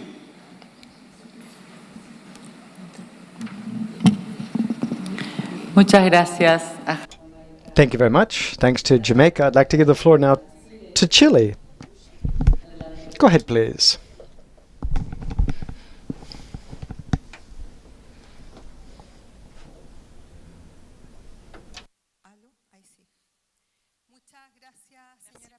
Thank you very much, Chairperson. First of all, I'd like to commend you on your role as the chairperson of this convention and say that we're so grateful for the presence of so many authorities here in this forum. Yes, not Uruguay, but Paraguay is what we meant to say, and how important this is for how important culture and heritage is for all of these spaces in the world. I'd like to express our thanks as well to the Secretariat and to Mr. Otoni and say how much we appreciate the report that talks about the excellent management that's been carried out and the progress as well in optimizing processes and tools for a better protection of intangible cultural heritage. On the other hand, for Chile, it's very important to be able to announce that we have sent a draft to our parliament that will modify the current law on heritage, giving us the chance to be able to come up with more categories and new tools and legal instruments to be able to protect our intangible cultural heritage, especially the intangible cultural heritage. With our presentation, we would like to talk about how committed our country actually is with safeguarding and promoting intangible cultural heritage as a part of a greater effort that we share with all the countries of South America to protect and strengthen up our cultural entities. In this framework, I would like to talk about the work that Chile has carried out around different key manifestations for our heritage. There's a traditional circus, for example, whose nomination is under consideration right now for Intangible Cultural Heritage of Humanity for 2025. In this particular practice, which is a symbol of the intergenerational transference of culture, is one of the most vibrant traditions that we have in our culture. And in Chile, we're promoting a multinational folk by working together with other countries in which this particular cultural practice is also present in order to shore up the ability for it to be recognized as shared cultures. And this list as well is on this year, which is one of an expression of spirituality and unique community, sense of community as well. We also appreciate the periodic reforming that talks about the progress of their safeguarding, and we have national contact points in order to strengthen the connections between the bearer communities and those who are responsible for these different traditions. There's also the pottery from 2022 is another example of how communities working together with the state can actually face or deal with those challenges that they are facing. The creation of the bureaus that bring together authorities and local communities has been basic to be able to come up with an action plan focused on preserving this particular ancestral knowledge. Beyond this, I would also like to talk about the importance that the regional works have been having that we're carrying out in all throughout America in protecting intangible cultural heritage, working together with Crespial and the other multilateral organizations that work on that shared heritage and in fostering cooperation between our countries to allow us to be able to face challenges in a way which is more effective and to promote values of diversity and universality, which is important for our region. Chile would also reassert its commitment with this convention and with its principles and objectives, as well as the promoting of an intangible cultural heritage that connects us together as humanity and is a source of pride and learning for present and future generations. Thank you very much. Thank you to you, Chile. I give the floor now to Latvia. Go ahead, please. Thank you, Madam Chairperson. On behalf of the Latvian delegation, we express our deepest gratitude to the government of Paraguay and Paraguayan people for amazing hospitality and warm feelings we experienced yesterday and continue to experience today. Latvia would like to endorse our continuous commitment to the 2003 Convention and express our thankfulness for the hard and steady work of Secretariat. Latvia would wish to express in particular our support to the efforts of Secretariat put into safeguarding living heritage in emergency. Therefore, we echo what was said by the Honourable Delegation of Germany and support the Secretariat's initiative to monitor the evolving safeguarding needs of ICH in Ukraine, which led to the project that supported Ukrainian school children and teachers. Be it Ukraine or any other country experienced a military conflict, we have to pay the utmost attention to the safeguarding of the living heritage and its bearers there. Because it is our deepest belief that it is living heritage that strengthens the vitality of people, and it is living heritage that is most at risk in war situations. Latvia repeatedly thanks the Secretariat for its work invested in the safeguarding the living heritage in this difficult time. Thank you, Madam Chairperson. Muchas gracias. Thank you very much. I thank you as well for sticking to the timeline. I give the floor to Lithuania now, please. Thank you very much, Chairperson. Our delegation would like to, first of all, thank Paraguay for its hospitality, the warmth. We felt this from the very moment that we arrived here. We're going to be having an unforgettable memory of the opening ceremony last night. First of all, I would also like to say that Lithuania very much supports the statement made by the group of Friends of Ukraine that was expressed by our the delegation of Germany in the morning. We would like to thank the Secretary for all the effort that's been carried out in partnership with the states parties in the framework of the 2003 Convention. In particular, we would like to emphasize the importance of those activities carried out in safeguarding living heritage in emergencies. The Vilnius Action Plan has been drafted with the idea of protecting culture in Ukraine and was approved during the international conference on helping the cultural sector in Ukraine, which took place on the 6th and 7th of June in 2024 in Vilnius, Lithuania. This action plan, this Vilnius Action Plan, was supported by 31 countries and international organizations and NGOs. We very much hope that this document can actually be implemented. We are also gratitude for the collaboration of the Secretary together with the NGO Forum, because we're of the opinion that extending the list of the accredited NGOs is something that's very important to do. The NGO Forum and the activities that they carry out in supporting ICH contribute very much to the implementation of our convention. We also believe that the transmission of ICH and sustainable development are urgent challenges that we have to deal with if we want to safeguard ICH in the coming years. Activities to try to look for new ways to be able to transmit knowledge in different contexts and in different environments, and the constant reflection about ICH, including in both in formal and informal education, is something that we believe extremely important to do. UNESCO would be the perfect space to be able to share in best practices for safeguarding and transmission, which will be a source of inspiration for many stakeholders. So thank you very much, Chairperson, and our congratulations for your election. All of our wishes for the best work for all of us here in this session. Thank you very much. Muchas gracias. Thank you very much. And now I give the floor to the Netherlands, please. Thank you, Chair. We would like to thank you and your country for your hospitality and wish you all the best in chairing this meeting. In response to the Belgium intervention, Austria, Greece, Finland, France, Germany, Norway, the United Kingdom, Switzerland, and the Kingdom of the Netherlands would like to collectively express our strong support for the Belgium initiative to establish a Category 2 center for the Electoral Group 1 under the 2003 Convention's framework. The before-said countries greatly appreciate this initiative and are looking forward to seeing plans for the center. This significant plan will strengthen our group's collaborative efforts and enhance our collective impact within the Convention's mission.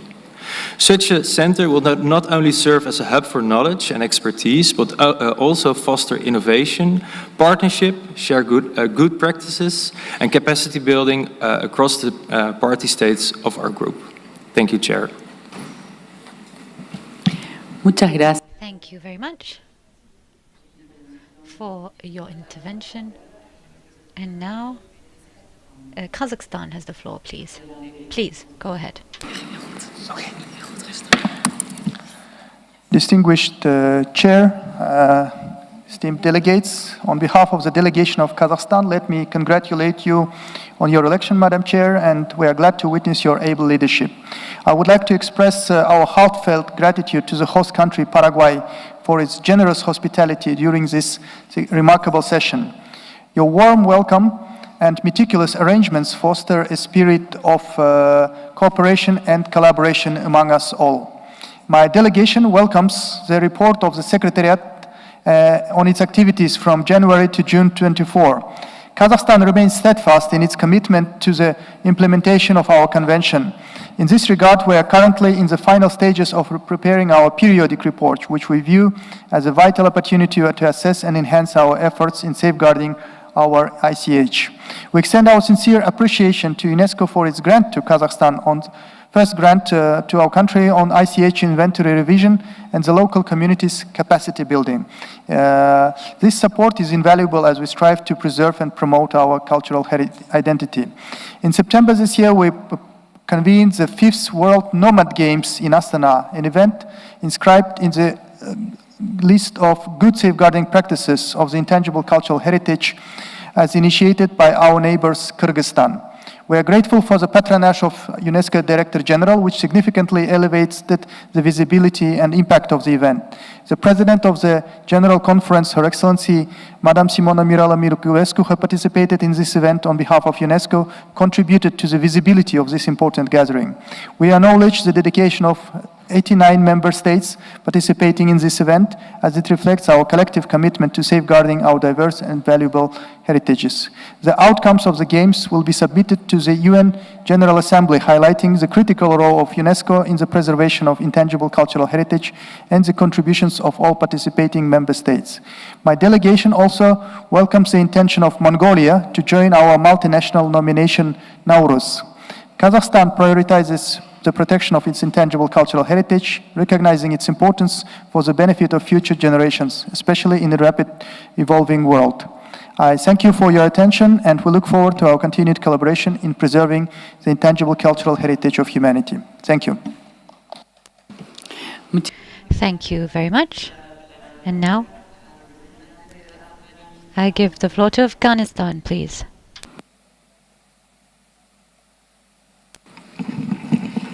Madam Chairperson, distinguished delegates, ladies and gentlemen, allow me to begin by expressing my heartfelt gratitude to the government and people of Paraguay for their warm hospitality and for hosting this significant session in the beautiful city of Asuncion.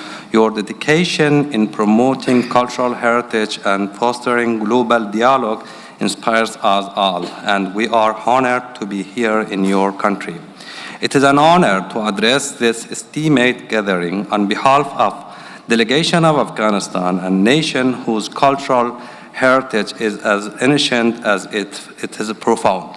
Afghanistan has long been crossroads of civilization where diverse traditions, arts, and practices have flourished, creating a vibrant mosaic of intangible cultural heritage that continues to shape our national identity. Our heritage faces unprecedented challenges. Decades of conflict, displacement, and social transformation have endangered many of our traditions, languages, and practices. The voices of our artisans, poets, musicians, and storytellers, the guardians of our intangible heritage, have been silenced in many regions. Despite these hardships, the resilience of our people shines through as they continue to preserve and transmit their culture. We call upon the international community and UNESCO to support Afghanistan in these efforts. Collaboration, capacity building, and the sharing of resources are essential to ensure that the cultural expression of Afghanistan do not fade into history, but thrive as sources of inspiration for future generations. And once again, my sincere appreciation to Paraguay for their generosity and for hosting this important session. Thank you, Madam Chair.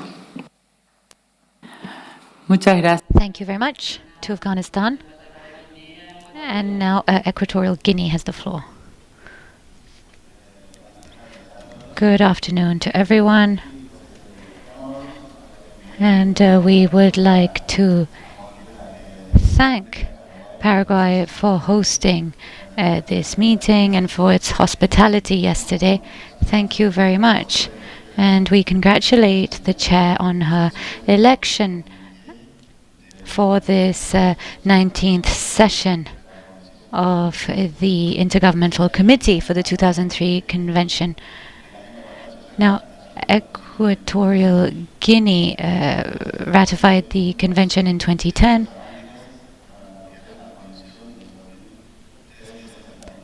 And we strongly believe in the convention. We have been a part of a number of seminars focusing on ICH.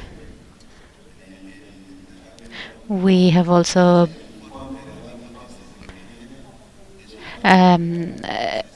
been a part of the periodic reporting efforts that occurs every 4 years. And we'd like to thank the Secretariat of the 2003 Convention.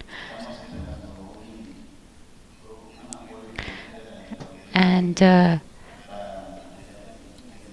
we hope to receive financial support for the inventorying efforts for different dances in the country. We are close to undertaking this work, and we appreciate your support. Thank you very much. Thank you to Equatorial Guinea. I appreciate hearing your accent. And now I'd like to give the floor to Azerbaijan. You have the floor. Thank you, Madam Chairperson. On behalf of the delegation of Azerbaijan, I extend sincere gratitude to the government and the people of Paraguay for their exceptional organization of this committee session, and of course, the warm hospitality. We also wish the chairperson success with full confidence that your leadership will ensure an efficient and productive session. Our appreciation goes to the Secretariat for the comprehensive and well-structured report. We commend the proposed roadmap for the online platform for sharing safeguard experiences under the Article 18 of 2003 Convention and hope it will be operational promptly. The Secretariat's efforts to safeguard intangible cultural heritage in conflict and displacement contexts supported by Azerbaijan are notable, particularly through the development of a handbook for humanitarian actors. Secretariat's capacity building initiatives under the first funding priority are commendable, supporting 117 member states with a special focus on 41 in Africa and 31 in 6 countries. Azerbaijan actively supports such efforts through Azerbaijan UNESCO Fund and Trust. During the last 2 years, our National Commission has organized 2 capacity building programs for 24 Secretary Generals and representatives of the national commissions of the African countries for UNESCO, and we will contribute to this program in the years to come. Excellencies, since Azerbaijan ratified the 2003 Convention in 2007, the government has implemented numerous projects to safeguard intangible cultural heritage. This effort has resulted in 23 elements being inscribed on the Convention's list. Also this year, in October, Azerbaijan marked the International Day of Intangible Cultural Heritage with a roundtable event titled Leaving Heritage Towards Youth, organized by the Ministry of Culture.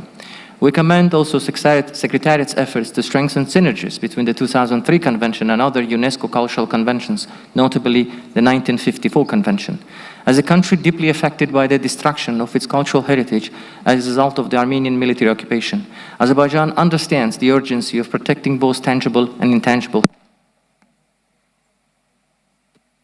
Let me remind that the occupation of Azerbaijan's international recognized territories denied 1 million internationally displaced persons for nearly 3 decades the ability to practice their intangible cultural traditions in their places of origin. This includes cultural expressions such as chovgan, carpet weaving, and mugam, which are inscribed on UNESCO's list of intangible cultural heritage. In conclusion, Madam Chairperson, Azerbaijan stresses the importance of integrating intangible cultural heritage into cultural policies and sustainable development programs, as outlined in the Mondiacult 2022 declaration. We urge the Secretariat to continue supporting Member States in these efforts. I can't conclude without expressing our support to the initiative of Mongolia to join our multinational nomination of Nowruz. Thank you. Muchas gracias. Thank you very much, Ambassador. I want to give the floor to Venezuela, please. You have the floor.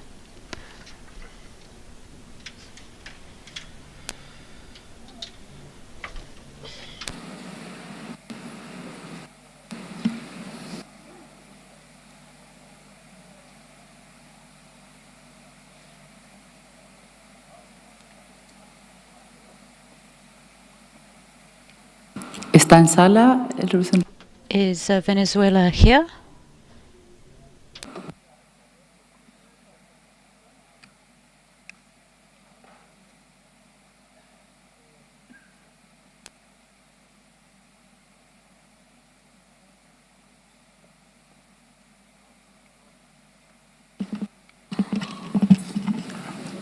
Muy buenas tardes.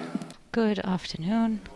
First of all, I would like to commend Paraguay for its chairpersonship and also for this very good report and the work conducted in the field of ICH. In the name of the government of Venezuela, President Nicolas Maduro, we would like to mention the laws that we are adopting in the field of ICH. We are reforming our heritage law that is long-standing.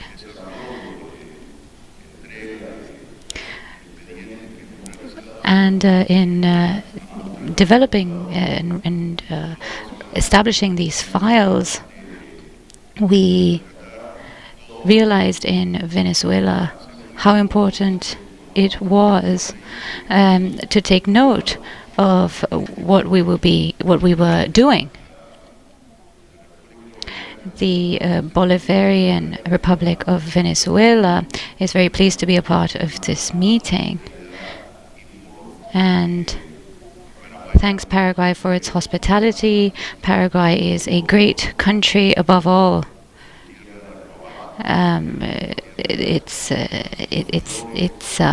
history, it's the country of Asunción Flores, and the Guarani language as well.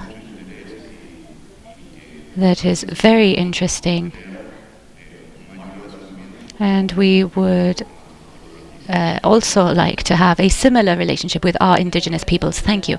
Thank you, Venezuela. And thank you for highlighting some aspects of our national cultural heritage. Thank you. And now I would like to show you a video, which is a message from the Minister of Culture of Indonesia, who couldn't be with us. So they sent a video message. Let's watch it. Gracias, Señora Excellency, Ambassador Nancy Ovelar.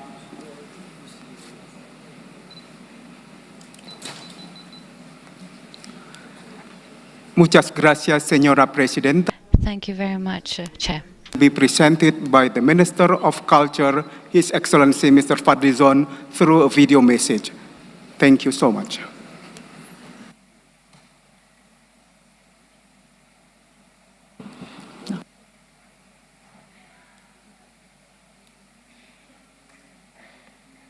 Her Excellency Ambassador Nancy Ovelar de Gorostiaga, Chair of the 19th session of the Committee for the Safeguarding of the Intangible Cultural Heritage, Her Excellency Ms. Adriana Ortiz, Minister of Culture of the Republic of Paraguay, honorable committee members, distinguished delegates, ladies and gentlemen, Assalamu alaikum wa rahmatullahi wa barakatuh. May peace be upon us all. It is an honor and privilege to address this distinguished assembly at the 19th session of the Committee for the Safeguarding of Intangible Cultural Heritage. On behalf of the Republic of Indonesia, I would like to express our warmest greetings and deepest gratitude to UNESCO and Paraguay for organizing this crucial meeting. While vast distances separate our nations, what unites us is the shared appreciation for culture and heritage as means of cooperation, understanding, and dialogue.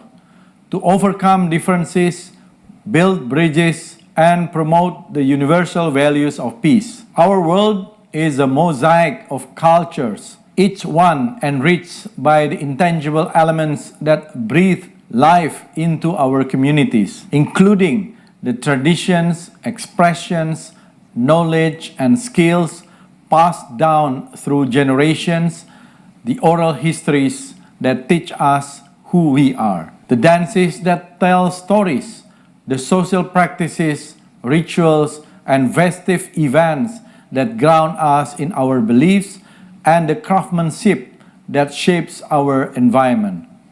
I appreciate the work of the UNESCO in safeguarding and ensuring respect for the intangible cultural heritage of communities, groups, and individuals worldwide.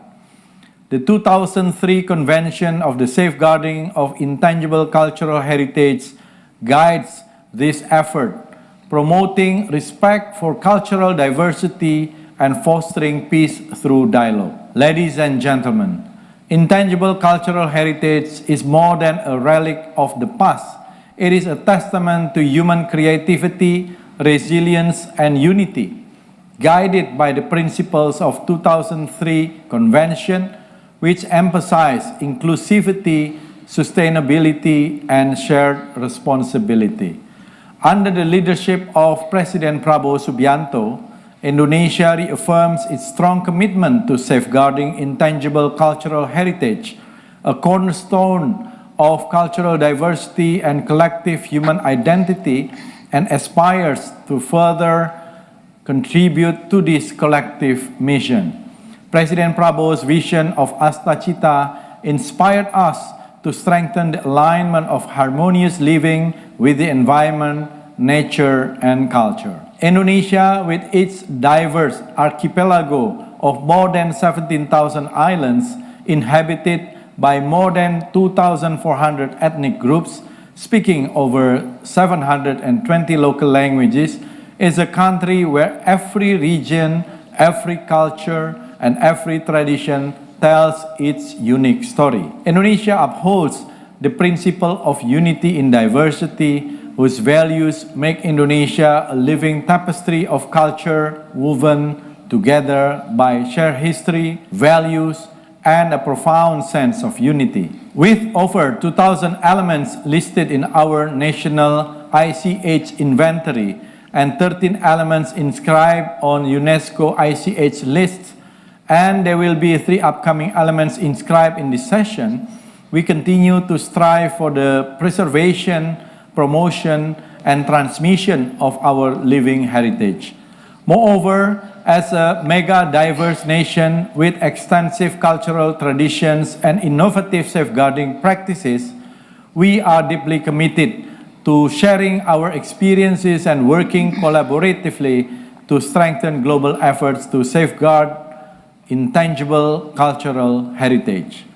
In this regard, Indonesia respectfully seeks the support of all member states for our candidacy to the Intergovernmental Committee for the Safeguarding of Intangible Cultural Heritage for the term 2026-2030. Today, as we face global challenges, climate change, conflicts, wars, rapid urbanization, and technological shifts, it is critical to strengthen our collective responsibility to preserve, transmit, and protect this cultural wealth for future generations. Therefore, I hope this event will be a testament to the power of culture to unite us across borders and inspire us to build a more inclusive, respectful, and sustainable world.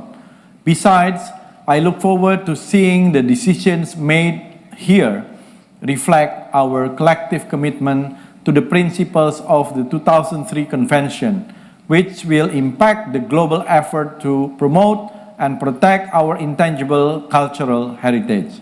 Let us build on the momentum of this session and ensure that safeguarding intangible cultural heritage remains a priority in our national and international agendas. Thank you. Terima kasih. Wassalamualaikum warahmatullahi wabarakatuh. Muchas gracias. Thank you very much to Indonesia for that message. And now I give the floor to Panama, our last speaker for this item. Panama.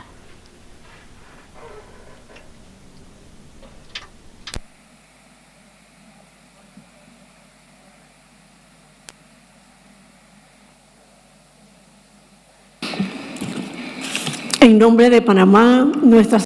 In the name of Panama, I would like to congratulate you on your chairpersonship. Thank you for your hospitality. And Panama is very impressed with the turn that the committee has taken. And we'd also like to thank our NGOs and entities. We were able to inscribe 4 practices which involve indigenous peoples in our inventory, and we were a part of capacity building efforts. We appreciate the support given to 3 major projects that we were a part of. This is projects in capacity building for ICH in urban contexts. Our country was selected for this project, and another one on World Heritage and Sustainable Tourism, which also affects ICH. And of course, the other extraordinary project that we were selected for was for statistical analysis, because if you don't measure, then you can't plan. If you don't know what the practices are, what the who the beneficiaries are, you cannot move forward. And this is a space where we can think in an orderly manner, following a methodology, and that is very important. Thank you very much, and congratulations once again. Thank you. And thank you for underlining the importance of involving communities, civil society, and the importance of empirical data to plan initiatives in the field of public and cultural policy. Now I'd like to give the floor to Fumiko to answer some of the questions that we heard. Fumiko, you have the floor. Thank you very much, dear participants. The 24 members of the committee took the floor, followed by as many as 35 observers. The Secretariat has been furiously taking notes in the back office. Thank you so very much for sharing all these experiences. I note that our capacity building approaches, as well as the ICH integration in education, have become a kind of the DNA of the convention. And as such, I feel that we can say safely that the 2 funding priorities of the conventions are achieving their programmatic objectives. I also note the 2 very impactful announcements made under this item, notably Spain for the ethical principles review, and also the Belgium's initiative for the Category 2 Center. As to the question posed by the distinguished representative of Slovakia, indeed, there are so many things I would like to share in terms of the immediate feedback from the simplified new system of the listing mechanisms, but perhaps I would just highlight key sort of statistics that may be of interest to the committee. For example, under the new ICH form for the representative list, we have made available the possibility to submit community videos to support criterion R2, in addition to the normal video. And I'm happy to report that 58% of the 2024 cycle nominations have used this possibility. Also, we linked the criterion R5 on the inventories, U5 on inventories with the periodic reporting, and 73% of the submissions under the 2024 cycles have used this possibility. So I believe that the results of the global reflection is really sort of bearing fruit. Of course, we need to give a little bit more time to have a full picture, but I think now it is looking very good. I thank you once again for all the encouragement, support, acknowledgements. They mean great deal to the Secretariat. Thank you, Chair. Gracias, Fumiko. Thank you, Fumiko. Now we'll move to the decision. Please refer to document 5, which is now on screen, and I would like to propose that we adopt the decision as a whole. If there's no objection, we have the draft decision on screen. It is adopted as a whole. Thank you.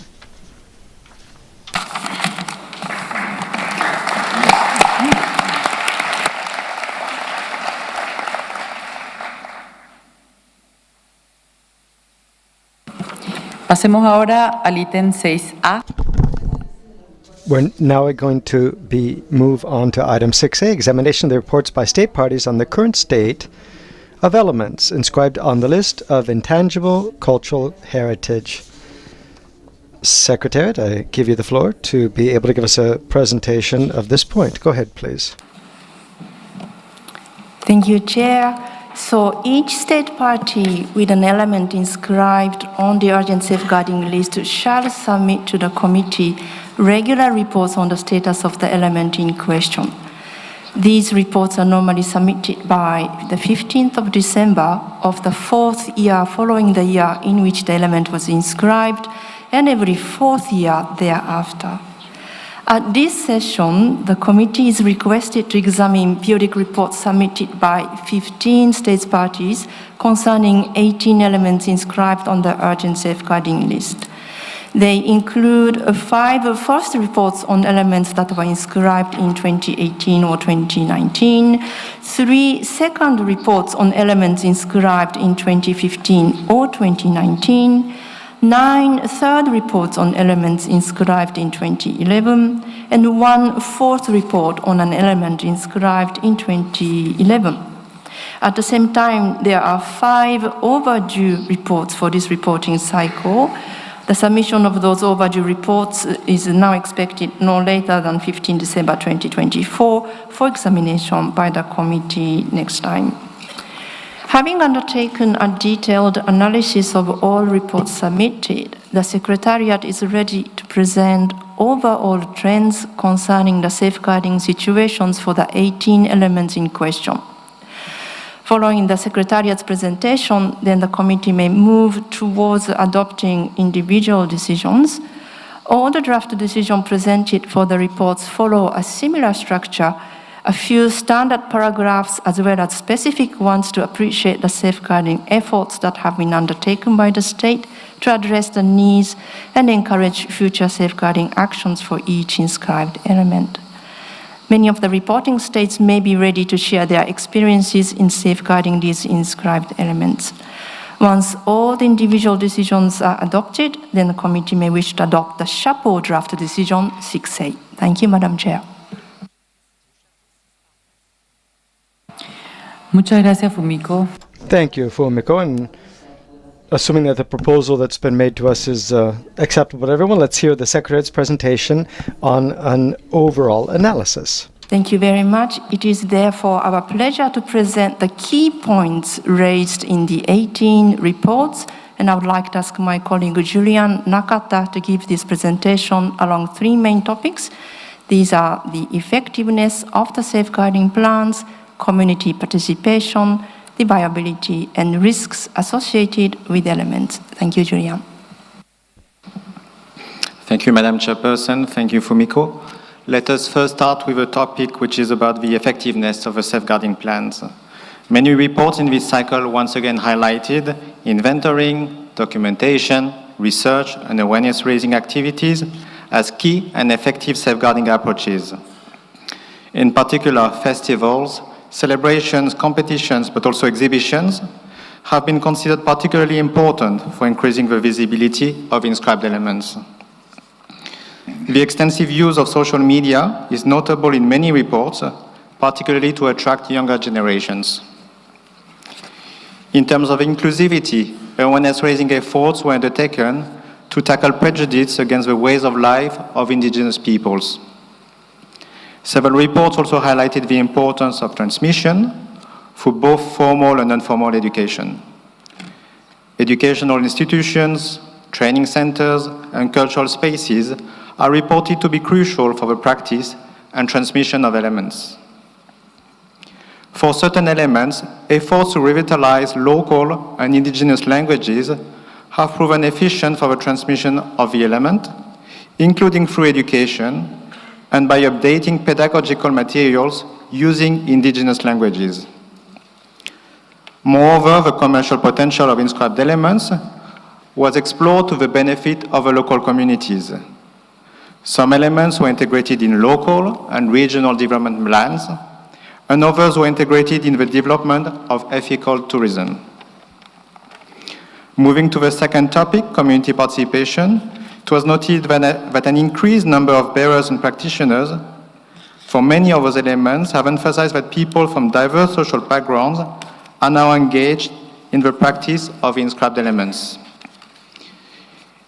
In several cases, states reported on diversified gender roles and women's increased contribution to the transmission of elements. That said, a gender imbalance was acknowledged in other cases. Networks of bearers and practitioners were reported to have been developed to safeguard elements and to monitor the effectiveness of the adopted measures. Traditional authorities, new community-based groups, and broader organizational structures were involved in the safeguarding of these elements. Various stakeholders were mentioned as key partners for ensuring greater coordination and strengthening interinstitutional and intersectoral cooperation. Most updated safeguarding plans were prepared with the participation of the communities, groups, individuals, NGOs, and institutions concerned through field work, but also dedicated meetings and workshops. In some cases, local languages and indigenous languages were also used. Finally, moving to the third topic on the viability and current risks. In general, inscription has led to increased viability of the elements and wider social participation. The elements were also adapted to changing lifestyles and contemporary needs. However, as in previous cycles, the risk remained with regards to several challenges, including declining populations, challenging socio-economic situations, rural to urban migration, advanced age, decreased number of practitioners, and the lack of interest among younger generations. The marginalization of indigenous peoples and threats to the transmission of local and indigenous languages were also reported in several cases. Furthermore, living heritage was also reported to be affected by threats to the natural environment, such as climate disruption, environmental changes, the industrial use of natural environments in indigenous territories, mining, illegal logging, deforestation, and other exploitative activities. One may also mention the reduction of natural resources used by local communities. These were the main trends identified in the 18 reports that I covered under this item, and I hand the floor back to Fumiko. Thank you, Julian. Before closing our presentation, two more points are worth mentioning briefly. In this cycle, 5 reports from 5 states mentioned an aspiration to transfer an element from the urgent safeguarding list to the representative list. In addition, 2 reports incorporated a transfer goal in the updated safeguarding plans. The global reflection on the listing mechanisms of the Convention has established a procedure for transferring elements between the lists. The procedure for transferring an element from USL to representative list has been linked with the periodic reporting system. Also, the periodic reporting mechanism of the Convention is moving towards a single global submission system as endorsed by the committee last year. Accordingly, the submission of reports on the status of elements inscribed on the urgent safeguarding list is expected to follow a 4-year cycle starting on 30 June 2027 and every 4 years thereafter. The necessary amendment to the operation directives will take place by the 11th session of the General Assembly in mid-2026, according to the plan, and as such, the draft decisions for the reports examined during this session do not contain specific dates for the next reports. Thank you, Chair. Muchas gracias, Fumiko. Thank you, Fumiko. We'll be having the chance to make comments on the overall trends presented by the Secretariat when examining the chapeau decision for this item. Let us now move directly to the draft decisions for the individual reports. We've got 6A1, the spring ritual from Belarus, spring ritual of Yauraski Karahod. Ucrania pide intervenir. Ukraine is asking to take the floor. Go ahead, please. Laura. Muchas gracias, señora. Thank you, Madam Chairperson. Distinguida señora Presidente. Chairperson, distinguished ADG, Excellencies, distinguished colleagues. We're very grateful to the government and people of Paraguay for the warm hospitality and having organized in such an excellent way this committee meeting. Thank you so much. We would like to make the same observation on this spring rite of Yauraushki Karahod element from Belarus. The tradition of a spring rite of Yauraushki Karahod to celebrate St. George's Day, and talking about the celebration of St. George's Day in the Belarusian village of Pagost, located in the Rzhtkavitsky district of the Gomel region in the Pripyat Polessia, which includes forested wetlands and the Pripyat River floodplain near the state border with Ukraine. It is important to emphasize that due to the full-scale Russia's armed aggression against Ukraine that began on 24th February 2022, including from the territory of Belarus, including from the Gomel region, cooperation, and I would like to underline cooperation and interaction between neighboring communities and elements bearers located on the territory of Belarus and Ukraine for the protection of the element in accordance with the Convention of 2003 is not possible. And this our position must be taken into account during the consideration of this report of Belarus and must be reflected in the report of the committee. Thank you very much.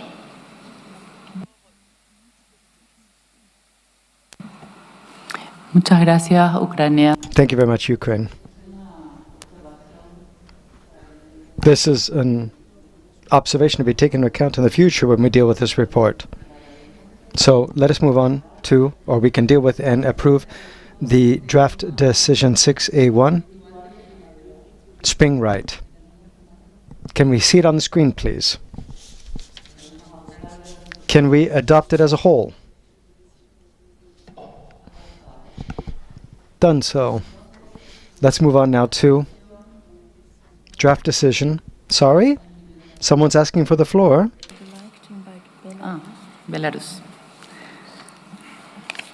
Tiene la palabra la delegación. I give the delegation of Belarus the floor.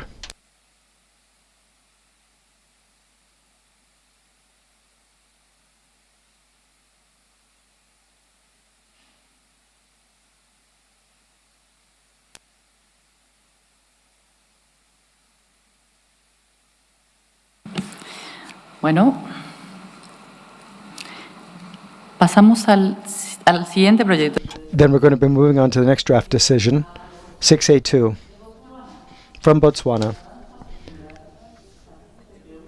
Seperu folk dance and associated practices. Can we see the draft decision on the screen, please? Adoptamos el proyecto. Can we adopt this draft decision 6A2? I give the floor to our dear representative from Botswana.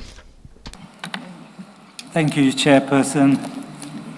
I'm happy to see you in the chair and grateful for the warm reception extended to us since our arrival in your beautiful city.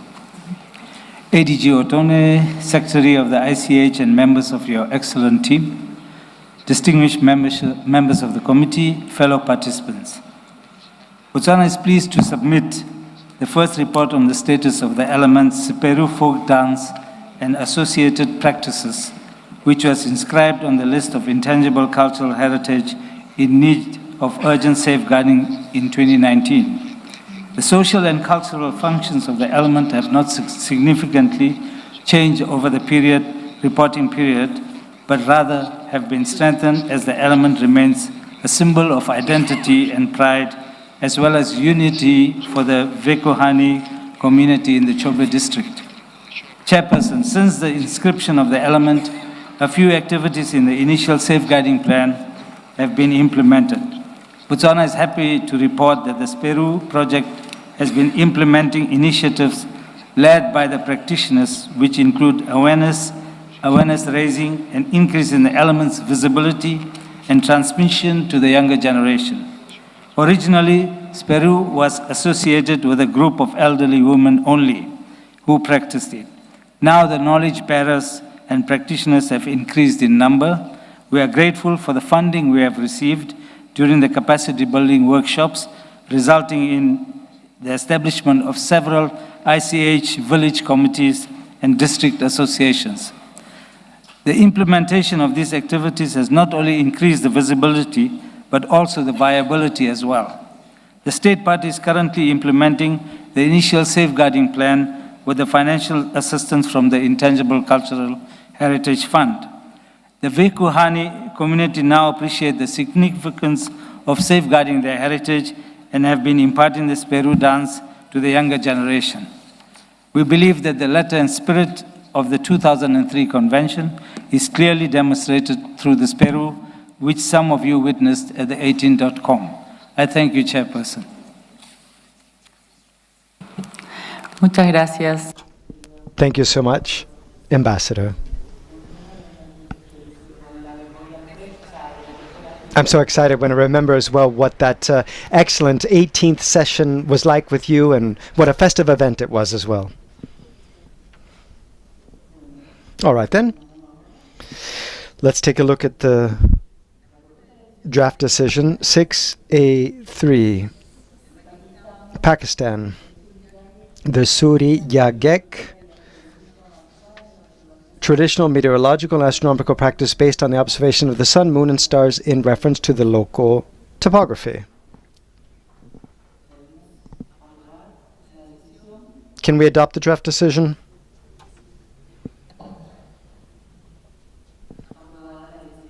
Adopted. I give the floor to the representative from Pakistan. No, we move on? Okay.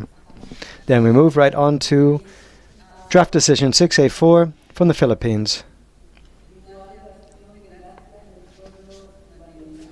Buklog, the Thanksgiving ritual system of the Subanen. Can we please see the draft decision on the screen?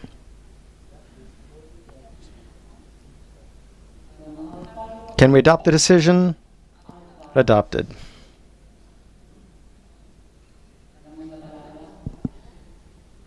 We give the floor to the representative of the Philippines.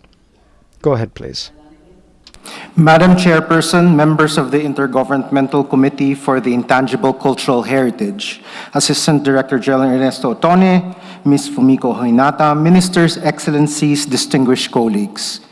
The Philippines expresses appreciation for the committee's favorable consideration of our first report on the status of the element buklog, Thanksgiving ritual of the Subanen, inscribed in the list of intangible cultural heritage in need of urgent safeguarding. Buklog is a complex and elaborate Thanksgiving ritual of the Subanen in southern Philippines. The Philippines is pleased to report that with the leadership of the National Commission for Culture and the Arts, we have implemented key initiatives such as the formation of a Buklog task force, the documentation of the practice, and the establishment of community-based schools of living traditions from 2019 to 2023 to safeguard the Buklog ritual. Despite the COVID-19 pandemic in 2020, which posed risks to the welfare of the communities and practitioners, the holding of the ritual actually surged during the lockdowns, reflecting the importance the Subanen community places on the ritual, ensuring its value and promising its viability. To be specific, 14 major Buklog rituals were held, proving the continued survival of the ritual despite emerging global threats. As we presented in our report, in order to ensure continuity and sustainability of safeguarding measures for the Buklog, we are continuously updating the comprehensive safeguarding plan with the widest possible involvement of the Subanen communities and assisting organizations.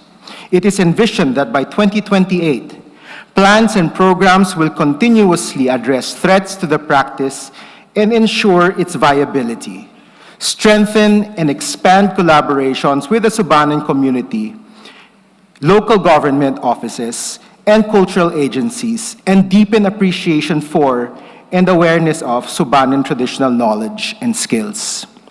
We remain committed to safeguarding intangible cultural heritage and sharing our experience and expertise in safeguarding and advancing the ideals of the 2003 Convention through our candidacy for membership in the committee for the term 2026 to 2030.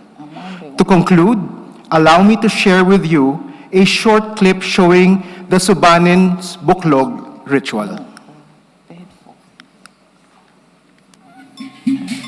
People gather together in the music of merriment and silences of solemnity, in a certain time and place, involving immediate family, the whole village, and other communities. In this time, both meditative and dramatic, the beliefs, aspirations, and honored traditions of a people, heaven and earth, body and spirit, are embodied and unified in a spectacular system of rituals.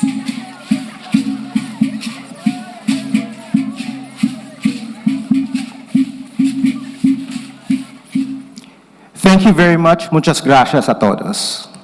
Muchas gracias, Filipinas. Thank you very much to the Philippines. Let's move on to the next report examined. It's by Mali. Cultural practices and expressions linked to the mbolon, a traditional musical percussion instrument. Can we see the decision on the screen, please? 6A5. Can we adopt this draft decision? Adopted.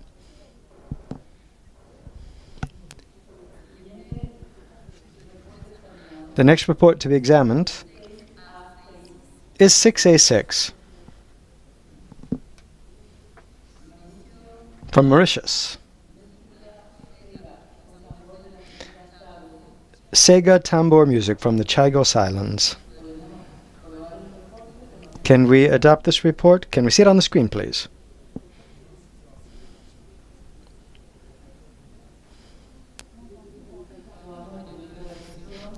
We can approve this decision 686. Now we move on to 6A7 from Mongolia, coaxing ritual for camels. Can we see it on the screen, please? Draft decision 6A7, can we adopt it?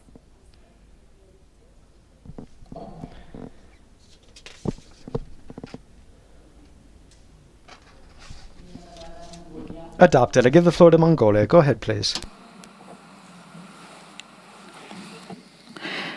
Thank you, Madam Chairperson.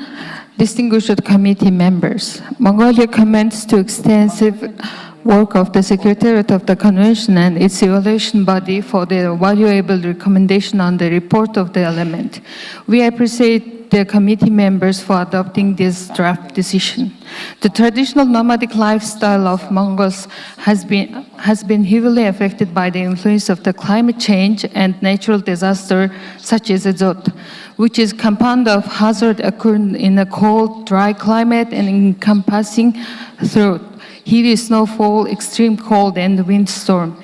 Due to the global climate change, the repetition of the drought has increased, and Mongolia has lost over 20 million livestock due to the previous drought within the last 10 years. And the migration to the city has increased, and thousands of herders came under the poverty. The element, coaxium ritual for camel, is always in the frontal line of these heritage practices affected by the harsh climate. Within the reporting period, several activities were organized in association with the camel culture. Most of them are festivals and competitions, and it has been observed that the fewer measures were taken for disseminating the knowledge and practice associated with the element of coaxium ritual for camels. And essence of this heritage element is faded as a result of these festivals. Although the promotion and dissemination of the element is enhanced, the number of herders is still decreased, and the following risks are still existed. There are a number of herders who herd camels are less, and camel herding practices is uncommon or unidentified in the mountainous areas. And due to this mining development in the Gobi area, young camel herders are willing to drive lorries and get more income than herding camels. For instance, there are only 14 practitioners recognized among the herders who have over 170,000 camels in Umro province. During this reporting period, some of the best practices that reward the camel herders were initiated by the local governments and the Ministry of Food, Agriculture, Light Industry, and several consultative meetings held at the local and national levels. In addition, the camel festivals are organized with the support of the Ministry of Culture and Ministry of Environment and Tourism, and the Ministry of Food and Agriculture and Light Industry and local government administration. Although safeguarding measures have been taken to enhance the viability of this heritage element by the government, this heritage element is still at the high risk of disappearance due to the several natural and social factors. Inadequate policies and the legal environment and intersectoral cooperation of the stakeholders and synergies of national policies and safeguarding plan couldn't fully implemented during this reporting period. Therefore, there is a strong need for enhancing the viability of coaxium ritual for camels and regenerating the knowledge and practice associated with the coaxium ritual and traditional knowledge, while disseminating the significance of this heritage element benefits for the community well-being. In connection with this, the government of Mongolia requests the international assistance on this element. Thank you so much for your attention. Gracias, Mongolia. Thank you, Mongolia. We're going to move on now to the next report for Portugal 6A8. Manufacture of cowbells. Can we see the draft decision on the screen, please? Can we adopt this decision? Draft decision 19Com 6A8. Adopted. Let's move on to the next Report 689 from China. The Hejun Yimakan storytelling. Can we adopt this decision? After which we'll give the floor to China. Can we see the decision on the screen, please? Adopted. China, the floor is yours, please. Go ahead. Thank you, Madam Chair. Would like to thank the committee for recognizing the effectiveness of the safeguarding of the Hejun Yimakan storytelling, as well as recommendations for its further safeguarding work. With the solid support of the government and the collaboration of all stakeholders, the communities, groups, and individuals concerned have actively and extensively participated in the safeguarding and management of the element and have implemented effective safeguarding measures. After 3 reporting cycles of unremitting efforts, we are happy and confident to say that the element no longer requires urgent safeguarding, and the communities concerned have submitted their requests for transferring the element to the representative list.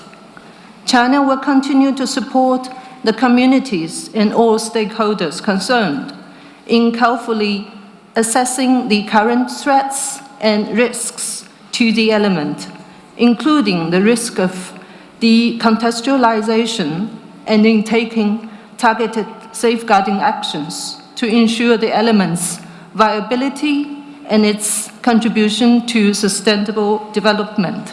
Thank you. Gracias, China. Thank you very much to China. Now we're going to be having the next report from the United Arab Emirates. Al Sadu, traditional weaving skills in the United Arab Emirates. Can we see the draft decision on the screen, please? 6A10. Can we adopt it? Done so. Let's move on now to 6A11 from Indonesia. Saman dance. Can we see that on the screen, please? Adopted.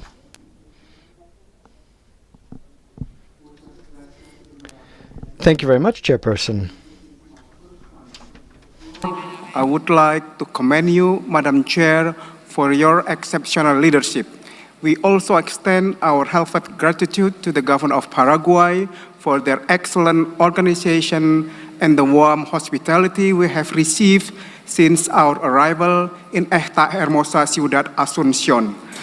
We also enjoyed the spectacular reception yesterday, and of course our special thanks also goes to the Secretariat. On behalf of the government of Indonesia, I extend our gratitude for recognizing the Saman dance, an intangible cultural heritage of profound significance to the Gayo community in Aceh. Our third report reflects Indonesia's unwavering commitment for preserving and safeguarding the Saman dance. We appreciate your acknowledgement of our initiatives, including promoting Saman dance performances on various platforms to enhance visibility, strengthening the transmission of tradition through training for younger generation, recognizing the contribution of practitioners and community members, and engaging youth in revitalization efforts to instill ownership of this heritage.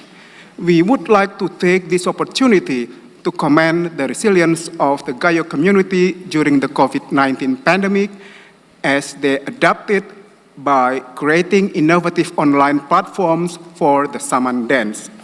We have carefully considered the committee's recommendation, including revitalizing cultural spaces to keep the Saman dance vibrant, enhancing collaboration among stakeholders for sustainable preservation, and continuing education initiative focused on the Gayo language essential to Saman dance. We are grateful for the recognition of our progress and hope the Saman dance can transition from the list of intangible cultural heritage in need of urgent safeguarding to the representative list of the intangible cultural heritage of humanity. Looking ahead, Indonesia affirms its commitment to strengthening partnership among stakeholders at all levels to cultivate a sustainable preservation ecosystem, developing community-driven educational programs for younger generations, and embracing digital technology to broaden the reach of Saman dance promotion.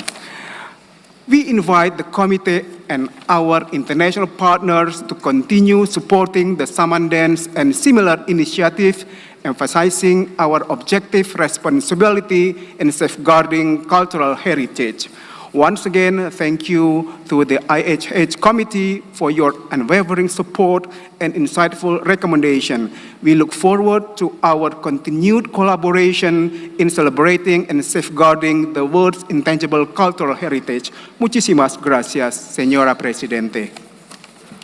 Gracias, Indonesia. Thank you, Indonesia, and congratulations on your approved report. We're going to move to 6A12, the Islamic Republic of Iran, Nakali, Iranian dramatic storytelling.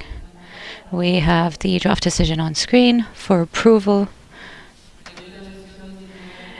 Draft decision 19-6A12 is adopted. We have a brief video. به نام خدا. خانم رئیس، اعضای محترم کمیته بین الدولی کنوانسیون 2003، خانم ها، آقایان، ایران در سال 2011 میلادی با تایید کمیته بین الدولی میراث فرهنگی ناملموس موفق به ثبت هنر نقالی به عنوان شیوه ارزشمند از داستان سرایی نمایشی ایرانی در فهرست میراث ناملموس یونسکو شد. این هنر افسانه‌ای ریشه در فرهنگ غنی سخنوری، شعرخوانی و نمایش در ایران کهن دارد.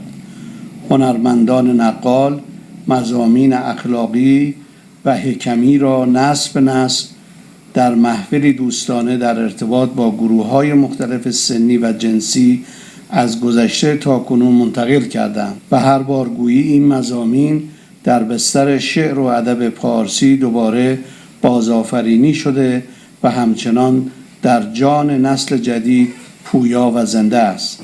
نقالی با ثبت در فهرست میراث فرهنگی ناملموس یونسکو بیش از پیش در نزد مردم، یعنی صاحبان این عنصر غنی فرهنگی ناملموس، زنده و پویا بوده و دولت جمهوری اسلامی ایران در همراهی با گروه کثیری از افراد و نهادهای مردمی علاقمند و مسئول در این حوزه برای تداوم نسلی نقالی به آینده تلاش می‌نماید. جا دارد به زودی این عنصر به دلیل وضعیت مناسب پاسداری از آن در فهرست معرف میراث فرهنگی ناملموس یونسکو جای گیرد. تشکر می‌کنم. Thank you very much to the Islamic Republic of Iran. And we now move to decision 6A13, also from Iran, the traditional skills of building and sailing Iranian lenge boats in the Persian Gulf. We have the draft decision on screen. Draft decision 19-6A13 is adopted. And I'm told that we have a video. Please go ahead.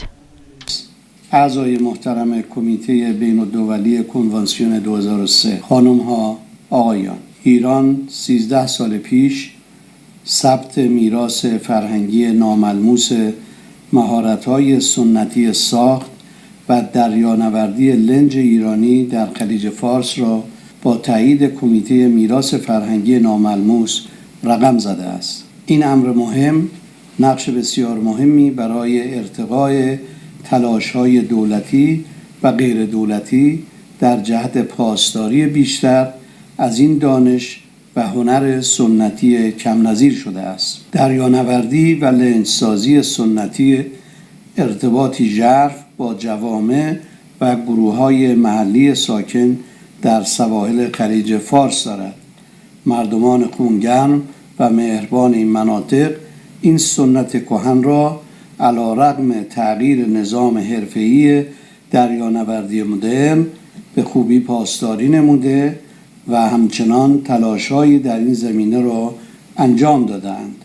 بر خود لازم می‌دانم به نمایندگی از مردم ایران و به ویژه مردم استان‌های جنوبی ایران از یونسکو برای ثبت این عنصر قدردانی نموده و از کمیته میراث فرهنگی ناملموس یونسکو درخواست نمایم با در نظرگیری شرایط و سازوکارهای ویژه‌تر امکان حمایت مالی و فنی بیشتری را در جهت ارتقای پاسداری از میراث‌های ناملموسی که در گذشته در ذیل کنوانسیون 2003 به ثبت رسیده‌اند فراهم و تسهیل نماید.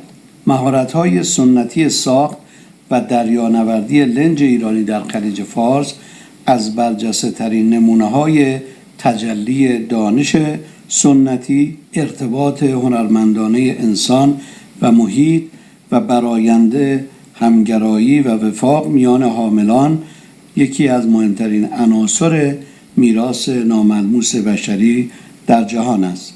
متشکرم.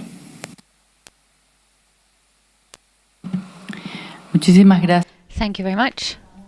Now we move to the next draft decision, 6A14, Mali, Secret Society of the Kore Dugao, the Right of Wisdom in Mali. Can we see the draft decision on screen? Can we adopt it? Decision 19-6A14 is adopted. Mali has the floor if they're here. I'd like to thank you, Madam Chair, and also congratulate you on your leadership for the work of the 19th session of the committee. Allow me also to address my most sincere thanks to the Paraguayan authorities for the warm welcome that we were given ever since we got here, and their unrelenting efforts to ensure that we can effectively implement the provisions of the 2003 Convention. Madam Chair, ever since Malian elements were inscribed on the urgent safeguarding list, Mali has been working incessantly for the safeguarding and the promotion of these elements. These efforts have led to awareness-raising activities and capacity-building activities to better respect the inscription criteria and monitoring efforts.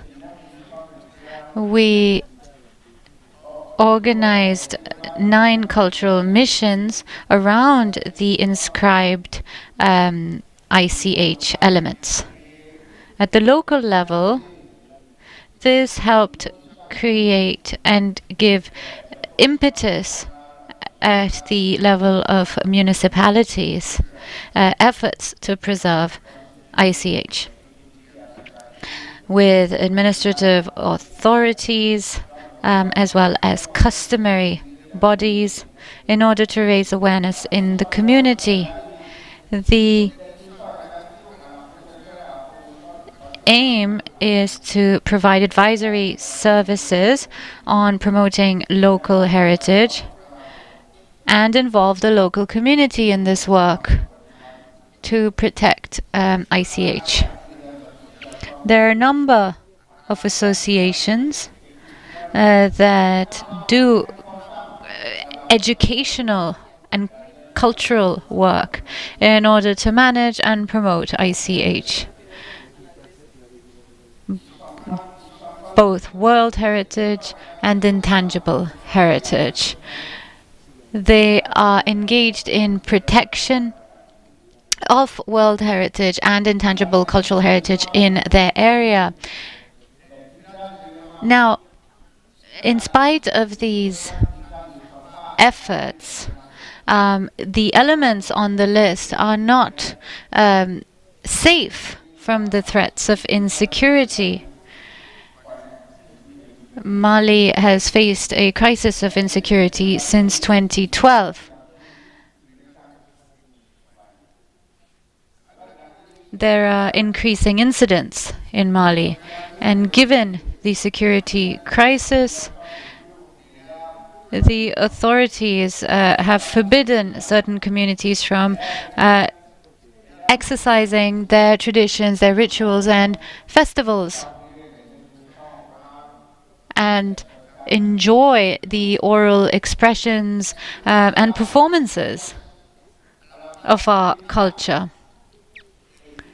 So given that it is so sensitive and difficult, unfortunately, many activities that were planned for the reporting period were not implemented. Given the security constraints and the climate issue,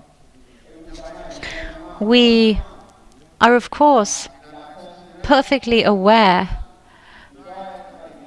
that we need to remain vigilant and we need to persevere at all levels for the preservation and the safeguarding, as well as the promotion of ICH. However, I would like to underline the fact that we have plans for new activities for the next reporting period, with the support provided by UNESCO. In 2024, we began establishing a plan with an aim to transfer elements from the urgent safeguarding list to the representative list, and after finalizing this safeguarding plan, all of these activities will lead to a transfer, we hope, from the urgent safeguarding list to the representative list for the 3 Malian elements on the urgent safeguarding list. And I'd like to conclude by thanking the Secretariat for all of its support and efforts made to ensure that we can continue our activities to preserve ICH as regards the elements inscribed on the urgent safeguarding list. We note the observations of the evaluation team and the members of the community.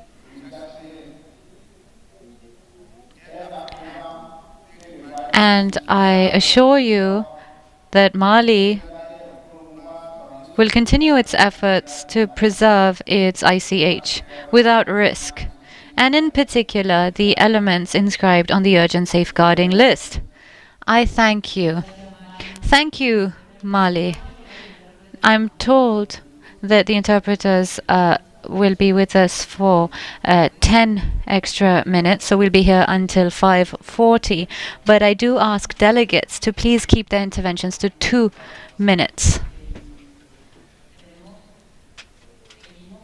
Now, we move to decision 6A15, Mauritania, the Moorish epic Deydin. Could we please see the draft decision on screen? Draft decision 19-6A15 is adopted.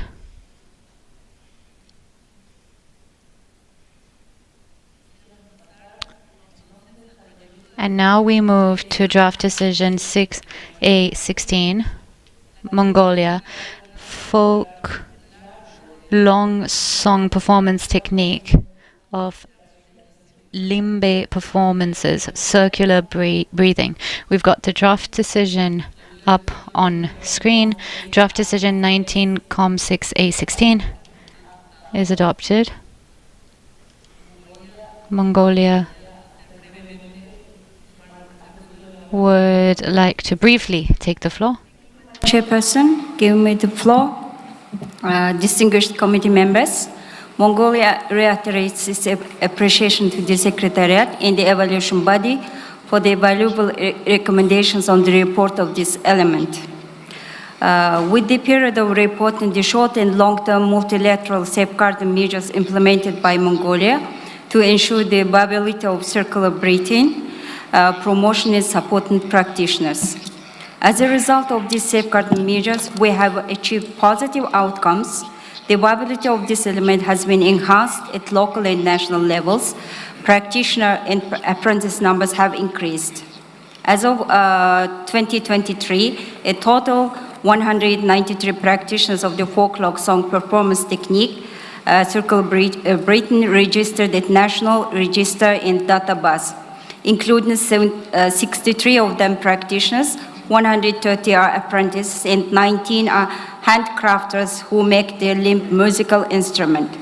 Madam Chairperson, we highlight the support of UNESCO in enhancing the viability of this heritage element, particularly through the International Assistance Project, which was implemented between 2019 and 2022.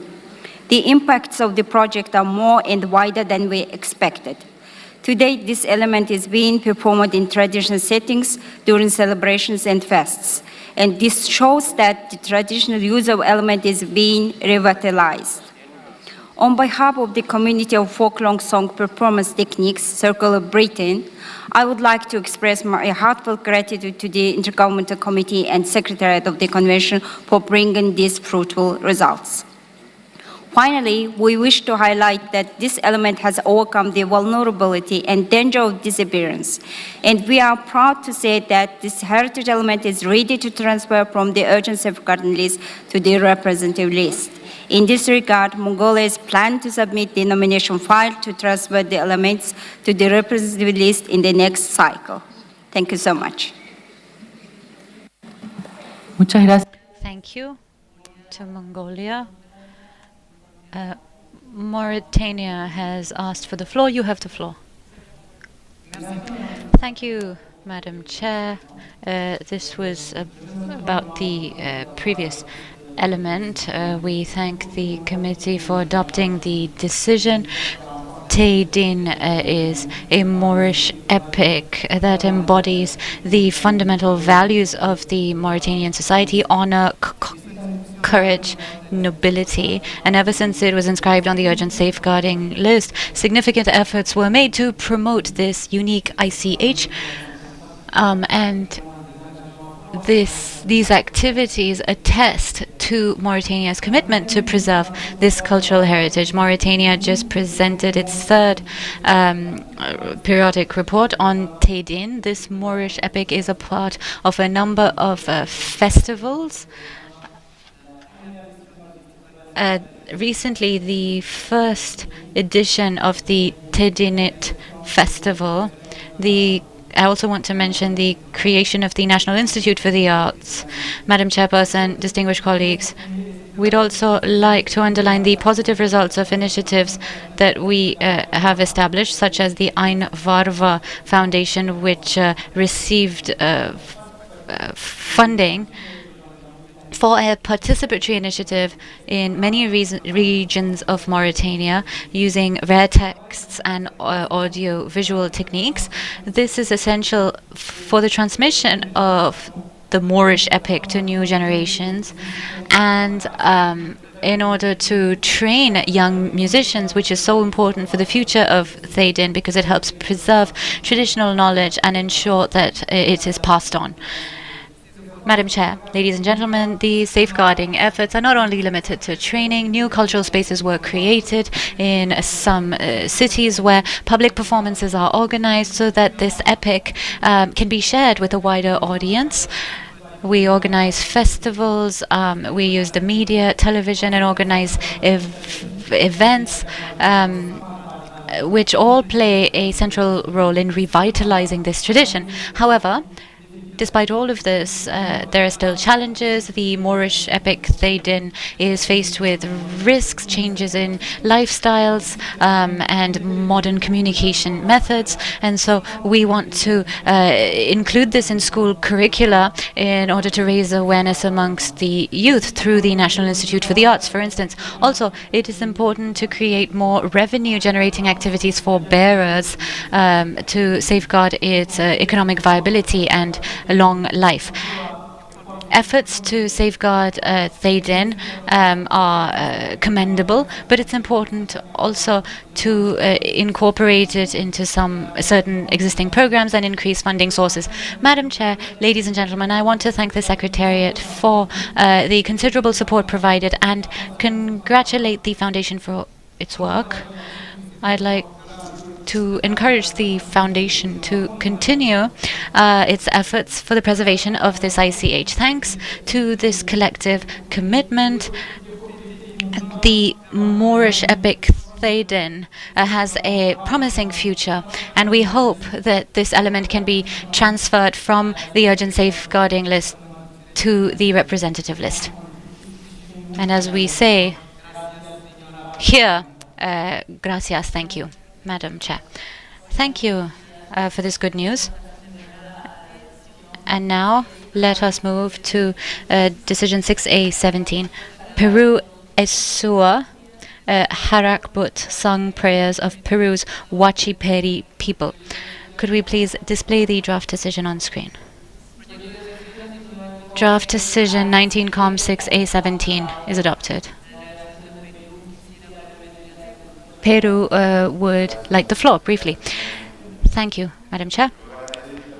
Peru would like to thank the committee for the opportunity to have presented this third report on the Eshua Harakbut sung prayers of Peru's Huachiperi people that was inscribed in 2011 on the urgent safeguarding list. It is more than a cultural and spiritual mode of expression. It is a crucial link for the Huachiperi people and nature. We're faced with challenges such as the effects of the pandemic, and Peru has made considerable strides in preserving this practice. We created a district intersectoral committee for the Huachiperi with a number of activities for preservation, and we have created institutional links and intergenerational activities for the transmission of this practice. We've also created pedagogical materials such as the Voces de las Canciones resource. The Huachiperi language is essential to the lasting nature of this element, and so we want to encourage its use in various spaces, and we also produced a dictionary. It's important to continue these efforts to ensure that this language survives, given that it is only spoken by a small number of people. It is important, we believe, to preserve spaces where this chanting is practiced and incorporate this in educational curricula. And we want to strengthen indigenous participation and involve them in the preserving of this heritage. They are essential pillars for the transmission and the preservation of this heritage.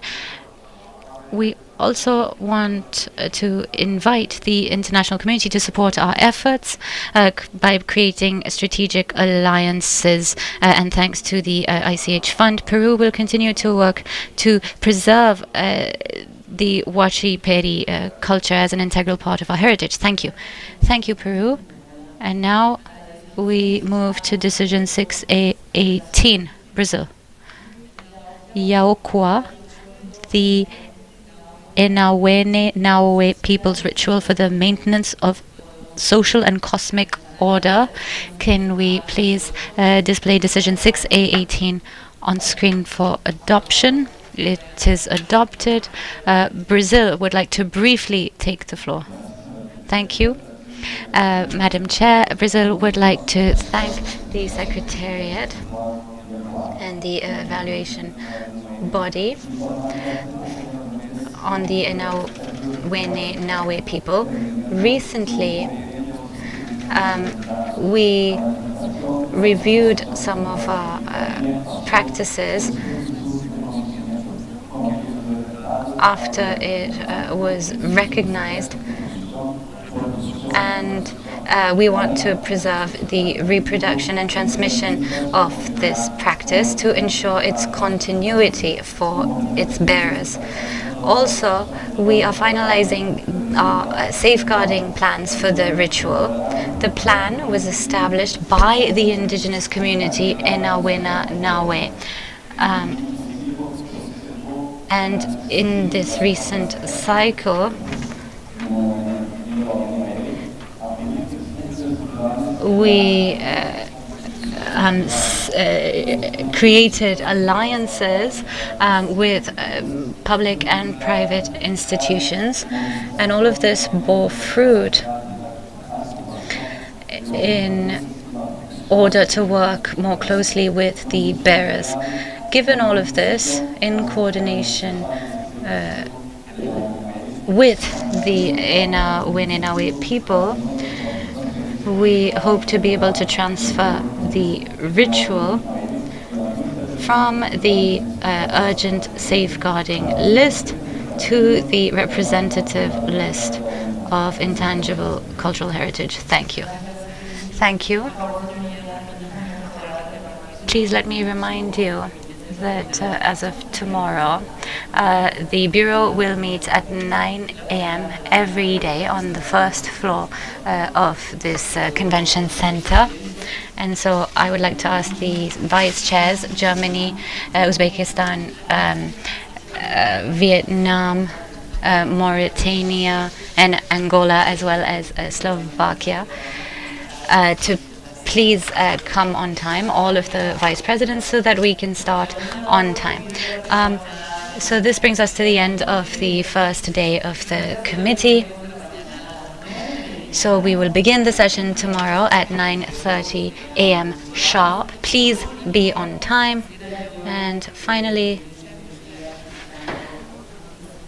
I would like us to all listen to a little bit of Guarania. Tus naranjos y tus flores, los recuerdos sin igual, Paraguay de mi querer, en mis días de rabundo, que corría por el mundo, yo de ti me enamoré. Muchas gracias. Thank you very much.